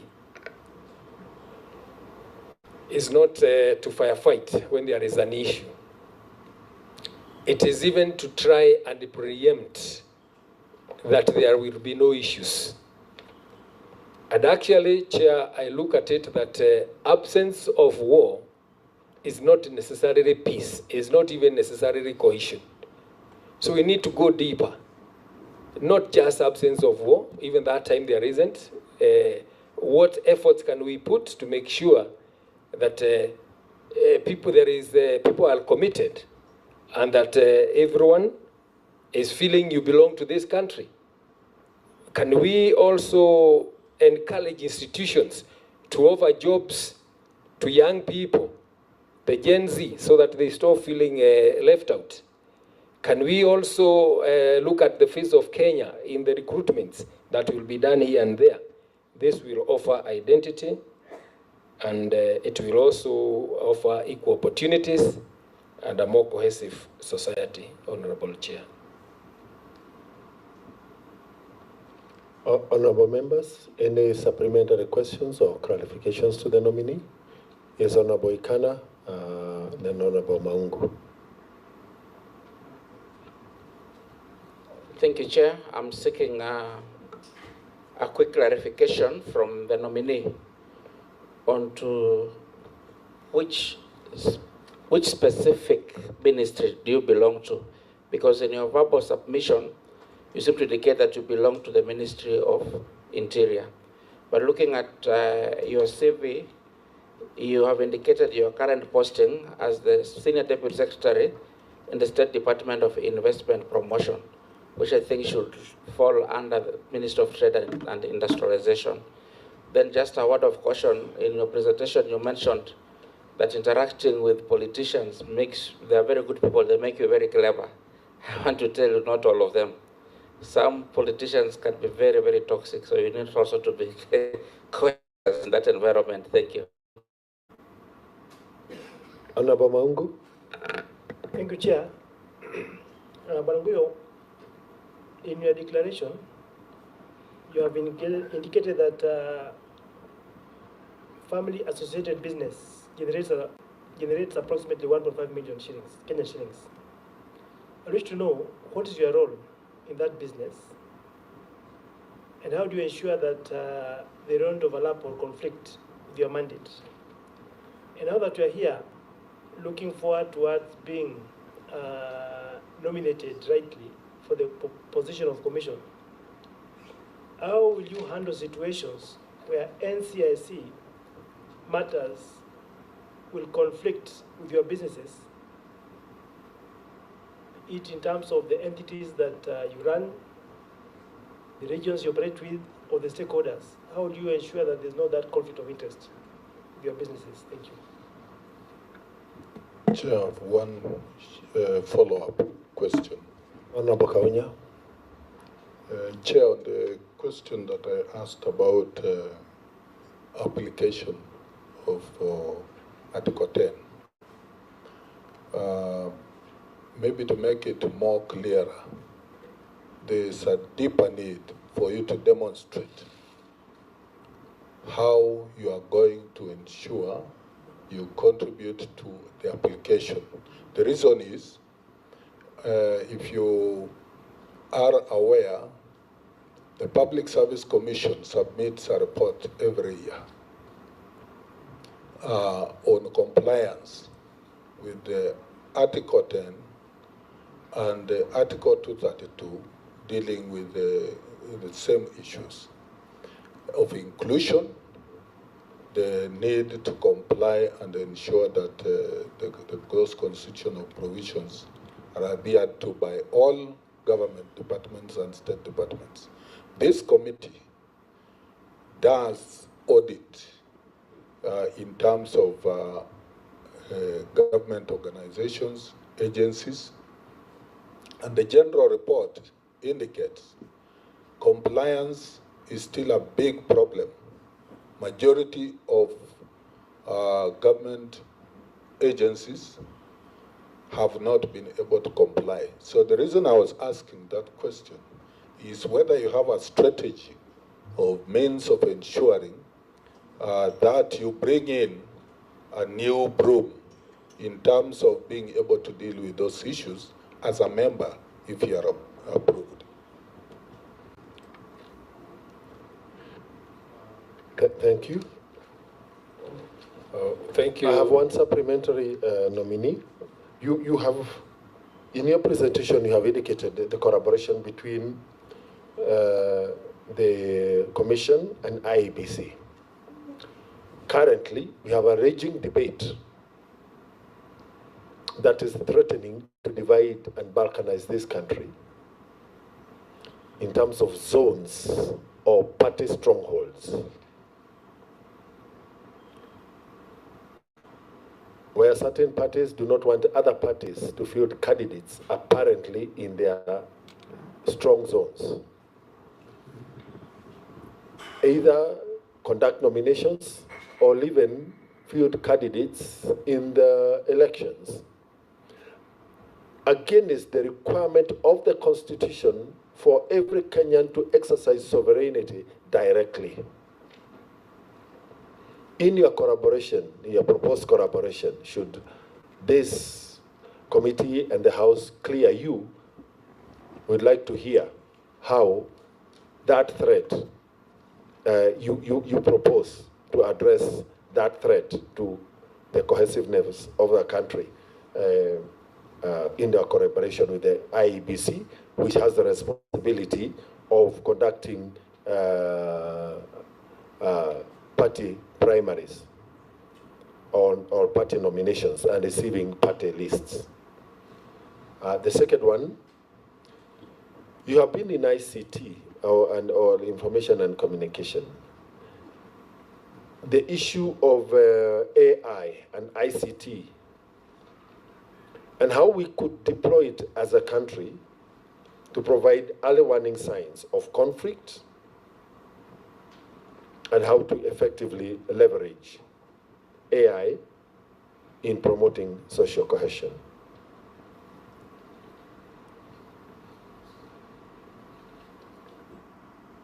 Okay, thank you, Honorable Chair and Honorable members. Allow me start with a question from Honorable Ikana on my ministry. Honorable Chair, is that my ministry is the Ministry of Interior and National Administration. When you are there, they can deploy you to the field as county commissioner and move you from one county to another. But you'll still remain an employee of the National Interior and of the Interior and National Administration. If you are not in the field and then you are in the office, let's say in the ministries, you are moved to different ministries. So that currently, like I have moved from one ministry to another, I'm in the Ministry of Trade, Ministry of Investments, Trade and Industry, specific State Department being the ministry, the State Department for Investment Promotion. But my mother ministry remains Interior, and they are the ones who will move you tomorrow from there and take you to another ministry, take you to another, and tomorrow if they decide you go to the county, they deploy you to the field, Honorable Chair.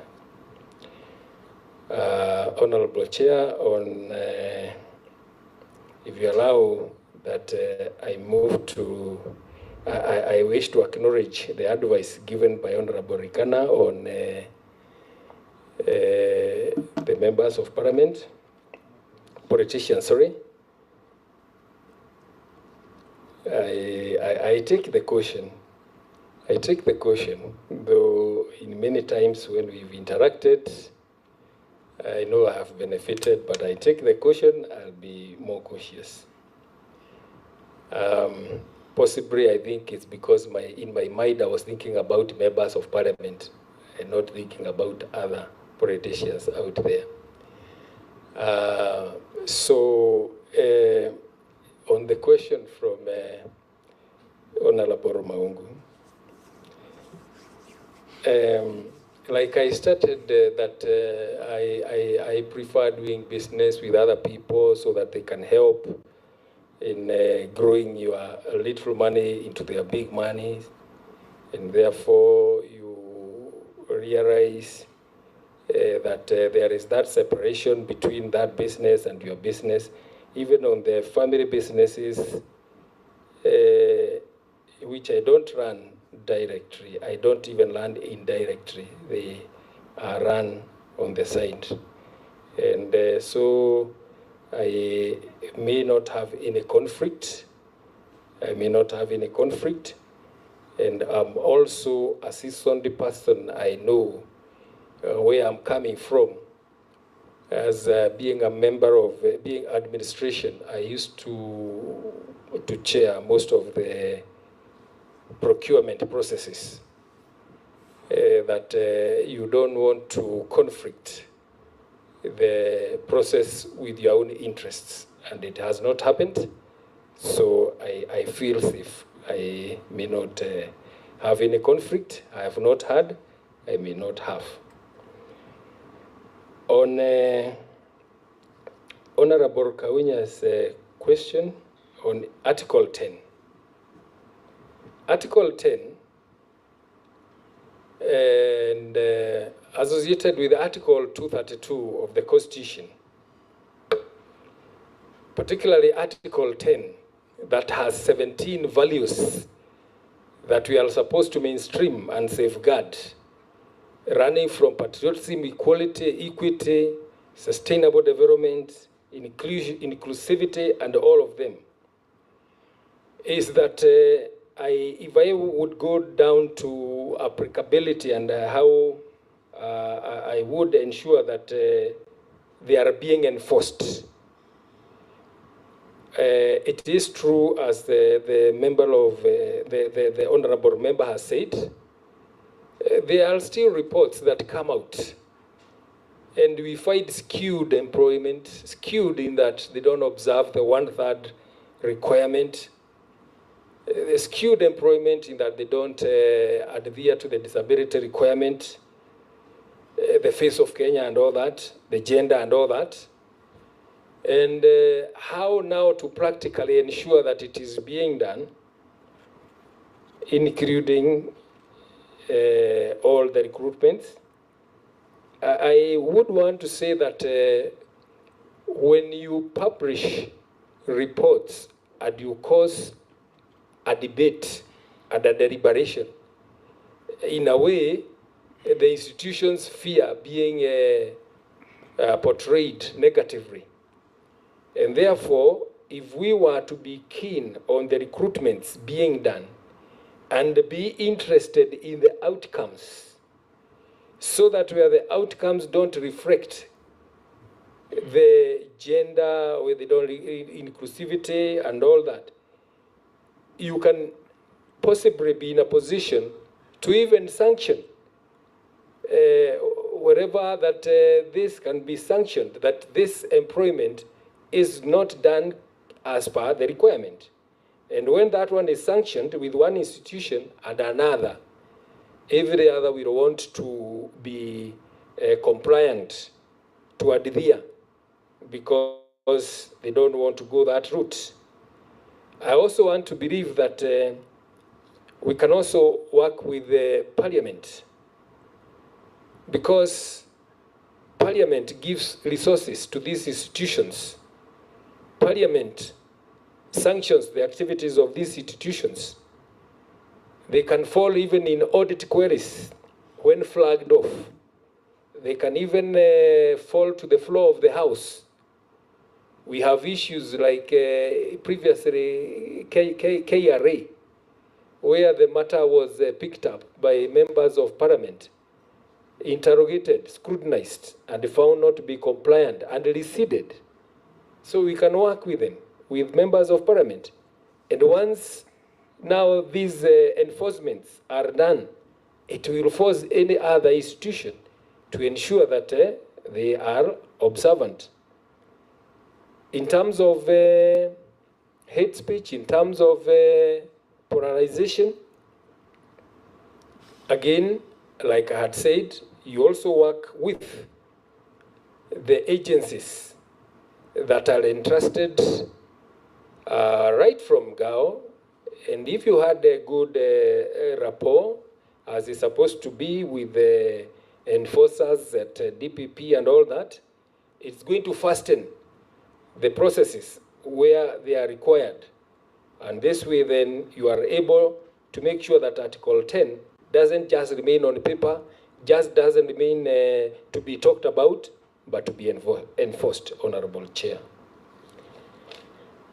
On the question from Honorable Chair on zoning,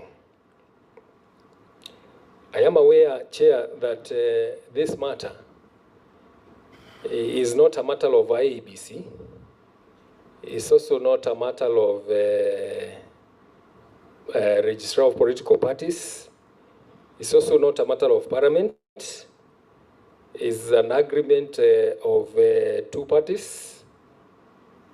And where, if it was done in the best interest to reduce polarization and promote peaceful elections and successful, we would want to interrogate, and where we think that it is helpful, then it would be a good route to follow if it was going to help in the cohesion.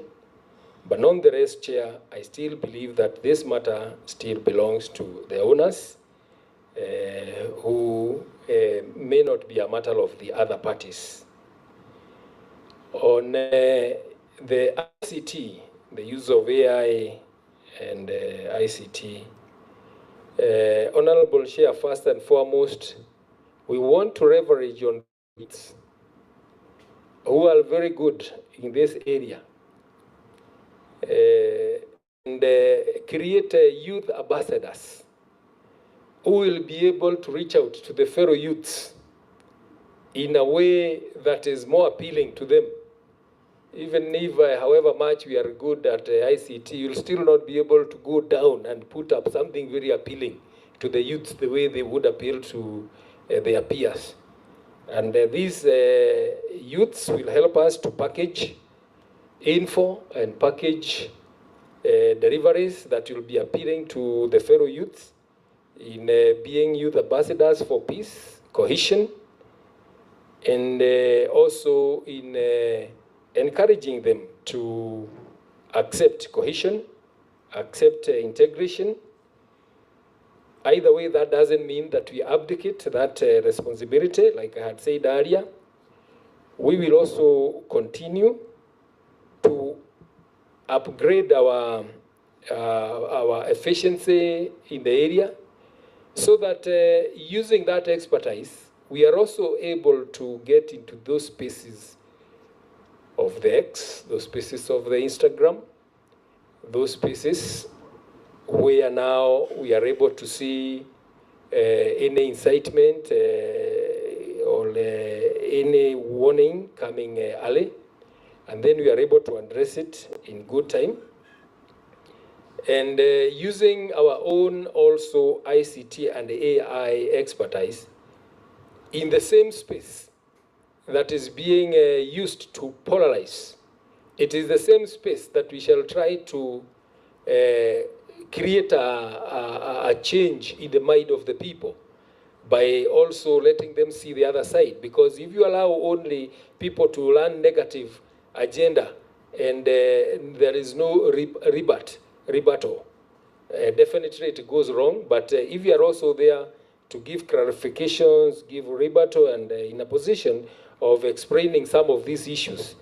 We'll also be able to have leveraged on ICT to also mitigate harm and in good time, Honorable Chair.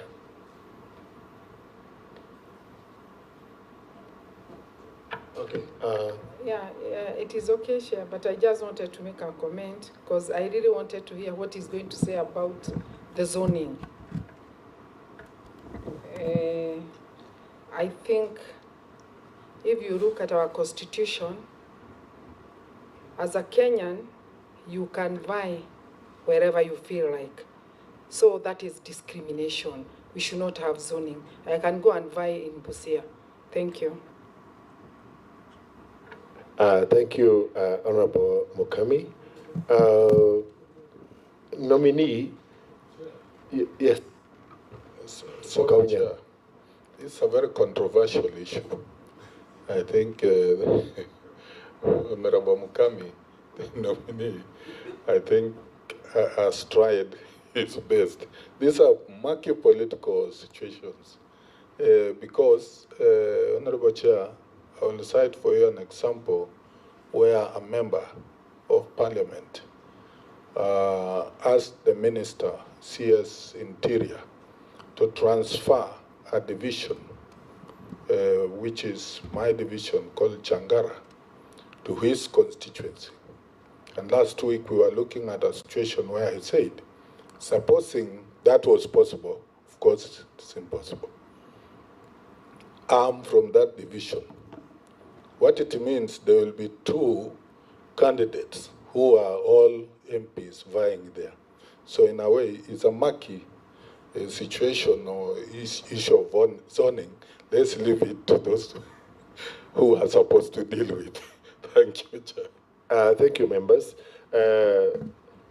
Nominee, in your presentation, you have indicated you have interacted with parliamentarians and parliament as the parliamentary liaison.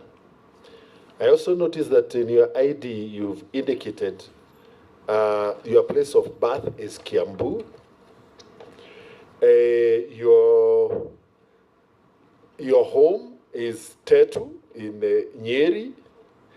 And in your documents, in terms of assets, you've said you have a home in Nyeri Town constituency. I am using that just to describe, and you've worked with ministers as a PA, as a secretary. So and some ministers are now former ministers, CSs, and some former MPs are now CSs, some former CSs are now MPs. So you have really interacted with members of parliament. Currently, we have a case before Parliament where the immediate former chair of the commission has accused a chair of a committee of seeking inducements from him to be given audience to appear before the committee. With this, your interaction, I want you to confirm before this committee that whether the chair, any of the members sitting here today,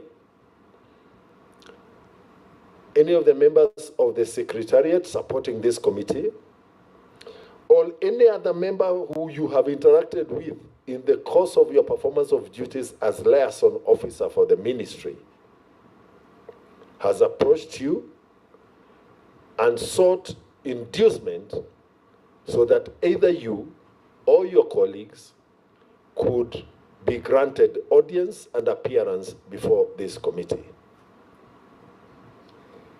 Proceed. Thank you, Honorable Chair. I do agree. I was born in Kiabu, a place called Limuru, a place called Tigoni, where my father was working. And that was it. I think just that the birth certificate will therefore indicate Kiambu, and I've sometimes been forced to stick to that because during documentations, like when you need a passport and you need a birth certificate, it will have to indicate as the birth certificate reads. My parents are from Teto, and that's where I grew up my early years, and took bearing when I got to be on my own and settled in Nyeri town. That is where I am settled, and so I think like now my family, particularly the children, may not even have any affiliation with Teto. They say that is their grandmother's place, and therefore officially now it comes to Nyeri. And I am honored that the chair is from Nyeri. I appreciate. He's the member of Parliament Nyeri. And as you've rightly said, yes, I am happy to have transferred this country to every county that is in this country. And I have lived with the people left and right. And Kenyans are good. Actually, it's only those who have not traveled that doubt others. On my role as a liaison officer, parliamentary liaison officer, and literally, I did not just run errands for the State Department as a State Department liaison officer. The Cabinet Secretary had also found it necessary that I run parliamentary liaison issues for the ministry, so that apart from arranging for PS's attendance, I could attend also for the Cabinet Secretary in Senate, in the National Assembly, and I would coordinate responses and have them transmitted to Parliament and sit in Parliament. And Honorable Chair, at no time, directly or indirectly, during those times, or this period of recruitment to NCIC, have I had any request of inducement. And so the claim from the former chair of NCIC, I may just say it rests with him to substantiate. But for me, Chair, is that I would also want to underscore that one of my immediate responsibility when, if granted the opportunity to sit at NCIC, in liaison with the chair, because there will be a chair, I will not be the chair, is to mend the relations with the Parliament. Because not only that unfortunate case of the chair allegations, but also we have not a very nice cordial relationship between the institution and Parliament.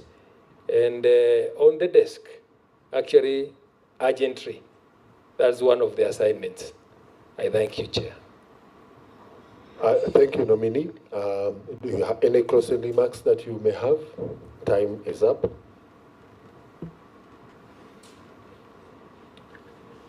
Nominee, if you have any closing remarks. Yes, Chair, Honorable Chair, and honorable members.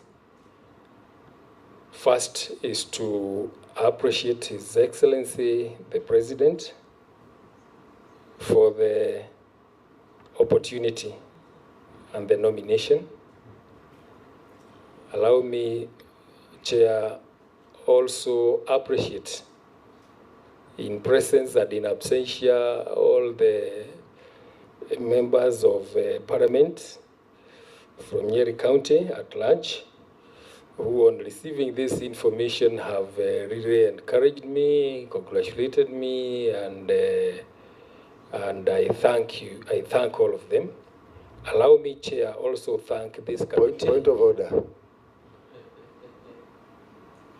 You know, the only role members of parliament, including me as your member of parliament currently has here, is to vet you, make a report to the House, and the decision of the House, the entire House, is what will determine whether you get appointed, cleared for appointment or not.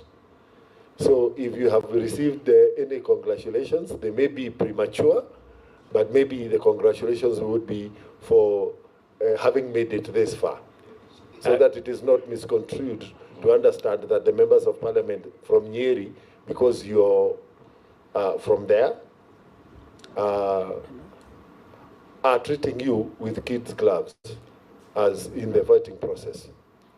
Yes, Chair, I acknowledge. Yes, it is to have Chair, come. Ungu? It's important that you've clarified that, because you know, sometimes we live in a world where misconceptions at the end of the day, and people may think that what is happening here is not a serious matter, but a game of wits. So I think it would be good that you clarified it. I was like concerned, the chairman is from Nyeri, already somebody saying thank you. So this is just but a process, but the final process is coming. So Chair, I think that is very much in order. Okay, I thank you, Chair. I thank you, Chair. I acknowledge that. And then finally, Chair, is to thank the committee, not only for the opportunity to appear before you, but I also feel that the vetting was very professional. I was not harassed. I was not put under a very intimidating position. I was given an environment that allowed me to think. And my prayer is to the committee that they will give me favor and allow that I sit in the member NCIC is my prayer to the committee, Honorable Chair. Thank you, nominee. This committee will be strictly objective and will only be guided by your suitability to serve this nation as a committee member. This committee will not grant you any favors. It is only your competence, your ability, and your skills that will count when the committee makes this report. Thank you. The session is over. Kindly ensure, a nominee, kindly ensure that you receive back all your original documents as you came with them. Kindly ensure that you receive back all your original documents as you came with them.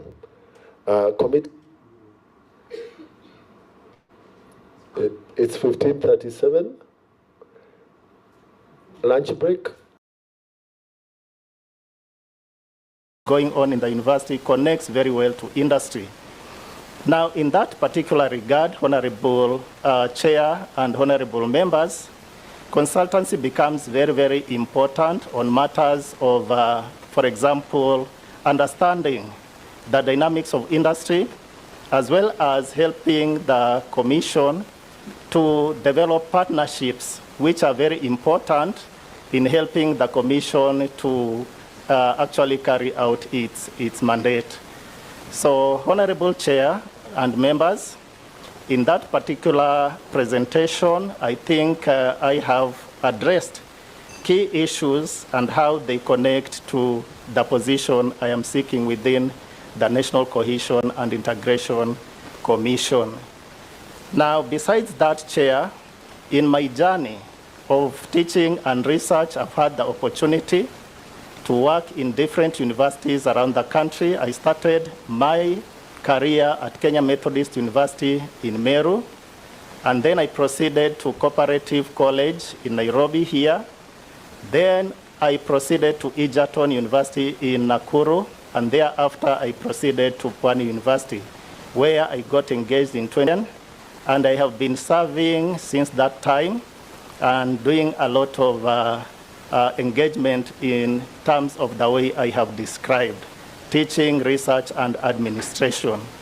So basically, Chair, that is what I can say for now. And I would want also the Honorable Chair and the Honorable members to also appreciate the fact that my movements across the different places, geographical spaces in the Republic of Kenya, gave me an opportunity to interact with different communities, appreciate their challenges, appreciate their aspirations, as well as be able to understand generally their way of life. Now, in the conduct of my professional activities, I would want to draw the attention of the committee, Honorable Chair and members, to my curriculum vitae, particularly on bullet number 7. Bullet number 7 shows a personal commitment to undertaking public responsibilities within the context of the Constitution and within the provisions of the National Cohesion and Integration Act. It also shows and demonstrates a personal commitment to the alignment of national values and principles of good governance.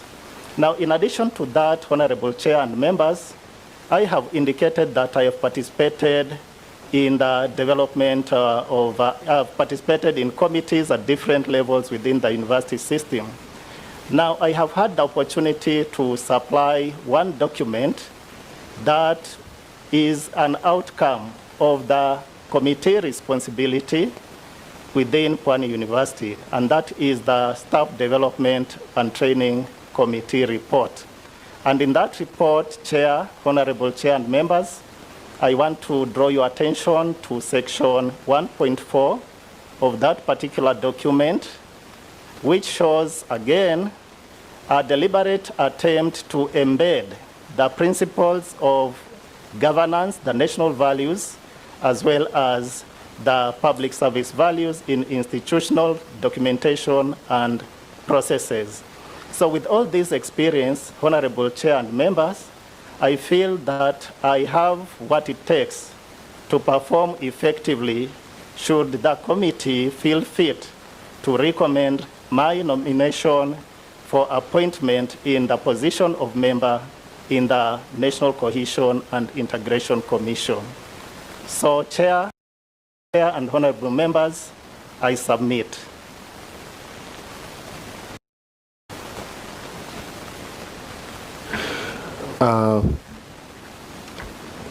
Thank you, nominee. You have not forwarded to us your original ID. You will kindly submit your original ID verification. Thank you very much.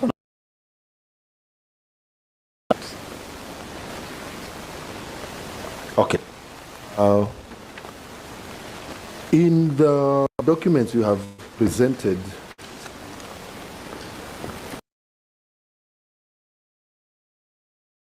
your certificate of police clearance or Directorate of Criminal Investigation is dated 8th August 2025. And this is what it says. Holder of ID number, I do not need to quote your ID number, you know it. I know it, yes.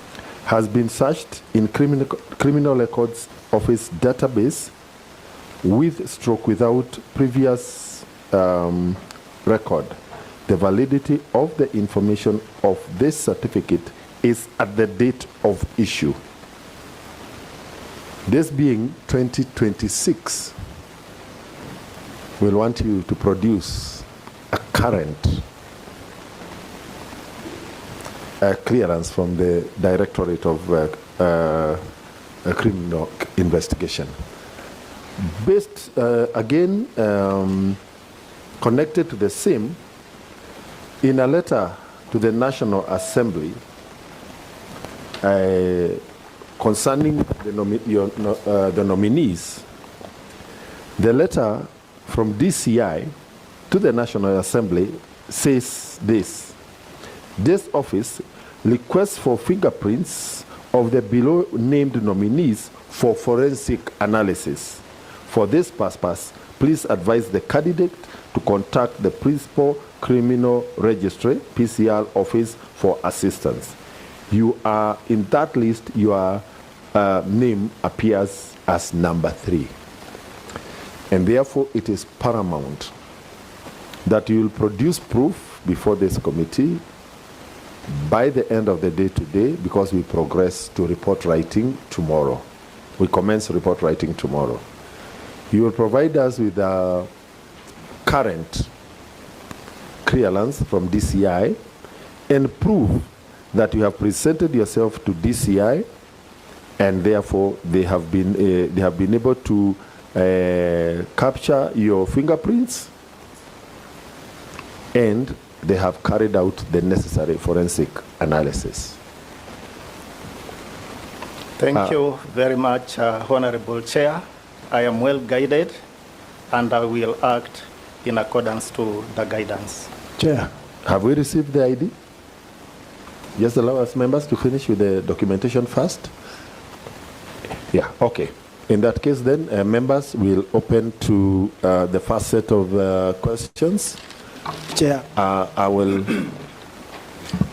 Chair, I just needed the guidance before we go to questions. Maybe you can guide us, because the nominee before us, as you rightly say, missing some documents, which is very critical for us to proceed. Is it in order for us to proceed when the documents are not right? Thank you, Honorable Martins. This letter from DCI has 5 out of 5 or 6?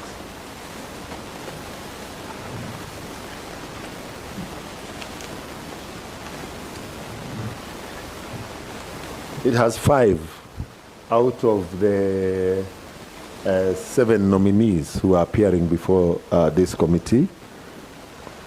And because the advisory is explicit, that the office requests for fingerprints and to present themselves. So, as we did on them the opportunity to comply with that letter by the time we our report writing. To note, nominee, that you cannot bring the documents directly to the committee. They will have to pass through the office of the clerk of the National Assembly, because that is the official route for communication. My assumption, members, is that the same certificate of August 2025 was used by the other vetting, the other institutions of government in this process. And therefore, what we would want is to give again the nominee an opportunity. He has that certificate. The question is the date. What we are questioning is the date, the time between the date it was issued and now. And since we do not have a strict provision as to the date of issue of the certificate, I think we can again allow the provision of an up-to-date certificate within the timelines. We'll make the decision when we come to report writing. That would be my proposal, members. If it is then in agreement, the first set of questions will come from Honorable Maungu, Honorable Kaunya, and for Honorable Ikana in that order. The first 3 sets of questions. Thank you, Chair. Allow me first and foremost to congratulate the nominee for having come this far and appreciate a good presentation. Daktari, from your resume, you have largely spent your years of productive years in the world of academia. And being an academician, you have published several papers and in the referred journals. I can see that you've published papers, the areas of management, areas of HR, areas of organizational performance. I wish to know, have you done any paper or any publication in the areas of cohesion, the areas of national cohesion and integration? And if so, how has such paper been able to assist in policy formulation in this country? Question number two. I look at your CV on page number 5. You have indicated your sources of income, which add up to around 4 million shillings annually. Down there, you have a statement of your net worth around 12 million. You have been in the field of academia for close to 20 years. Those are 2 decades. With a good package, which is found above the normal average package of a Kenyan, 4 million. I tend to find there's lack of consistency. Maybe I'd like you to expound your net worth vis-a-vis your annual income. Thank you. Thank you, Chair. Chair, I just want to go straight to the questions to the nominee. My first question, what, in your view, are 3 most pressing threats to national cohesion in Kenya? And what specific and forcible interventions would you propose? My second question, nominee, to ask whether have you ever participated in any formal mediation, arbitration, or conflict resolution processes involving communities in dispute within our ethnic, multi-ethnic society? If yes, provide details and possible evidence. Thank you. Thank you, Chairman. Allow me to also begin by congratulating our nominee, Dr. Mawasi, and also commend you for a very elaborate presentation that you have made. However, I have 2 very short questions for you. The first one, as my colleague, the Honorable Maungu, has noted, your experience emanates from your practice in academia and administration. I wish to know now that if this committee approves your nomination to NCIC, how do you intend to transition from an environment of academia and advisory to an environment where you will be required to do investigations, evidence assessment, and regulatory decision making? Then number 2, I would want you to tell us, Article 27 of the Constitution guarantees equality and freedom from discrimination. How will you ensure that the Commission advances this constitutional principle in public institutions if you are considered for this nomination? Then finally, in your introduction, you introduced Mr. Motegi as a relative accompanying you, but you didn't proceed further to inform the committee how is your relationship or how you're related. Thank you.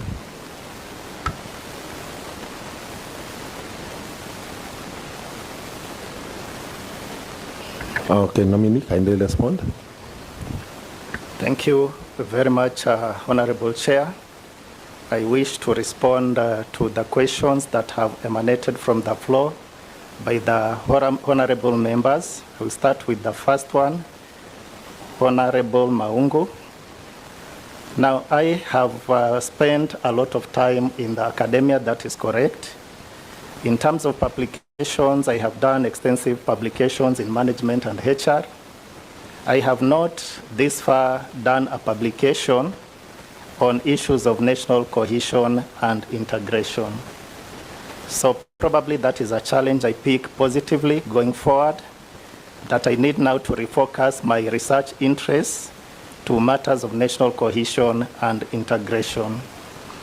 The second question is with regard to the sources of income. My main source of income is actually the salary, which I earn from the services I offer as a lecturer and also as part of the administrative allowances I earn as a Dean School of Business.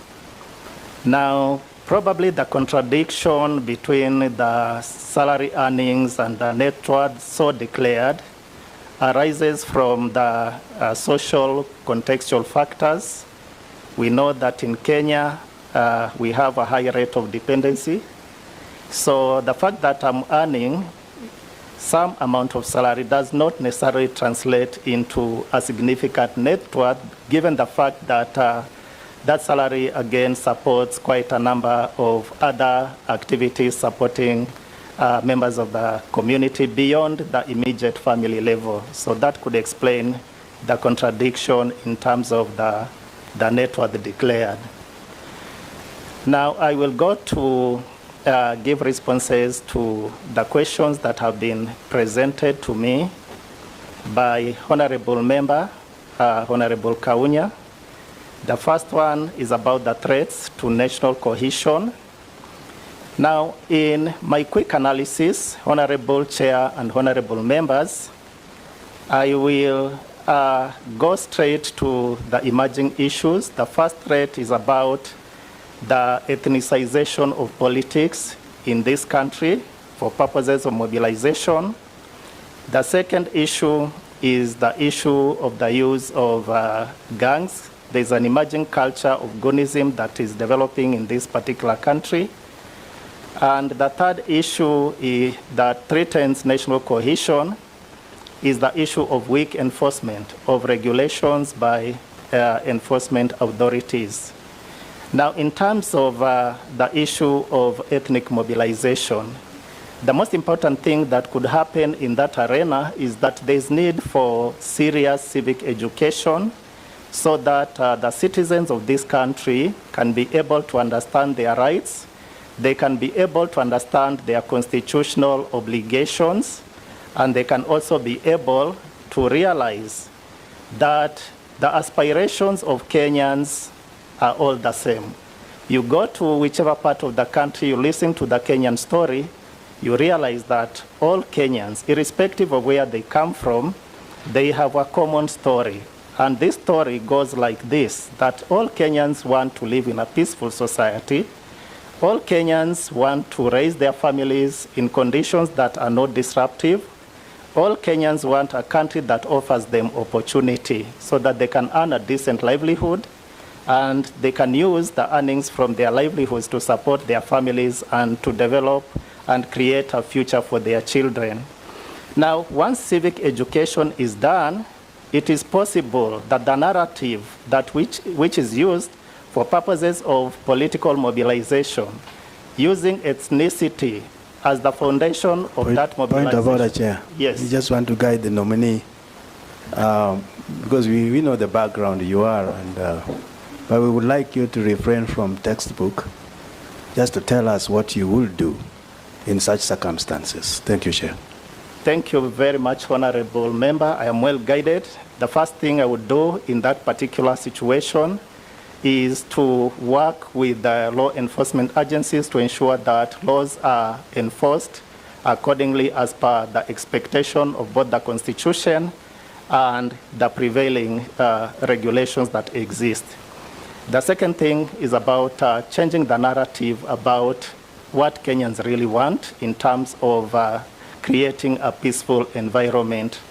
So one of the things that I'm saying is that we can adopt a policy of communicating to Kenyans, and we realize that Kenyans, the majority of the population, are young people.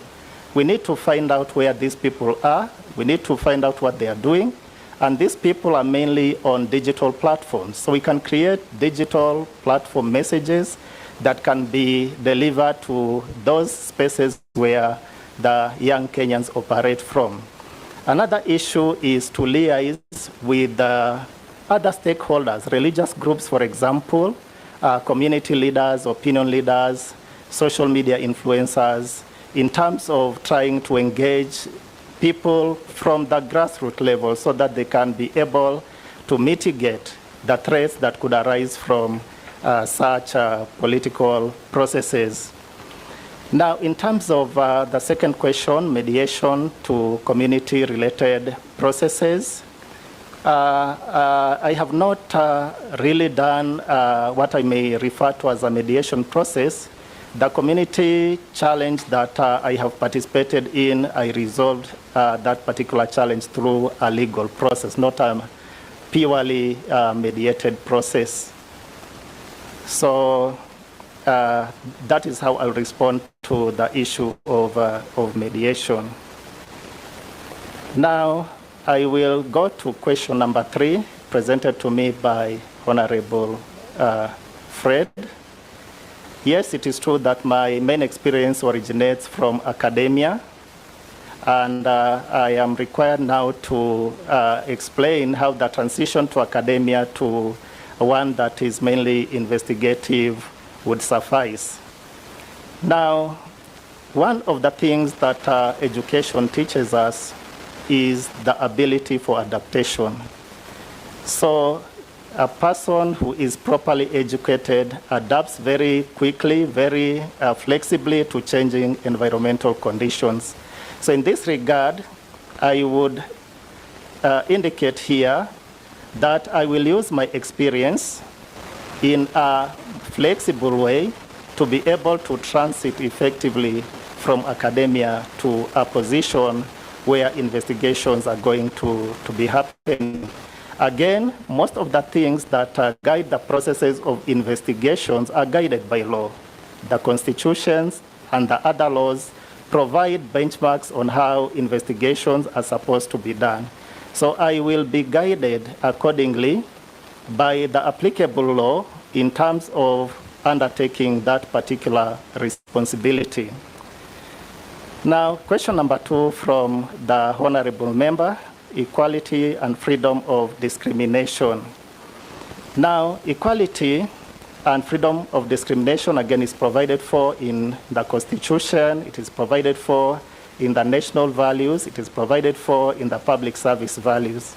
Now, one of the things that I'm going to do, should the committee find favor in my nomination, is to institutionalize this particular value in the Commission's processes of recruitment, processes of selection, processes of promotion, and all other processes that can offer safeguards against violation of this particular doctrine. Now, from a management perspective, where I come from in terms of teaching, we have what we call the day principle. Day principle means that at all times, people should be conscious about the issue of diversity. People should be conscious about the issue of equity. People should be conscious about the issue of inclusivity. So all decision-making processes should be guided by that day principle.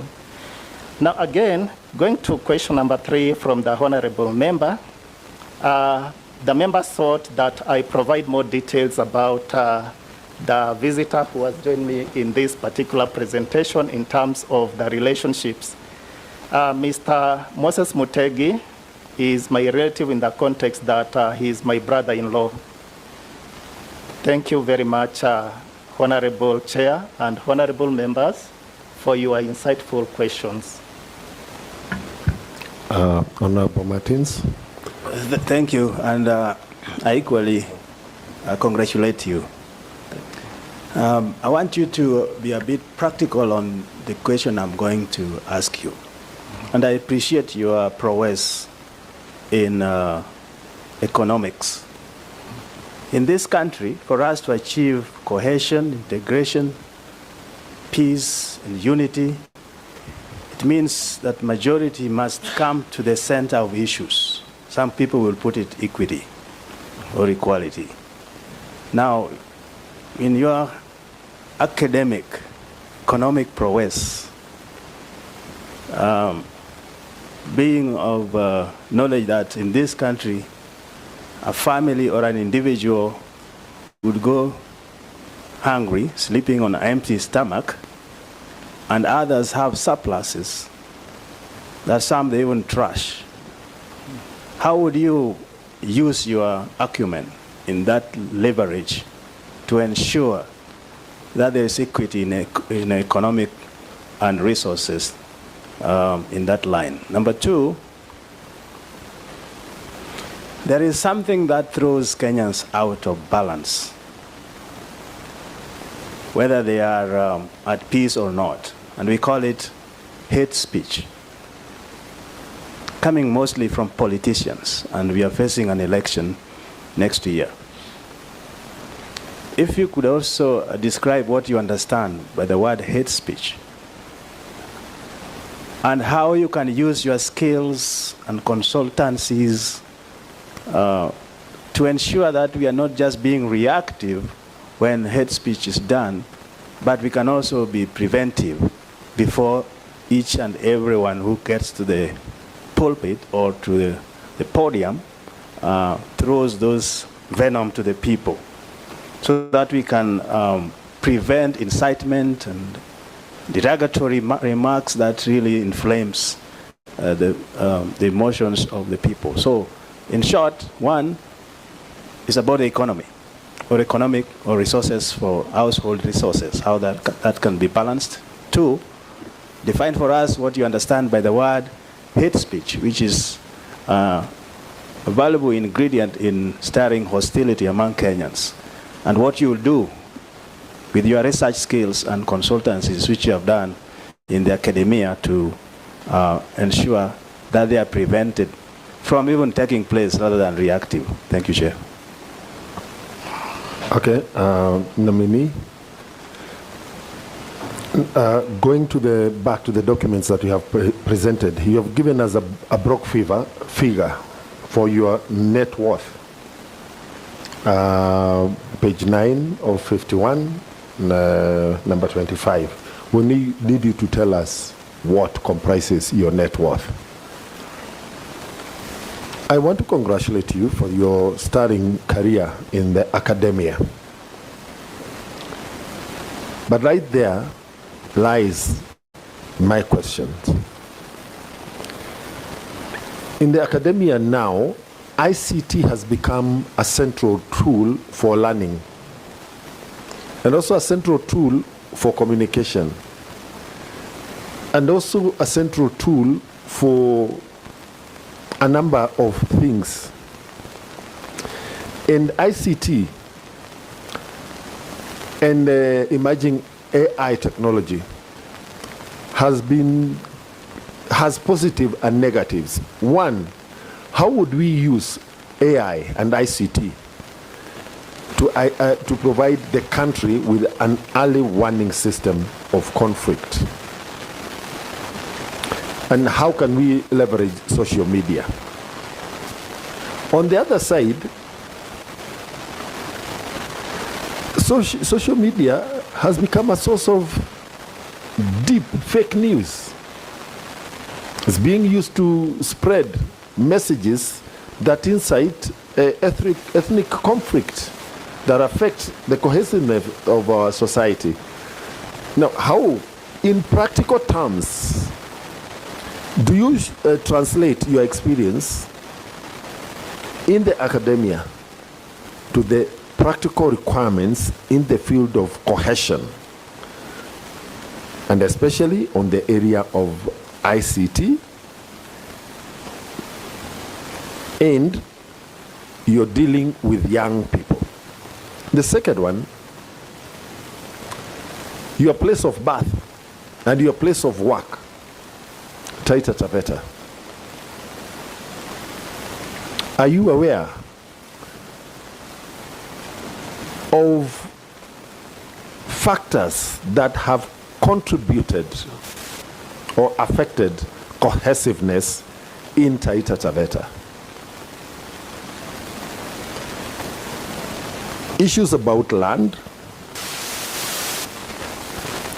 from multiple angles.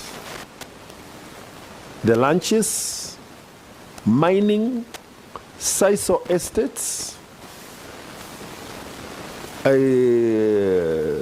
the KWS, Wildlife Services and Forests, and the feelings of the local community about historical injustices and insecurity. Squatters is a real problem in Taita Taveta. Two things. Are you then, based on the local identity, so your place of birth, it is where you have worked, how are you going to avoid being conflicted in your role as a commissioner? Part B of that question, what practical steps will you bring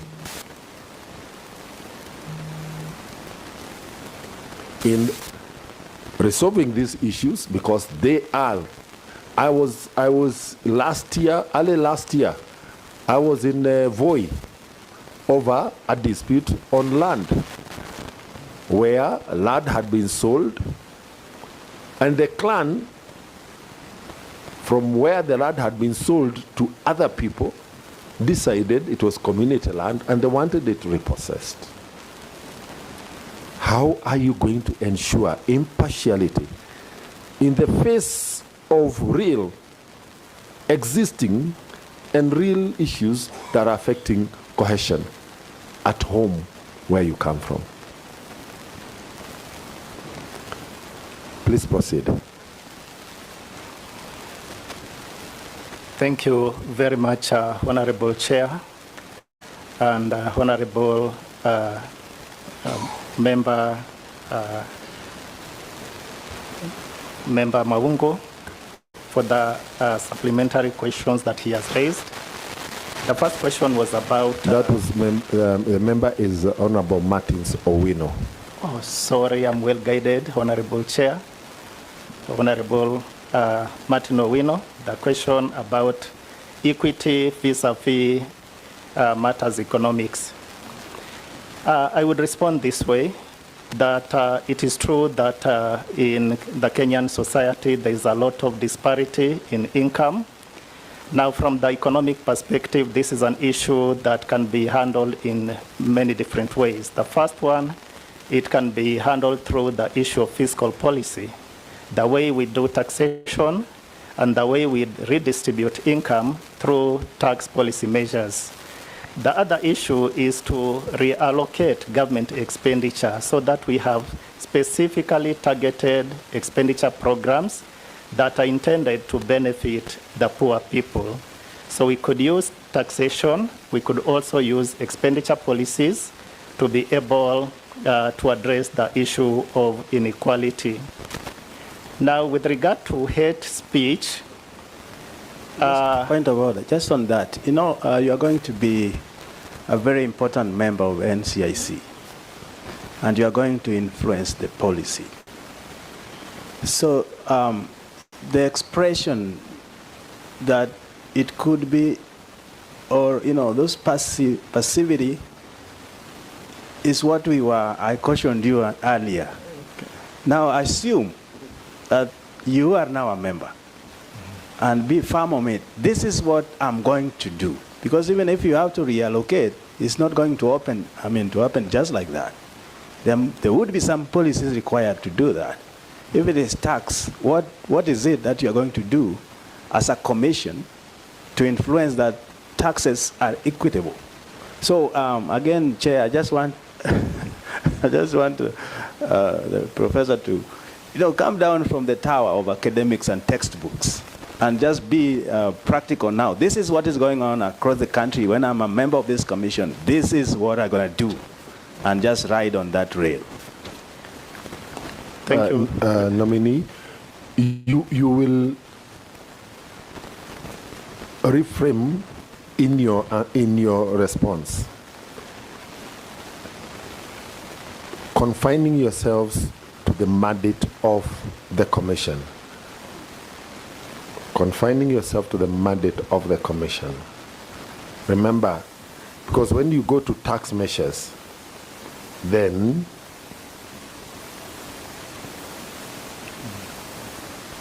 right? Okay, I'm well guided, Honorable Chair. Okay.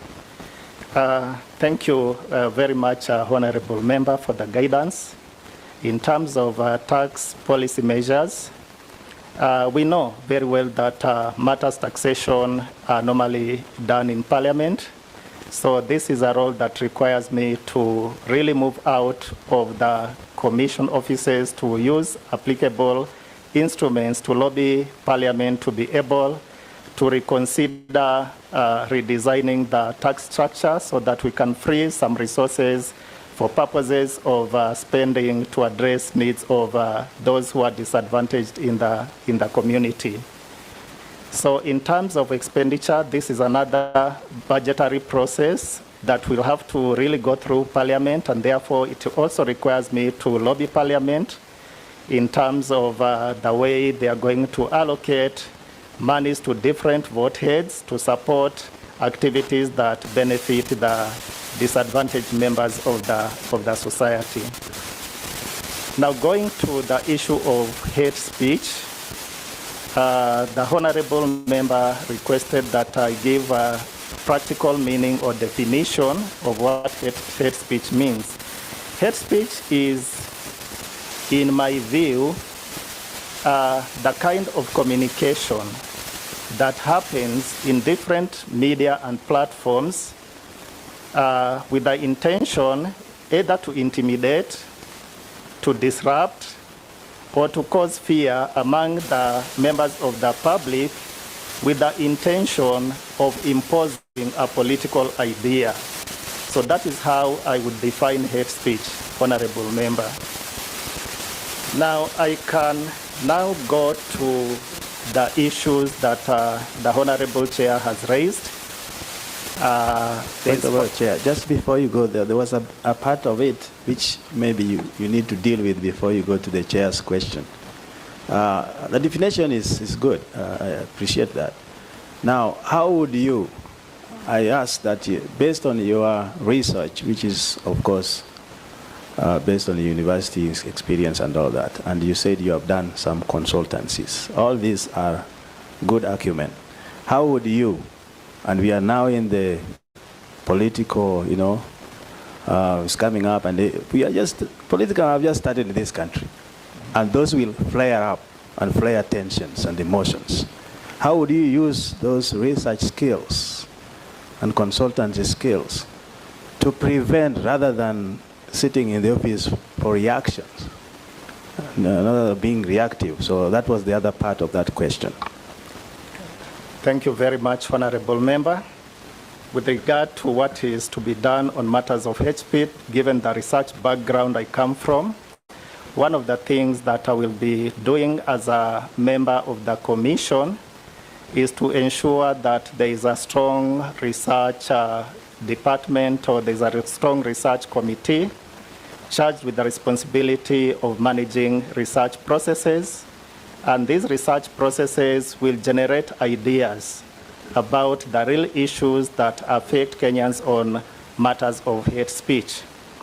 Now again, if you look at our constitution, the issue of hate speech is actually condemned under Article 33 of the Constitution. The fact that the Constitution gives people the right and the freedom of expression, there is a caveat that things that could border on warmongering are actually illegal as per the constitutional definition in terms of the safeguards on matters of the freedom of expression. So I will rely mostly on constitutional restrictions to guide the processes of managing hate speech.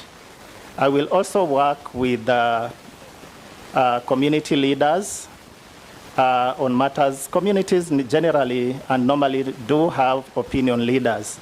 So it is important that we tap into the community decision-making structures so that I am able now to pass anti-hate speech messages through community platforms.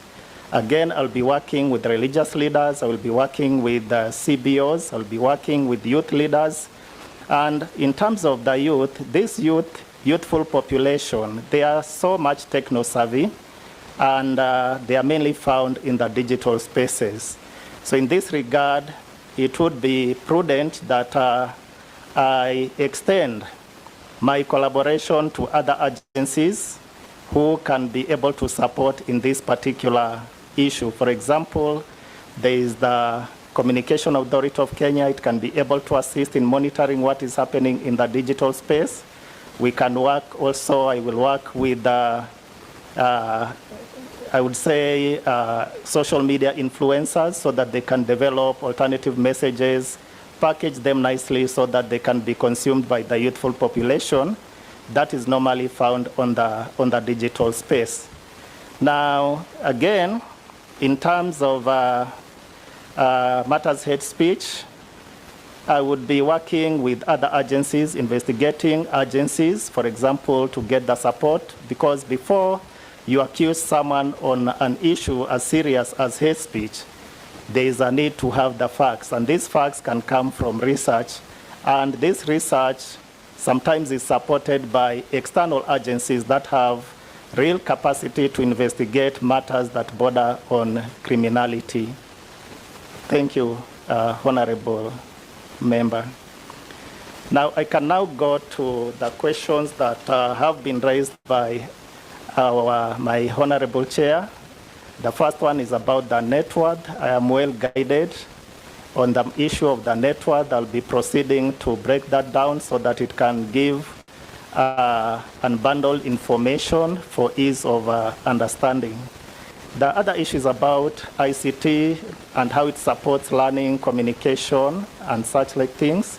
It is true that ICT has emerged as one of the favorite learning instruments that are being used, even now as we are speaking here, by different entities, including the university sector. Many universities in this country are transiting from physical class interactions and moving towards the blended and online learning. And this is for a reason. The reason is that many people are techno-savvy, they are knowledgeable about technology, and they are at ease with this technology, and they can use it to facilitate learning. The only challenge that comes with ICT-enabled learning is the issue of inclusivity. Not all Kenyans can be onboarded on platforms like that because they require some investments, sometimes substantial investments at family level and also at institutional level. Now, it is also true that ICT has emerged as an important medium of communication, and to support this view, just about everything we do these days is ICT-enabled. I personally don't remember the last day I wrote a physical letter.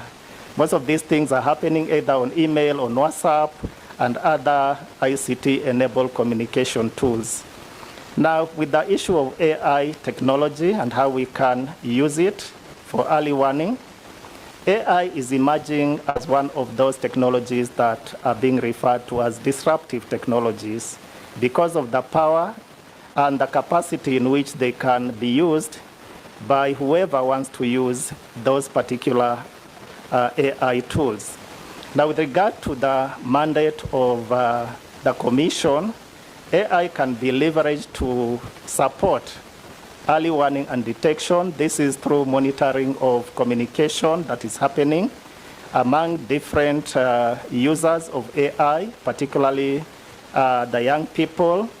And it can also be used to track communication so that you can be able to know the sources from which communications are coming from, which are sometimes inflammatory. And it can also be used to develop systems of flagging AI messages and sometimes even blocking access to those kind of messages from the users. Now, social media, in terms of peace building and cohesion, it is important, and we can't run away from it really. Now, because just about every person uses social media. Here, for those who are in those digital spaces, what I'll be doing is to seek the support of stakeholders who can be able to really give inputs on social media. For example, we could use, or I'll be going to be using social media influencers Just recently, there was the Tukokadi movement, and it was really trending. And how good would it be if, for example, those communications about Tukokadi, there was some embedded message about cohesion. It would have reached millions of people in real time. So social media, it is true that it is a powerful means of communication, but it needs to be used with caution, and people need to use it responsibly. Now, with regard to fake news, in the social media, it is true, Honorable Chair, that there is a lot of fake news, there's a lot of disinformation, there's a lot of misinformation.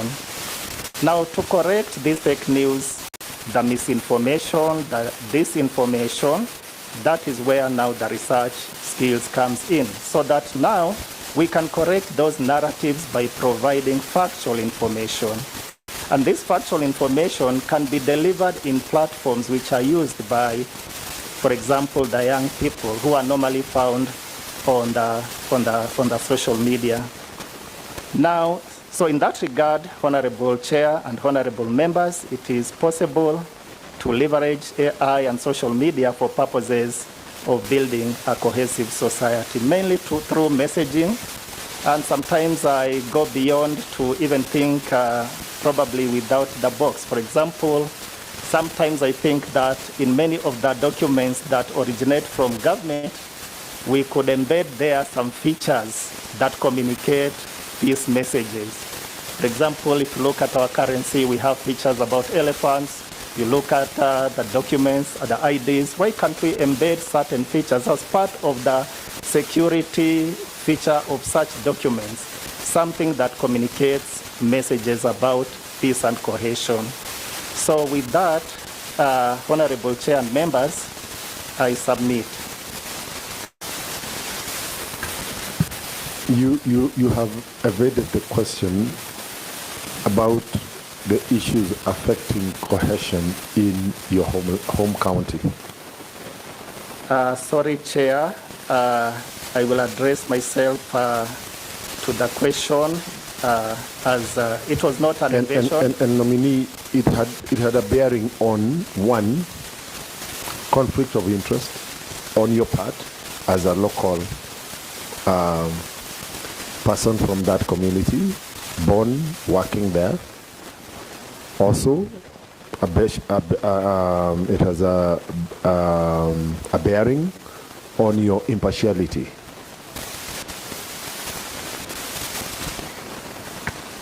Honorable Chair, I would want to really say that it was not an evasion, probably it was an oversight.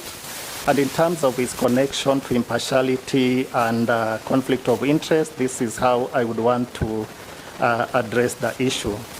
Now, I had indicated earlier on that when I was asked by the Honorable Member about whether I participated in community-led mediation processes, I said I have not. And I gave an example that the only thing that I did in terms of mediating a conflict, and it was a land conflict, was that I worked together with community members to resolve the problem through a legal process. So in that regard, Honorable Chair, I say that I'm not conflicted. Now, should I feel that I am conflicted on any matter that affect the discharge of my duties because of the ethnicity or place of birth, I would want to say that as a practical measure, I will recuse myself from that particular process so that it is handled professionally without conflicts by other able members of the Commission.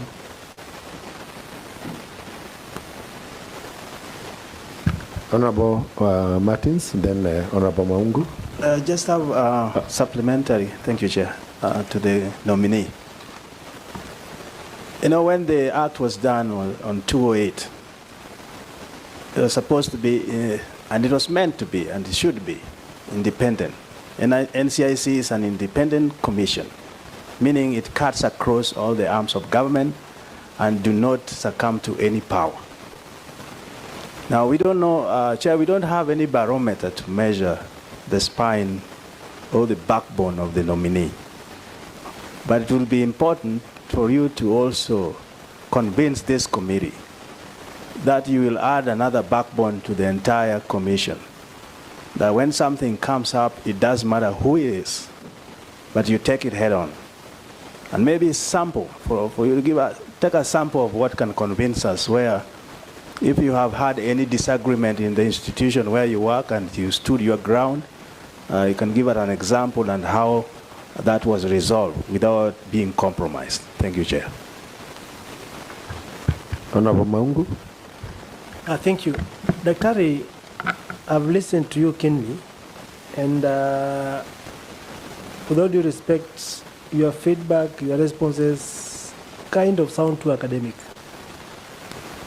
We had close to 640 applicants, Kenyans, some of whom were highly qualified than you, who applied for this position. Out of the 50 million Kenyans we have, 640 applied, and 7 of you were nominated. Listening to you, most taking into account that your career has largely been academic, tell us, why do you think this committee should be satisfied that you possess not only the academic qualifications, but also the practical judgment, independence, and authority required to serve effectively as a commissioner of NCIC? And I'll appreciate if you become practical in your response. Thank you. Nominee, on the question of your net worth, I would still, even as you prepare, I got the answer you gave was that you will prepare to unbundle it. But even as you unbundle, we'd like you in broad terms to tell us what constitutes. Is it land? Is it motor vehicles? What is it? The finer details you will furnish to the Secretariat, but would like you to unbundle that just in general terms. Thank you very much, Honorable Chair. I would first wish to, with your permission, respond first to the question that has been brought to my attention by Honorable Martins about my independence. The independence of my judgment is actually guaranteed because the decision-making processes at the Commission is guided by law. And there are various instruments within the legal framework that guide how decisions are going to be made. Again, serious decisions are not done by individuals. At the Commission level, these decisions are made on the basis of teamwork. So the decisions will be made by the commissioners, and these decisions will be made on the basis of facts that will have been generated through research practices. Now, going to Honorable Maungu. Just a point of information. Yes, you are right. There are those laws that we are going to. But there are powers that interferes in the execution of those laws. And the reason why we ask you, and I refrain because we don't have the barometer to measure your spine, is that those commissions are made of individuals. And those individuals must stand in order to vote right. That's why we wanted to gauge how you have even stood in the institution you are now and what transpired and how you handle it. That would have helped us. So we are not just asking you in vain. We know what happens when you get into the office. But you have to assure us that you can stand your ground when they appear. Thank you very much, Honorable Member Martins, Honorable Martins. The only limitations in terms of the way the question is addressed is that in the institution where I am serving, I have not had a scenario where I had to deal with a situation like that. And therefore, it also tells about another story, that in the conduct of my duties, I do the duties in accordance with the law. So most unlikely, such scenarios where influences to decision-making begin to appear are really not the norm in the conduct of my in the conduct of my duties. Not only where I'm serving in the current moment, but also in the various other places that I have been privileged to have the opportunity to serve. Through the chair, is the nominee telling us he has never had any disagreement in governance and in accountability?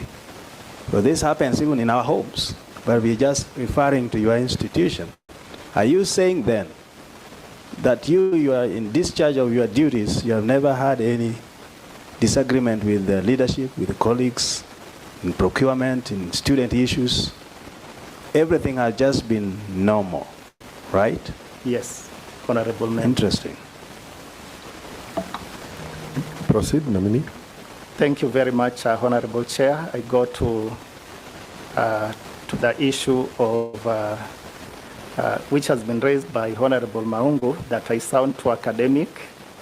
Again, still, I would want to say that my academic background in no way lessens my ability to be able to handle the mandate of the Commission effectively. Now, this is for a reason. The first one, again, I'll go to the established frameworks that guide on how the Commission should run. It is something that is a given. There are laws, there are different partners who can be able to be roped in to support processes that advance the cause of the Commission. And in a broad sense, that advance the real dream of a better and a more cohesive nation. So the academic background, Honorable Member, might not really interfere with the actual conduct of my duties at the Commission, should I be recommended for appointment.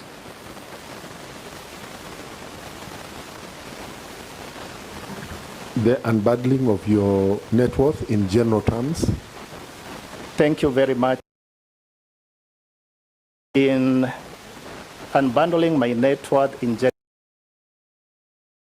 net worth is composed of salary. It is composed of shares in the. It is composed of shares at Safaricom.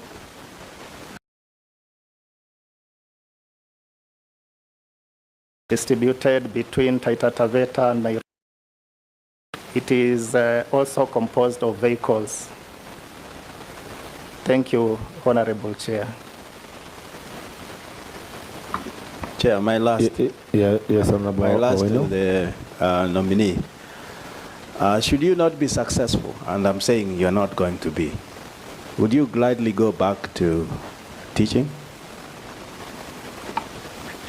Honorable Owino, restate your question again. Chair, I just asked the nominee, should he not be successful in the process of being nominated and appointed? And I'm not saying that you are not going to be, to fail to be successful, but would you, in the process, in the outcome, to your position where you are now, gladly? Thank you very much, through the Honorable Chair. Thank you very much, Honorable Martins. Yes, I would go back to my academic position, gladly to serve the people of Kenya. Thank you very much. Thank you, nominee. That brings us to the end of the vetting session. You will kindly ensure that all your original documents have been returned to you.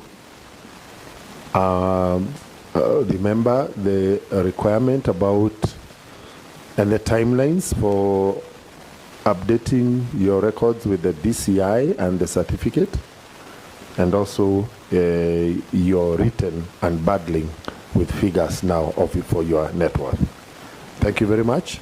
I want to thank you for responding to the issues that have been raised by the committee. Thank you. Thank you very much, Honorable Chair. Thank you very much, honorable members, for giving me this opportunity to participate in this very important process. I would want to congratulate the chair for the able leadership. In my view, from where I sit, the process has gone on well. It has been done very professionally.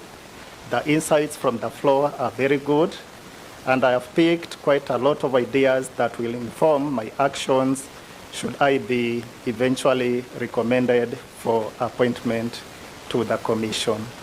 Thank you very much, Chair. One last question.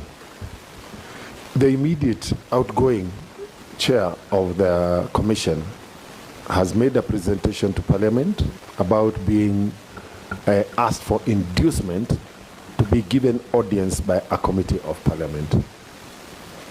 I therefore want you to go on record as to whether either the chair or any of the members of the committee, including the secretariat, or any proxy has approached you asking for inducement in order to be granted audience before this committee. Thank you very much, Honorable Chair. On that particular matter, I would say that none of those members have approached me for purposes of facilitating this particular process. Thank you, Chair. Thank you, nominee. Thank you very much, and we wish you well. Thank you very much, Honorable. Notice that the committee will retreat for report writing effective the end of the day today. The report will be tabled in Parliament tomorrow. So for the additional documentation that has been requested, the clock is ticking. I am well guided, Honorable Chair. I'm picking it up starting now.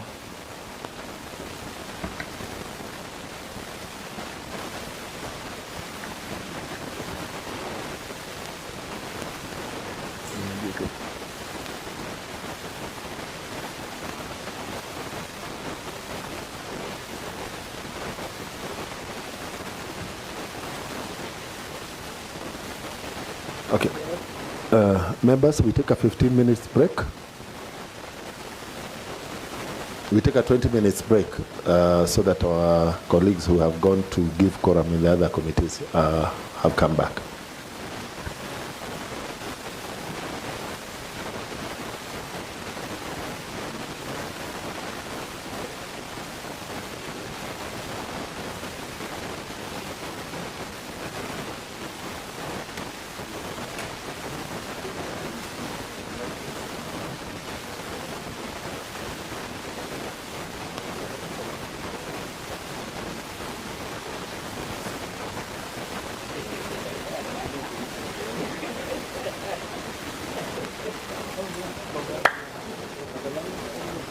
I am nominated MP, a member of this committee. Good morning. My name is Maungu Dick, MP Luanda, and a member of the committee. Welcome, Elohim. My name is Martin Owino, Wood Chief, member of Parliament from Dewa constituency and a member of this committee.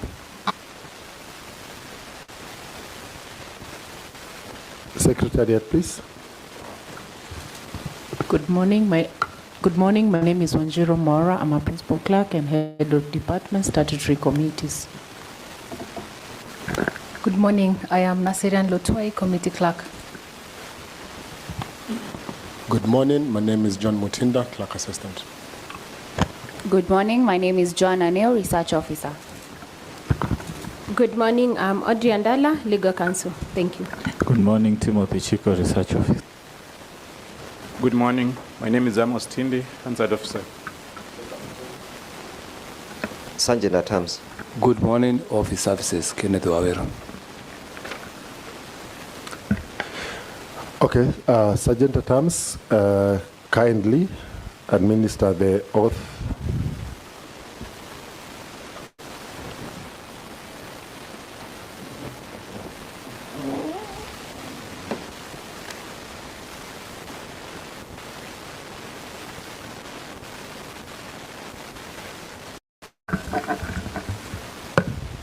I, Irene Chepoisho Tulel, do swear that the evidence I shall give in this committee on the matters under its consideration shall be the truth, the whole truth, nothing but the truth. So help me God. Thank you. You'll proceed to sign the oath.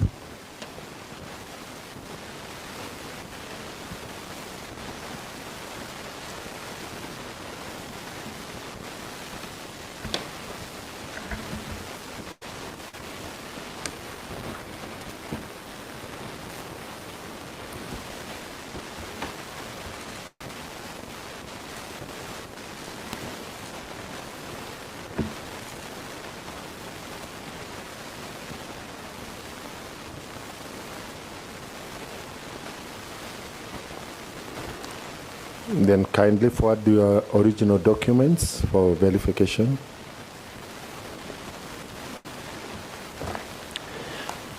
Okay, while the verification is going on, we will proceed.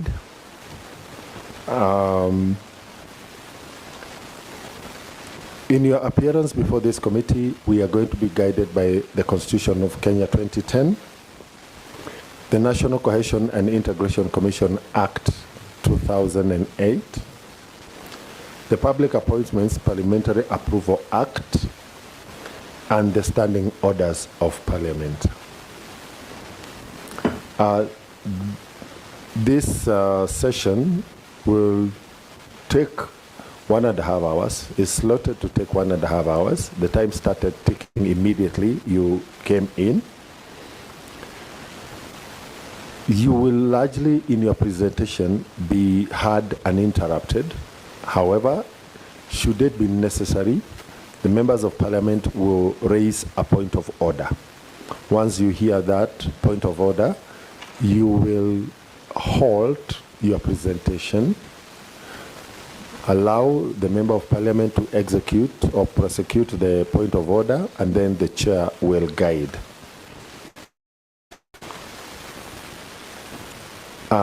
Thereafter, we will go into fielding of questions from the members of parliament. And initially, the members of parliament will seek any clarifications based on your presentation. And then each one in the first round will field 2 questions to you. You will take note of the questions, and only after all the members have asked the 2 questions each, then we will give you time to respond. Again, if there are supplementary questions as a result of your responses, the members of parliament will note their supplementary questions, but if there are clarifications, they will intervene. The supplementary questions will come in round 2, where each member will pose 1 question, and then we'll see how we'll have performed in terms of time. You will introduce yourself again. If you have members of your family who you have requested to accompany you, or indeed any other person of your choice, you are at liberty to introduce them. Then you will give us your educational background, your employment background, and then in your own words, you will describe yourself in terms of how suitable you feel you are for the role that you have sought to be nominated. You can begin. Thank you, Chair and honorable members. I am Irene Chepoisho Tulel, a resident of West Pokot County, ethnicity Pokot. Chair and honorable members, with me I've been accompanied by my mother. Unfortunately, I can't turn. I've been accompanied by my mom. Yeah, sorry. Our sympathies, we noticed that you're wearing a dress. Our sympathies, certainly it would look like you have some medical issue that has required you to wear the dress. We take note of that. And Pole Sana, we also wish you a quick recovery. In that case, because of challenge in turning, I'll ask your family members that once you mention them, they will stand so that we can then identify them. I'm accompanied by my mother, Ms. Rofina Tulel, whom I'm the firstborn. With her is my son, William Pengat, who's a university student. That's my firstborn son. And my cousin, Maalon. Thank you, Chair and honorable members. Chair,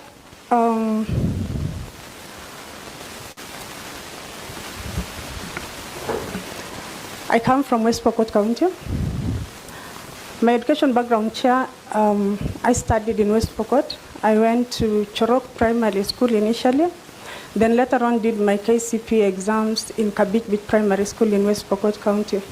I later on transited to Immaculate Heart Juniorate, which is in Eldoret, where I did my Form 4, and then joined Daystar University to pursue a degree in Community Development, Peace and Conflict Transformation.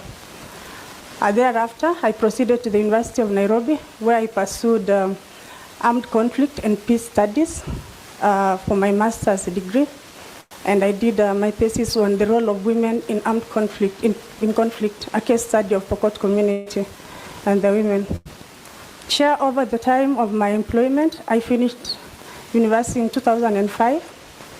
My employment history, I started my first work employment in the Dab refugee camp as a gender and development officer within the refugee camp, where I was handling gender-based cases within the refugee setting. I later on then joined Africa Peace Forum, which was the research institute for conflict early warning and early response mechanism for IGAD, as an assistant country coordinator to manage early warning and early response on pastoralist conflicts. That was an area covering Tana River all the way to Mount Elgon districts at that particular moment. A position I held for a very short time, later on transited by the age of 27 to be the country coordinator for the same program, conflict early warning and early response. Chair, it's during my tenure as the country coordinator for Kenya, for IGAD, which is a member of all the IGAD countries, that we saw the number of reporting areas and the number of districts increase to cover the area that I've given. Our role responsibility was managing and reporting pastoralist conflict, working closely with the provincial administration, together with the district peace committees, which at that particular moment were not in every part of this country. Later on, the president then, Mwai Kibaki, did give a directive to all the districts to ensure that they have district peace committees because of the successes in managing conflict at that particular level. It's also during that time that Kenya became the first country to institutionalize the early warning and early response, to domesticate it. And also Kenya became the first country at that particular time to also roll out the Rapid Response Fund between IGAD, making us the first country to do that within the IGAD Conflict Early Warning and Early Response Unit. Chair, I then proceeded. Heavily my work was monitoring pastoralist conflict. I later on proceeded to join the Independent Electoral and Boundaries Commission in 2012.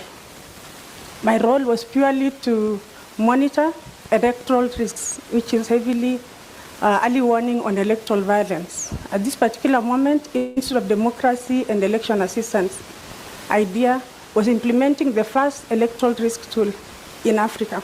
And Kenya was the first country that they wanted to pilot the tool to see how we are going to manage the elections. That was 2013 elections. I became the coordinator in charge of that project. But with that project also, Chair, we did, and honorable members, we did institute election security arrangement program. This was a learning from 2007 to 2008 management of electoral process. And we realized our engagement with security officers during elections only came towards the end, about when we were about to do elections. But there was the whole electoral cycle that officers needed to be taken through, from legal framework and also issues of peace building. A project that we trained almost 100,000 officers, and IBC got an award because of that work. So at that particular moment also, Chair, that I did present this country in many meetings. I trained the Electoral Commission of South Africa and Botswana to present Kenya to share the knowledges in Nigeria. Chair, that was early warning on electoral violence. I then later on moved in quest for more knowledge and joined the National Counterterrorism Center to look at issues of counterterrorism, a position I held since 2016 to 2023. to institutionalize and see how, as a country, we can put ourselves in a better place to be able to handle issues of terrorism and emerging threats of terrorism within this country, which ended in 2016. Then I was appointed into a member to review the peace building architecture for Kenya by Ministry of Interior, 2023-2024, which is we reviewed the whole peace architecture for this country. Chair, last year, I was appointed to join the Office of the Deputy President as the Director of Political Affairs, a position I hold to current, and my main role is advisory to the Deputy President and coordination with partners. Thank you, Chair.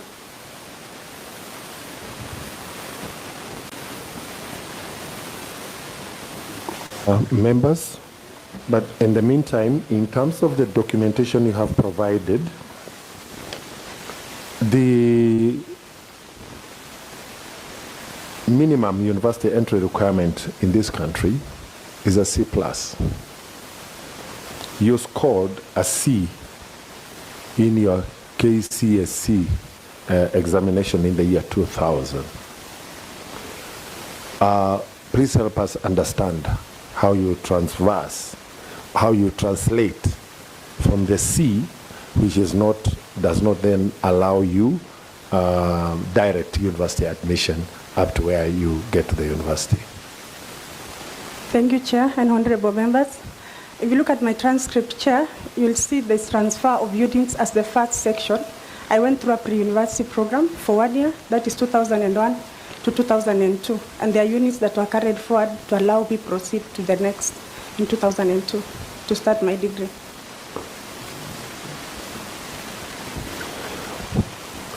What we need you then to help us understand the policy underpinning the pre-university program in this country, because there it has to be a policy, because there is a policy that is used to determine what is known as a cut-off points for university admission. So all the other transition pathways must also be underpinned by policy. And from your presentation in terms of your work, then I am sure you would appreciate that would be a likely pathway. Thank you, Chair. I may not be privy specifically on the policy, but DAYSTAR has been running that program, and at that particular moment, they would admit, and that's why out of the 1 year program that you undertake, they transfer only a few units to the next level. Okay. Members? We'll begin with Honorable Maungu, then Honorable Wainaina, and Honorable Martins Owino in that order. Well, thank you, Chair. Though the question you put across has not been answered clearly, so I think the nominee will continue to talk on the same. Allow me to congratulate you for finding yourself this far, and my apologies and empathies for the challenge you have in your neck. All the same, you have a beautiful resume in the area of conflicts, whereby you've indicated your bachelor's degree at DAYSTAR University, your master's degree at University of Nairobi, and you've been in that space, which is quite encouraging. However, you currently say that you are a director of political affairs in the executive office of the Deputy President. Director of political affairs. Though in your resume and work experience, you have indicated that you've actually dealt professionally, not politically. I wish you to convince this committee. How can you assure this committee and the public at large which is watching that upon assumption of the office of the commissioner, you will remain independent and nonpartisan as a commissioner in the National Cohesion and Integration Commission?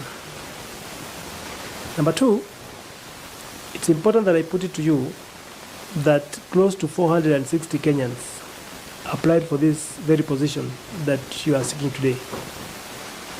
Of the 460 Kenyans, about 7 of you were nominated after having gone through the interviews. Today you find yourself here. What is this unique advantage, an inch that you think you have competencies that will make you unique for this chance, that will actually make us as a committee to approve your nomination? What is it that you have which is over and above the rest? Thank you.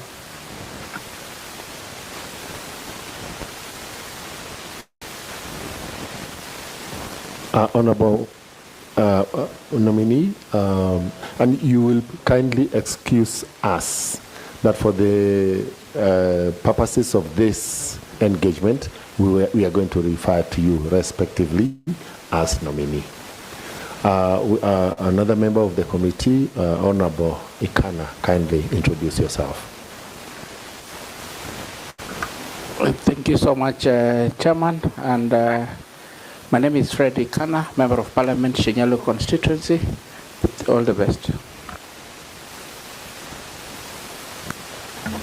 Honorable Wainaina. Aileen, asante sana kwa kuteuliwa kwa maneno yetu ya cohesion. Nasikia umesema ulikuwa kazini 2012 na ningetaka kujua au kukuuliza madam, 2008 ulikuwa wapi wakati kulikuwa na mashida ya vita, na 2007 ulikuwa unafanya kazi gani? Ndio tujue hii kazi kama unaiweza.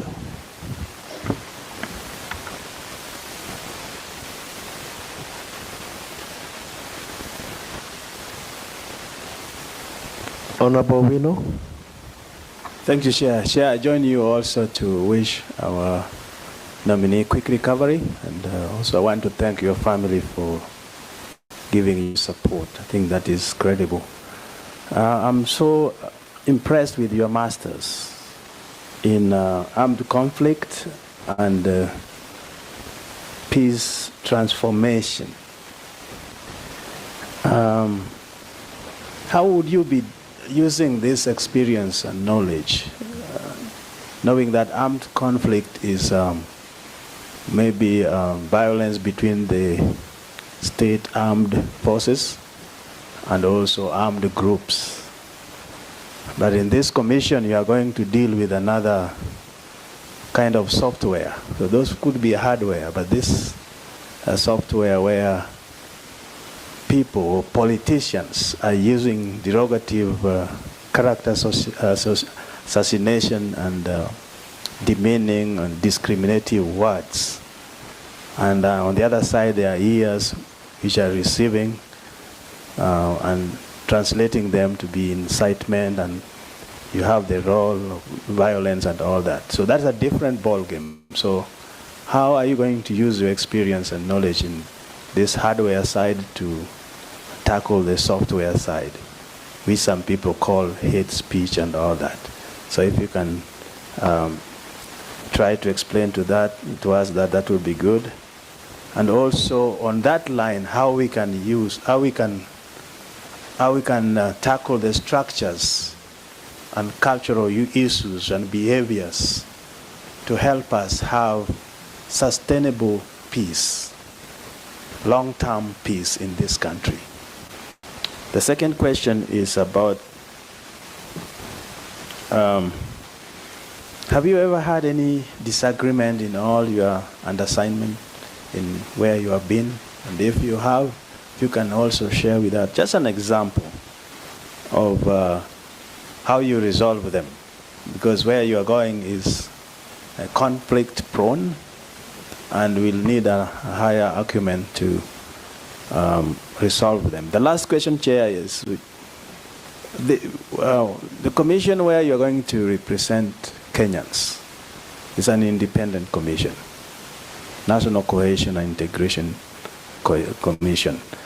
Independency here is defined as a body which will stand irrespective of any powers and forces from all the three arms or all people who are considered to be high there. And stand the ground and you protect Kenyans, or you pursue justice of Kenya. How do we as a committee gauge your backbone, your integrity in standing for the right without being compromised? May not have barometer to measure that, but if you can walk us through maybe in your past experience. That would be helpful. Thank you, Chair. Honorable Kana, if you're not ready, we can allow the nominee to do first one. Chairman, I don't have a specific question for the nominee. I just wish a quick recovery. Okay. One, on your declarations, you have given us a block figure for your net worth. You will kindly disaggregate it in details and later furnish the details to the Secretariat. But in your response, in general terms, you will list in general terms what constitutes your net worth. Again, I want also to congratulate you on this pathway for pre-university. There is no evidence in the documents you have provided. We have an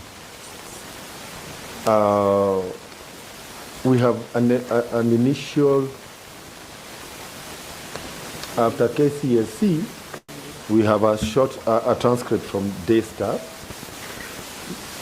Okay, but this does not show that it is a pathway to university admission, and therefore we would still ask, how did you get admitted to Daystar University for a bachelor's course? There's need to provide clarity. I take note that you have had an impressive career, especially in the areas of conflict, peace building, and counter-terrorism. I've seen you have received several honors and awards. You have a lot of published writings.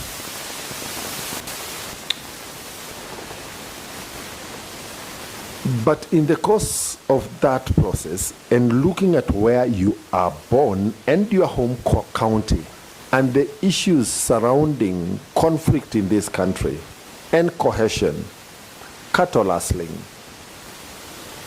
land issues, your interaction with the political class at IEBC in the peace, under the peace initiative, despite your competencies, I would still want you to demonstrate how, because of this documented long-term interaction with the political class, including currently serving as a political advisor to none other than the Deputy President, and the issues surrounding the current day politics, how do you delink so that you have no conflict, there is no conflict of interest on account of your past and current association, because you are active in the political arena currently. And it's clear for every Kenyan that the political arena currently is quite contaminated, is quite competitive, is quite abrasive. And then based on the unfortunate historical components of conflict from your county of birth, demonstrate how you will be able to translate again so that you can conduct the affairs of the commission with independence and without prejudice. Please proceed. Preferably, please respond to the questions in the order that they were put, so that you will begin with the first member of parliament and you will end with the questions from myself. Proceed. Thank you, Chair and honorable members. In response to Honorable Maungu, in terms of confidence and independence, considering it's linked to the last question you've asked, working with the office of the Deputy President currently.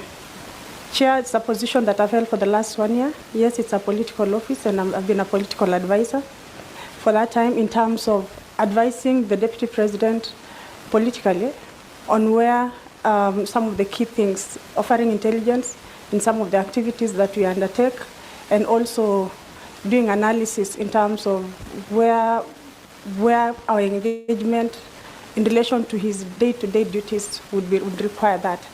Chair, in terms of interdependence on that, prior to that, Chair, you see from my submissions that I was one of the members that was selected as independent panel of advisors to review the peace-building architecture for this country. This is a process that I was involved in, the first one in 2014. And this was the second time. The second panel of advisors was chaired by General Opande, retired General Opande. And it was amalgamation of senior and also the young ones who are implementing. Chair, my line of duty has been through, and not only in my career and delivery of my duties, that I've had a passion all through, including making a decision to pursue peace and security, because one of the community where I come from, it was a quest on why conflict consistently continues. So by the time I was getting to the university, I was very clear that I wanted to do peace and security to understand why within my community and our neighbors, we have conflict consistently happening. That really helped me in terms of focusing on one line to understand that not only locally, but also regionally within this region and how all that affect Kenya. So in terms of interdependence, Chair, I've been there for 1 year. The 1 year has given me an opportunity to actually look at conflict from a political perspective. When I was an election officer, I was doing electoral risks, not necessarily directly advising specific like His Excellency, the Deputy President, but understanding political dynamics and what are the specific risks that are likely to be under that.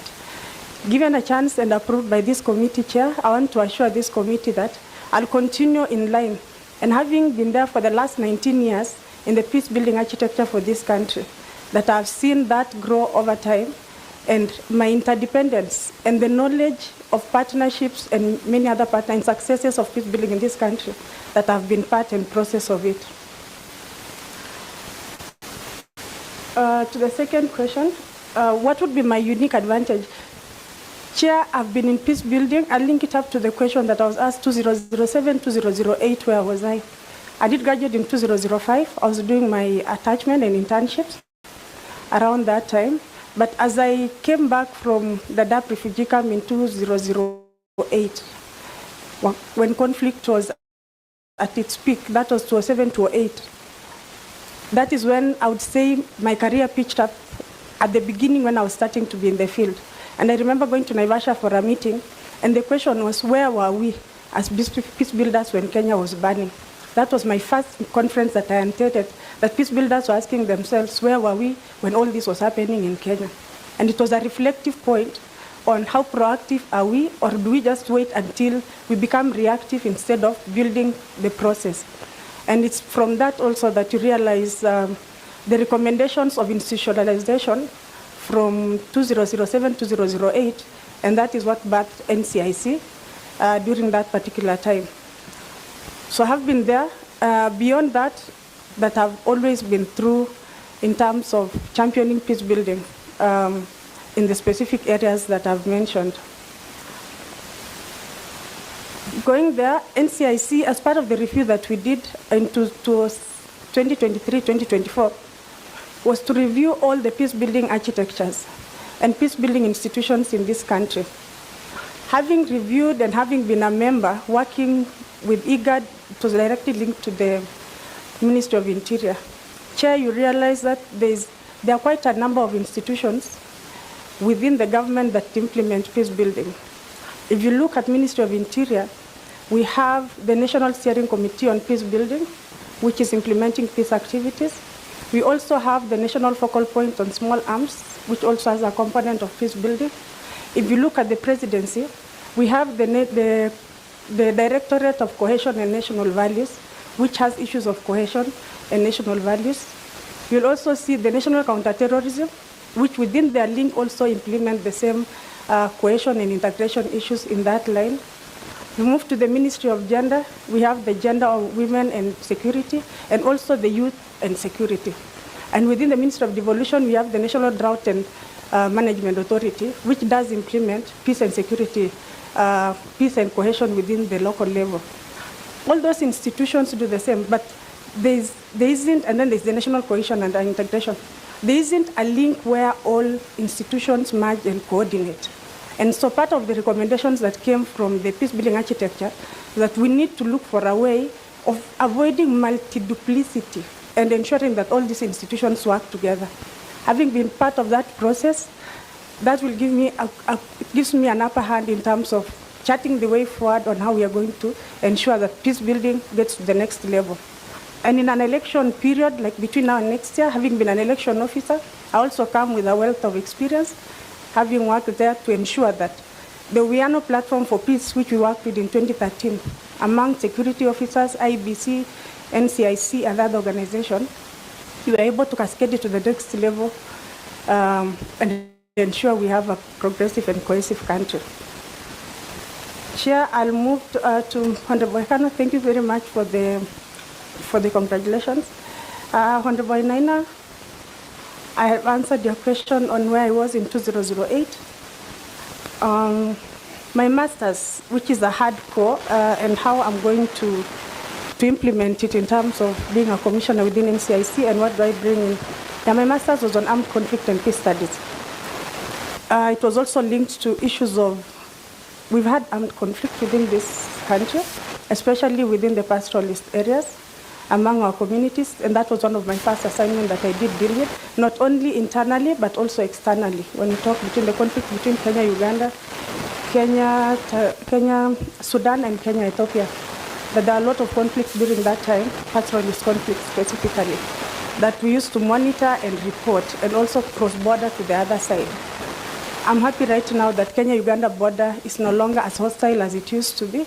However, we still experience cases internally as a country of pastoralist conflict. Those are issues and things that we've continued to work on at that level of pastoralist conflict. Issues of hate speech, yes, that's the main thing that the Commission has been grappling and dealing with it. Chair, approved by this committee, is to ensure that the bill before Parliament, the amendment bill before Parliament for NCIC, is to work together with this committee to see that if those recommendations are enforced, to ensure that NCIC has the powers to be able to prosecute, have the powers also to be able to summon and members to be able to come there, the legal frameworks that are not there, and also ensure that there is follow-up of law and order and impartiality in terms of handling cases of hate speech across the country.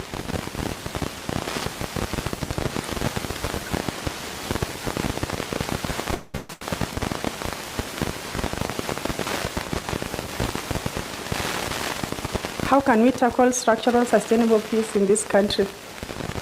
Chair, we are headed to an electioneering year. Chair and honorable members, sorry, through the chair, and honorable members, structural conflict, part of the things in terms of structural conflict, the country has really tried to address most of these things. And I think one of the major achievements that we've done as a country was devolution, to ensure that resources and services get to the lowest level in terms of each county being able to manage and address key issues within the counties. Chair, you also see that part of that, even the equalization fund, was to ensure that some parts of the country, they're able to be brought closer to the other members. In terms of structural, you realize what was removed the other day, that border counties needed to be vetted first before they could get IDs, was also showing some of the structural and discriminatory issues. But then the removal of that then gives them to also be able to get national IDs for implementation and them to be able to get their services. In the Commission, we'll ensure that we continue to implement and follow the rule of law, work together with partners to be able, NCIC as a commission itself cannot deliver peace and cohesion. And our biggest mandate as a commission, if approved to be a commissioner, is to ensure we are able to prevent conflict before it erupts. And that is a mandate of each and every Kenyan. But NCIC commissioners then take the lead in terms of bringing each and every person together, in terms of delivering this for one nation and our country as one, even with all the different ethnic groups that we have within the country, capitalize on them as our strength. Any disagreements that I've ever dealt, Chair, I've been an implementer, heavily a fund manager and manager as per my submissions. Yes, Chair, when most of my work has been programming, fundraising, programming, and implementation of programs supporting the government. In terms of that, I was asked to give an example. Chair, let me give an example. When I went to National Counterterrorism Center as a program manager, NCTC is an institution that has seconded officers. And going there as a civilian, and it's a security, from all our security institutions, I went there to be a manager to manage donor programs from UNDP and European Union. As a civilian within that, I felt, I didn't feel to fit because I wasn't, but I came with expertise on donor funding. And part of it was, how do we manage having our security officers who do not have a background on that? On one occasion, my initial times was workshops and being in a position that payments were being done on the last day. And one time there was an officer who came and wanted to be paid on the last day when he had only come for the last day. And that's the time I needed to put my feet down as a program manager and follow the rule and the regulations that were there. But I was not able to do the payments, but then it was escalated to management and a note to file why payment needed to be done. And with that, then we ended up having a working relationship with the senior officers and for them to understand how donor funding works, vis-a-vis the government direct budget works. And we had a very good relationships going forward with all the officers that were posted into the counterterrorism.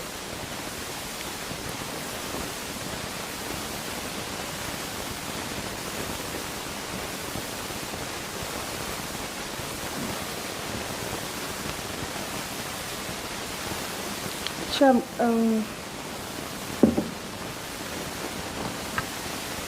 how independent I'll be able, yes, the fourth question was on independence, and ensure that the commission that is not influenced by the three arms of government. Chair, it's to ensure as a commission that we rise above par in terms of ensuring that we are in line with the Constitution and implementation of the Constitution, clear adherence to Chapter 6 and Article 73 on governance in terms of that, to be able to ensure that the Commission has gained trust in terms of its delivery at individual level, and also NCIC to be an institution that can be trusted and by Kenyans, and that even individually as commissioners, that we are at par to be able to do that by maintaining and following the rule of law and ensuring that everything that as per mandated by the Act and the Commission, that we follow it to the latter. Chair, on my net worth, Chair, my net worth is approximately 33 million. Chair, this is accumulation of land at home in West Pokot, a piece of land in Kitengela, and a residential home in Rongai, plus my car. Thank you. Issues of cattle rustling, political. Chair, I'll try, this question links to the first question on how I'm going to be, which I had answered, to delink myself and assure this committee that given this chance, that my current role as a Director of Political Affairs within the Office of the Deputy President will not in any way affect my delivery of this mandate. And this commission gives me an opportunity also to be able to champion the same peace building activities that I've been doing for this country and for this region for the last 19 years, to be able to look and work on them now at policy level, not as a direct implementing officer. Thank you, Chair. Members, any supplementary or any clarifications? Honorable Ikana, followed by Honorable Matthews. Thank you, Chairman. I want to find out from the nominee, coming from a background of resource mobilization and donor funding, and noting very well, having been in government circles, that our budgets are usually constrained, and the same applies to even other independent commissions. So in case this committee approves the nomination to the Commission of National Cohesion and Integration, what leverages do we envisage you to harness from your previous experience in donor funding and fundraising in terms of support for the Commission's programs that may not be fully funded by the government? Thank you.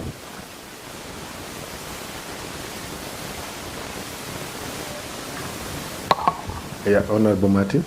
Thank you, Chair. Irene, you did very well in this transformative conflict. I like it because attaining peace is one thing, but sustainable peace, long term, is another thing. That's why I wanted to have a comprehensive understanding, because you have been in that space for a long time. But you dealt with structural, which is good. I got that. But you didn't talk about cultural issues. You didn't talk about relational issues, behaviors, and attitudes. So if you could just briefly say that. Now, the other one is you have been, I think the product of office can be seen in the head of that office, like the deputy president have done very well. Maybe you are the architect of fires you fire. So why are you leaving this office? And you're doing very well there. What is not going well? And should you not be successful in this process, would you be happy to retain your current position? Thank you, Chair. Okay. Once again, I'm looking at your community of origin and where you are, and again the cultural settings. And I just want to congratulate you for your achievement this far. However, I want to take you to the conflict between the Pokots, the Turkanas, and the community living in Laikipia. And this is one of the alive, long-standing disputes in this country. And we despite, the fact, the truth of the matter is that it flares, goes down. Flares, goes down. As a commissioner, how will you win the confidence of these other communities in where you'll be required to attend to matters cohesion and peace building among these communities? How will you win their confidence? Secondly, as coming from a minority community in this country, how will you be able to bring influence policies that will address the historical inequalities without creating marginalization of the majority, because it can happen, or marginalization in urban areas, which is completely multi-ethnic? And then lastly, in the areas where you've been active, the issue of ICT and emerging technologies in AI, and deploying that as early warning signs for conflict. But also on the other side, the way that space has been used in generating deep fake news. And how to manage it within the context of cohesion.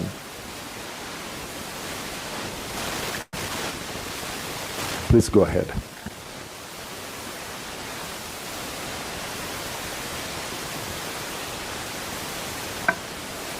Thank you, Chair and honorable members. Thank you, Honorable Ikana. In terms of my contribution when it comes to donor funding and budget, honorable members, through the Chair, this has been one of my, as per my submissions, that have been a fund manager and a fundraiser.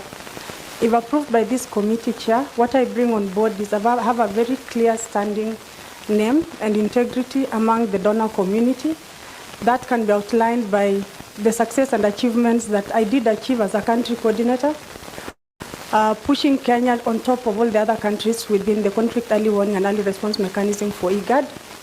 Chair, also my tenure and time at IBC, I did institute and start programs, including election security arrangement program, which was not a project that existed before.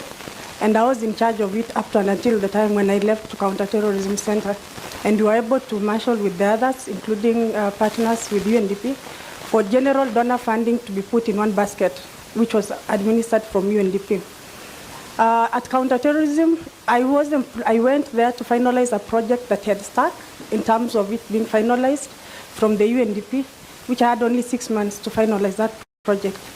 And I want to report to this committee that within those 6 months, I did request for only 3 months no-cost extension to be able to finalize the project, and I did finalize. And that gave me another opportunity then to see an institution that had not received donor funding, direct donor funding, to be able to do that. And together with the senior management team, we did approach European Union, which is a project that I wrote. And European Union had trust in Kenya on that. And Kenya became the first security institution to be directly funded by European Union. We were managing the funds directly, but not through other donor funds like UNDP. And during that time, Chair, for the 4 years, that was a total of 5.3 million euros. That's the project that I wrote. The second phase of the project is ongoing right now with the Counterterrorism Center, that I was directly audited, because this is a government institution, by our Auditor General, and also directly audited by PwC. And Chair, all my reports, I never had any moment that I was summoned to appear before the Parliamentary Accounts Committee as the program manager. And considering what I had said earlier, National Counterterrorism is seconded officers. So we do not have structures like finance unit, HR unit. So the program team that were there, I was more, as much as I had a project officer, finance and monitoring and evaluation, audit and all the other work had to be signed by me off. And I would proudly report that they got the second funding, which is ongoing now, courtesy of that. Chair and honorable members, going to NCIC, which is an institution that I've also interacted with in terms and line of my work, is that that's the strength that I bring. In terms of budgetary constraints within that we will work together with partners and seek funding to ensure that we are able to implement other activities to support the request, the needs of the Commission. That's one of the things that I look forward to picking it up if approved by this committee. Okay, nominee, one member of the committee has joined us. Allow him to introduce himself. Honorable Zengo. Thank you, Chair. Sorry for coming in late because of other commitments. My name is Engineer Paul Zengu, Member of Parliament, Mwingi North, and member of the committee. Thank you. Okay, proceed. Thank you, Chair. Question from Honorable Martin in terms of sustainable peace, cultural issues, and relation was, yes. Chair, there's quite a lot that we need to do as a country. One is in terms of, for sustainable peace to be here in this country, it has to be intentional for each and every Kenyan to do that at all levels, right from schools, right from our own personal utterances in what we adhere to.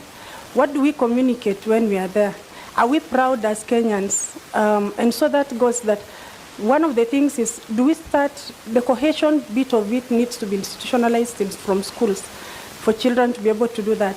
Sustainable peace are the words that we use in our code of conduct as Kenyans. and especially the senior ones guiding the young ones. So by the time they're getting to around the age of 13, 15, how patriotic are they? How proud are they to be able to say, Kenya is my country? How often do we promote patriotic songs to be proud of our country? Yet this is the only motherland that we have, and no any other motherland that we have other than the Kenya. In terms of community relations, quite a lot needs to be done. I've participated in peace caravans when I was the country coordinator, when we were running peace caravans across Samburu, Pokot, Turkana areas. And the problem and major issue has been consistency. So in terms, if you are to be able to do that, it's continuous and consistent engagement of community and discussions around peace and around sustainability of this country. If we do not do that, then we'll end up being reactive. One issue happens today, and then once there's calm, we go quiet, and then we get back. And that has been, if you check, that has been our case, especially in Kenya as we get close to elections. The temperatures, conflict increase, organized gangs start experiencing some of those issues. Immediately after election, we all tend to move back, and nobody continuously continue to do that. So as a commission, we'll ensure that continuous engagement with partners and monitoring of conflict and early warning to ensure that some of the emerging issues that come up, we're able to work together with partners and other government institutions to ensure that conflict is prevented before it escalates. Thank you, Chair. Thank you for the congratulations, Chair, and for the achievements that you congratulated me. Chair, I've been a peace builder right from beginning of my career. As per my submissions, Chair, you'd see that I have traversed throughout this country. When I was the country coordinator for IGAD, that I worked extensively throughout the northern part of this country with all neutrality and impartiality in delivery of my work. And I was dealing with pastoralist conflict within that area. In my engagement with IBC, it gave me a chance to also be able to work towards the southern part of this country in delivering electoral risk and monitoring risks for different institutions at that particular moment. And with counterterrorism also, it was a chance to look at the country generally and regional issues that could be affecting that. So in terms of my standing among the Pokot, Turkana, Laikipia, Samburu area, Chair, that I'm a non-peace builder. I've been a person of integrity. I've implemented projects there. I've trained community members. I've sat in meetings and community meetings. And I do not have any worry that my name would be of any concern, that I'll be a biased person in terms of mediating conflict within those areas.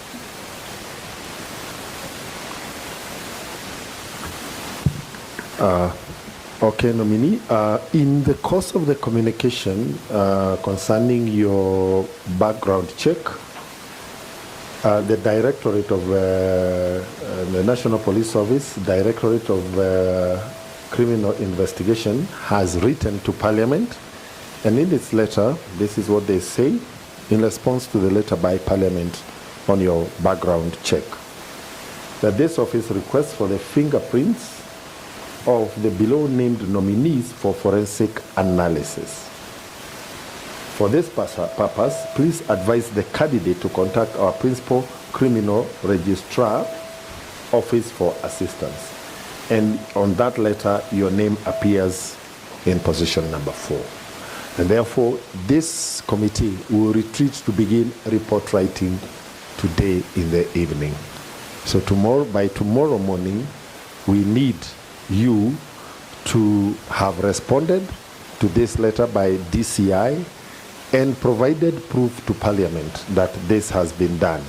The communication to Parliament is through the office of the clerk. The report will be tabled in Parliament on Wednesday, so you take note of the timelines so that you can act as requested. Yeah, there is one more declaration I need you to make. In passing, you have said you have never been summoned in the course of your work, but we still need you to declare whether, number one, you've ever been convicted in a court of law, you have ever been adversely mentioned either in a parliamentary committee report, that includes the Senate also, and all a county assembly report, seeing your activities within the counties. Honorable Martins? I don't know whether Irene had finished, but I asked you a question. Do you remember? Regarding the office of the deputy president. Refresh the nominee's mind, Honorable. Yeah, why you are eager to leave and you're doing a very good job, and we can always see that. And I also said if the process is not successful, and we are not saying it's not going to be successful, just in case, would you be happy to resume your duties as always? And also your response on the issue of ICT, AI, early warning, fake news. Thank you, Chair, and honorable members. In terms of ICT, Chair, and AI, if you look currently, many cases of hate speech, the online platforms are really the areas where we find a lot of hate speech. And so one of the things, with my experience of early warning, right from IGAD to electoral risks management, which is early warning on elections and monitoring, and also within the National Counterterrorism Center, one of our key products that we did produce was to monitor issues of terror. And that's where we did deploy a lot. During 2020 COVID season, we did a program to look at misinformation and disinformation and how information was traveling about COVID and counter it, how could it likely affect the nature of our work by looking at COVID misinformation and disinformation. Chair, I come with a wealth of experience. I think that is one that we were able to deter some of these terror groups that, and we used high-tech monitoring. One of the things the Commission will have to do is to get the latest technology in terms of being able to identify. One is proper early warning systems together with partners. And partners, I mean all partners, including IBC, the Ministry of Interior, which we have our own administrators to the local level, amalgamation of different actors that do early warning, to work with them. In terms of AI, this is one challenge that we will be facing next year, and even currently. How are we able to tell what is not AI generated and what is AI generated? One of the key things that the Commission will have to invest in is to look for tools, the necessary tools to be able to give that. And also be able to continuously counter misinformation and disinformation. So to do that, the Commission has to be at the forefront to communicate and move from being a reactive to those issues, but work consistently and build trust in terms of some of the key issues that are coming in.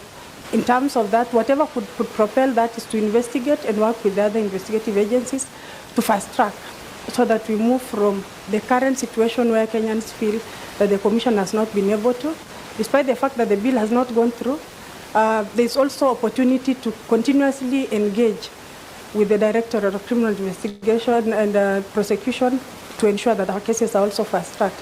So that is one key in terms of, we really need to put it as one of the first priority areas building up towards the next elections, if approved to be part of that committee.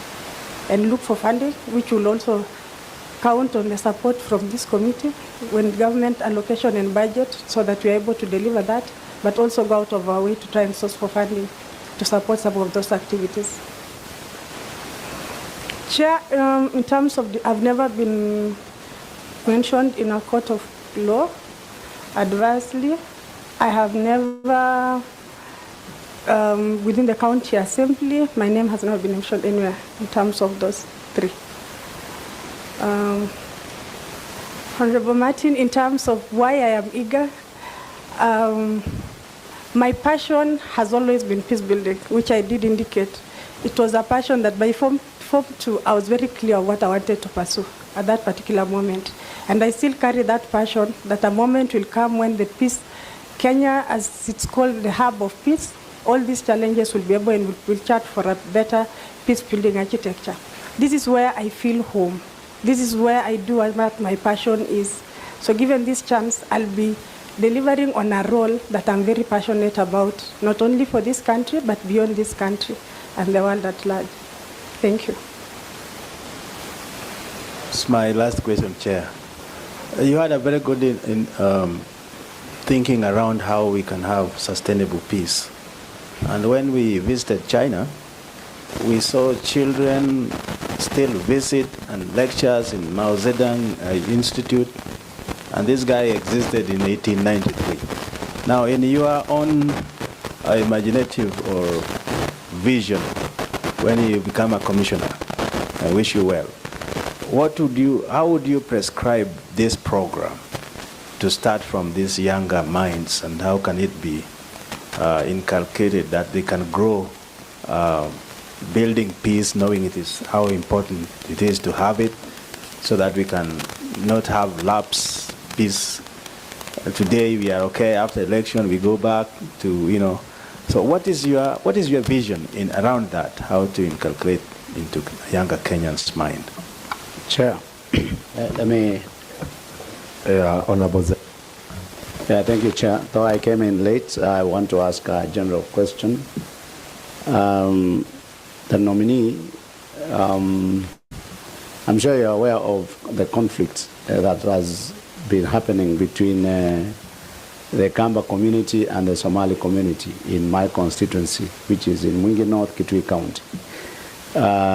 Saturday, when we were still in this room, I reported that some 7 people had been killed in my constituency in a retaliatory kind of an action by the Somali community, people that seems to have been hired from elsewhere. They came on a mission and they slaughtered innocent people, and they retreated. This has been happening for so long.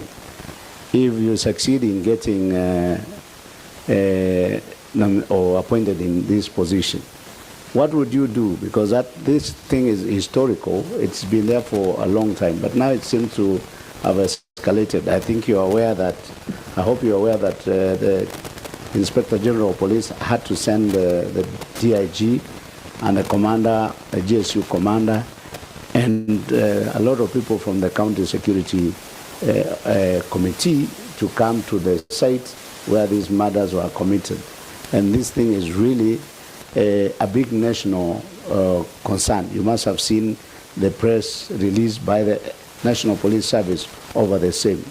If you are appointed or get this position as a commission, can you tell this committee what you will do individually and also as part of the commission? Thank you. Nominee. Thank you, Chair and honorable members. I'd like to, my submission would be, I think there's a point we lost in terms of engaging the young minds in this country. As a young girl during that time, there was quite a lot of pride and patriotism in terms of young and being proud, and a lot of pride in terms of Kenya. As much as you grow up, you come and realize the contextual framework within where Kenya sits. In terms of what China does, and I think that's what initially when I said key thing that we really need to do is to ensure that issues of peace and cohesion are inculcated within schools. Within the National Counterterrorism Program, we did a pilot project which was for the youth, and we realized recruitment was happening even for the young ones as young as 13. And they've been involved in some of those terror attacks, not just only recruitments. And the thing is, at what point do we start working to ensure that by the 13, 14, 15, we've really captured the minds of the young ones to understand that I am here, we are many tribes in this country. The more ethnic groups we have is our strength and not a divisive thing. We look at the positive sides, why God placed all of us here, and the positivity that comes with it. I think that is lacking at that lower level. that we need to fully instill that it's a positive thing. And that is the age that we really need to be able to capture. So by the time they're getting to around 18, 19, 20, it is fully part of that. So, Honorable Member, my thinking is it's a whole call for all institutions, including institutions of learning, that we relook back and start afresh. Within the country, the NCTC also, we worked on a project with the Ministry of Education on child safety against violent extremism. And we produced booklets that the schools could use into that. So there's quite a lot that we need to infuse that with the money clubs that NCIC has been doing in the country and work together with partners to ensure that that is being delivered. But there's quite a lot of work that we still need to do before we get to the level of where China are, because that starts from before even they start school or they start at preschool. So it's quite some work that we'll try and infuse into this if approved by this committee, and work together with partners on how best can we start where we are right now and build steps to the next level. Honorable Chair, on the conflict within the Somalis in 2 years, I saw that. Some of these conflicts, the challenge, sorry, Honorable, you are not there when I was responding on the Pokot, Turkana, Marakwet and Laikipia conflict are along that belt, which we've had extensive disarmament process happening there, and quite some things have changed. We hope that is going to be the end of continuous conflict within that area. On this specific one, at this particular moment when the temperatures are very high, and especially when conflict has reached a point where there's retaliatory attack, definitely at this particular moment, the aggrieved community is already planning on a retaliatory attack. And I'm happy that the CSIC team is already on the ground to try and pacify. It's very difficult at this particular moment to go in and tell the aggrieved community where 7 people were killed that we need to meet and have peace. There's usually a point of truth, a moment of reflective, but also select key community elders. And that's why when we set up the directive by Honorable Kibaki to have peace committees within every level, and the other institutions that work at that low level, for elders to try and mediate and engage. For this to get here, there were telltale signs that were there, but nobody responded to that. Either one incident happened, a second one happened, nothing happened, and that's why we are saying we really need to increase the early warning and early response to be able to prevent such losing of lives, Kenyan lives at this particular moment. So as a commission, we'll join and see through the chronology of events, and we're, of course, definitely working with all the leaders within the area and the community members and see how best we approach that issue and be able to settle it. But happy that the security team is already on ground to handle and curtail the current ongoing conflict. Thank you. Nominee, the last 2 issues we need you to respond to. Number 1, in the course of your work in counterterrorism and countering violent extremism, you initiated a number of programs. A lot of them you have enumerated. Has any of those programs been criticized for targeting specific communities or groups, profiling or infringing on their rights? And if so, how did you address those concerns? The second one is emanating from the activities of the predecessor commission. The outgoing chairperson has accused one of the committees of parliament of soliciting to induce the appearance of the commission and the chairman before that committee. And now that we are appearing before this committee, we want you to be forthright and indicate whether either the chairperson, any of the members of the committee, members of parliament, any of the members of the secretariat, or anybody out there purporting to be a proxy for this committee has approached you asking for inducement for you to appear or to be granted audience by this committee.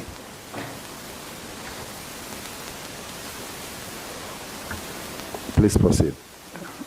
Thank you, Chair. It's true, Chair, that during my time at Counterterrorism Center, we did implement quite a number of programs. And it was the first time that NCTC was implementing direct community engagement programs and not purely securitized. We were using the soft approach in terms of engaging the community to be a buffer between security, because you realize we also have our other security units like anti-terror police unit, which they deal heavily on the hard approach. But the programs that I was running and managing during that time, which we did them extensively, to the extent that it raised Kenya's profile to a center of excellence, that none of the programs, because we were working towards community engagement. Initially, when we started the program, going anywhere and saying you are counterterrorism, we were being seen as the bad people, the hard approach of engagement with that. But with the implementation and that we were approaching them in terms of disengagement, giving them a soft spot for them to realize, especially our disengagement programs, where we did engage with mothers and community elders, especially in areas where there have been quite some exodus of the youth. Most of the time when they leave, the first people they call back are their mothers. And that is also where we track to be able to see from here, how does that happen?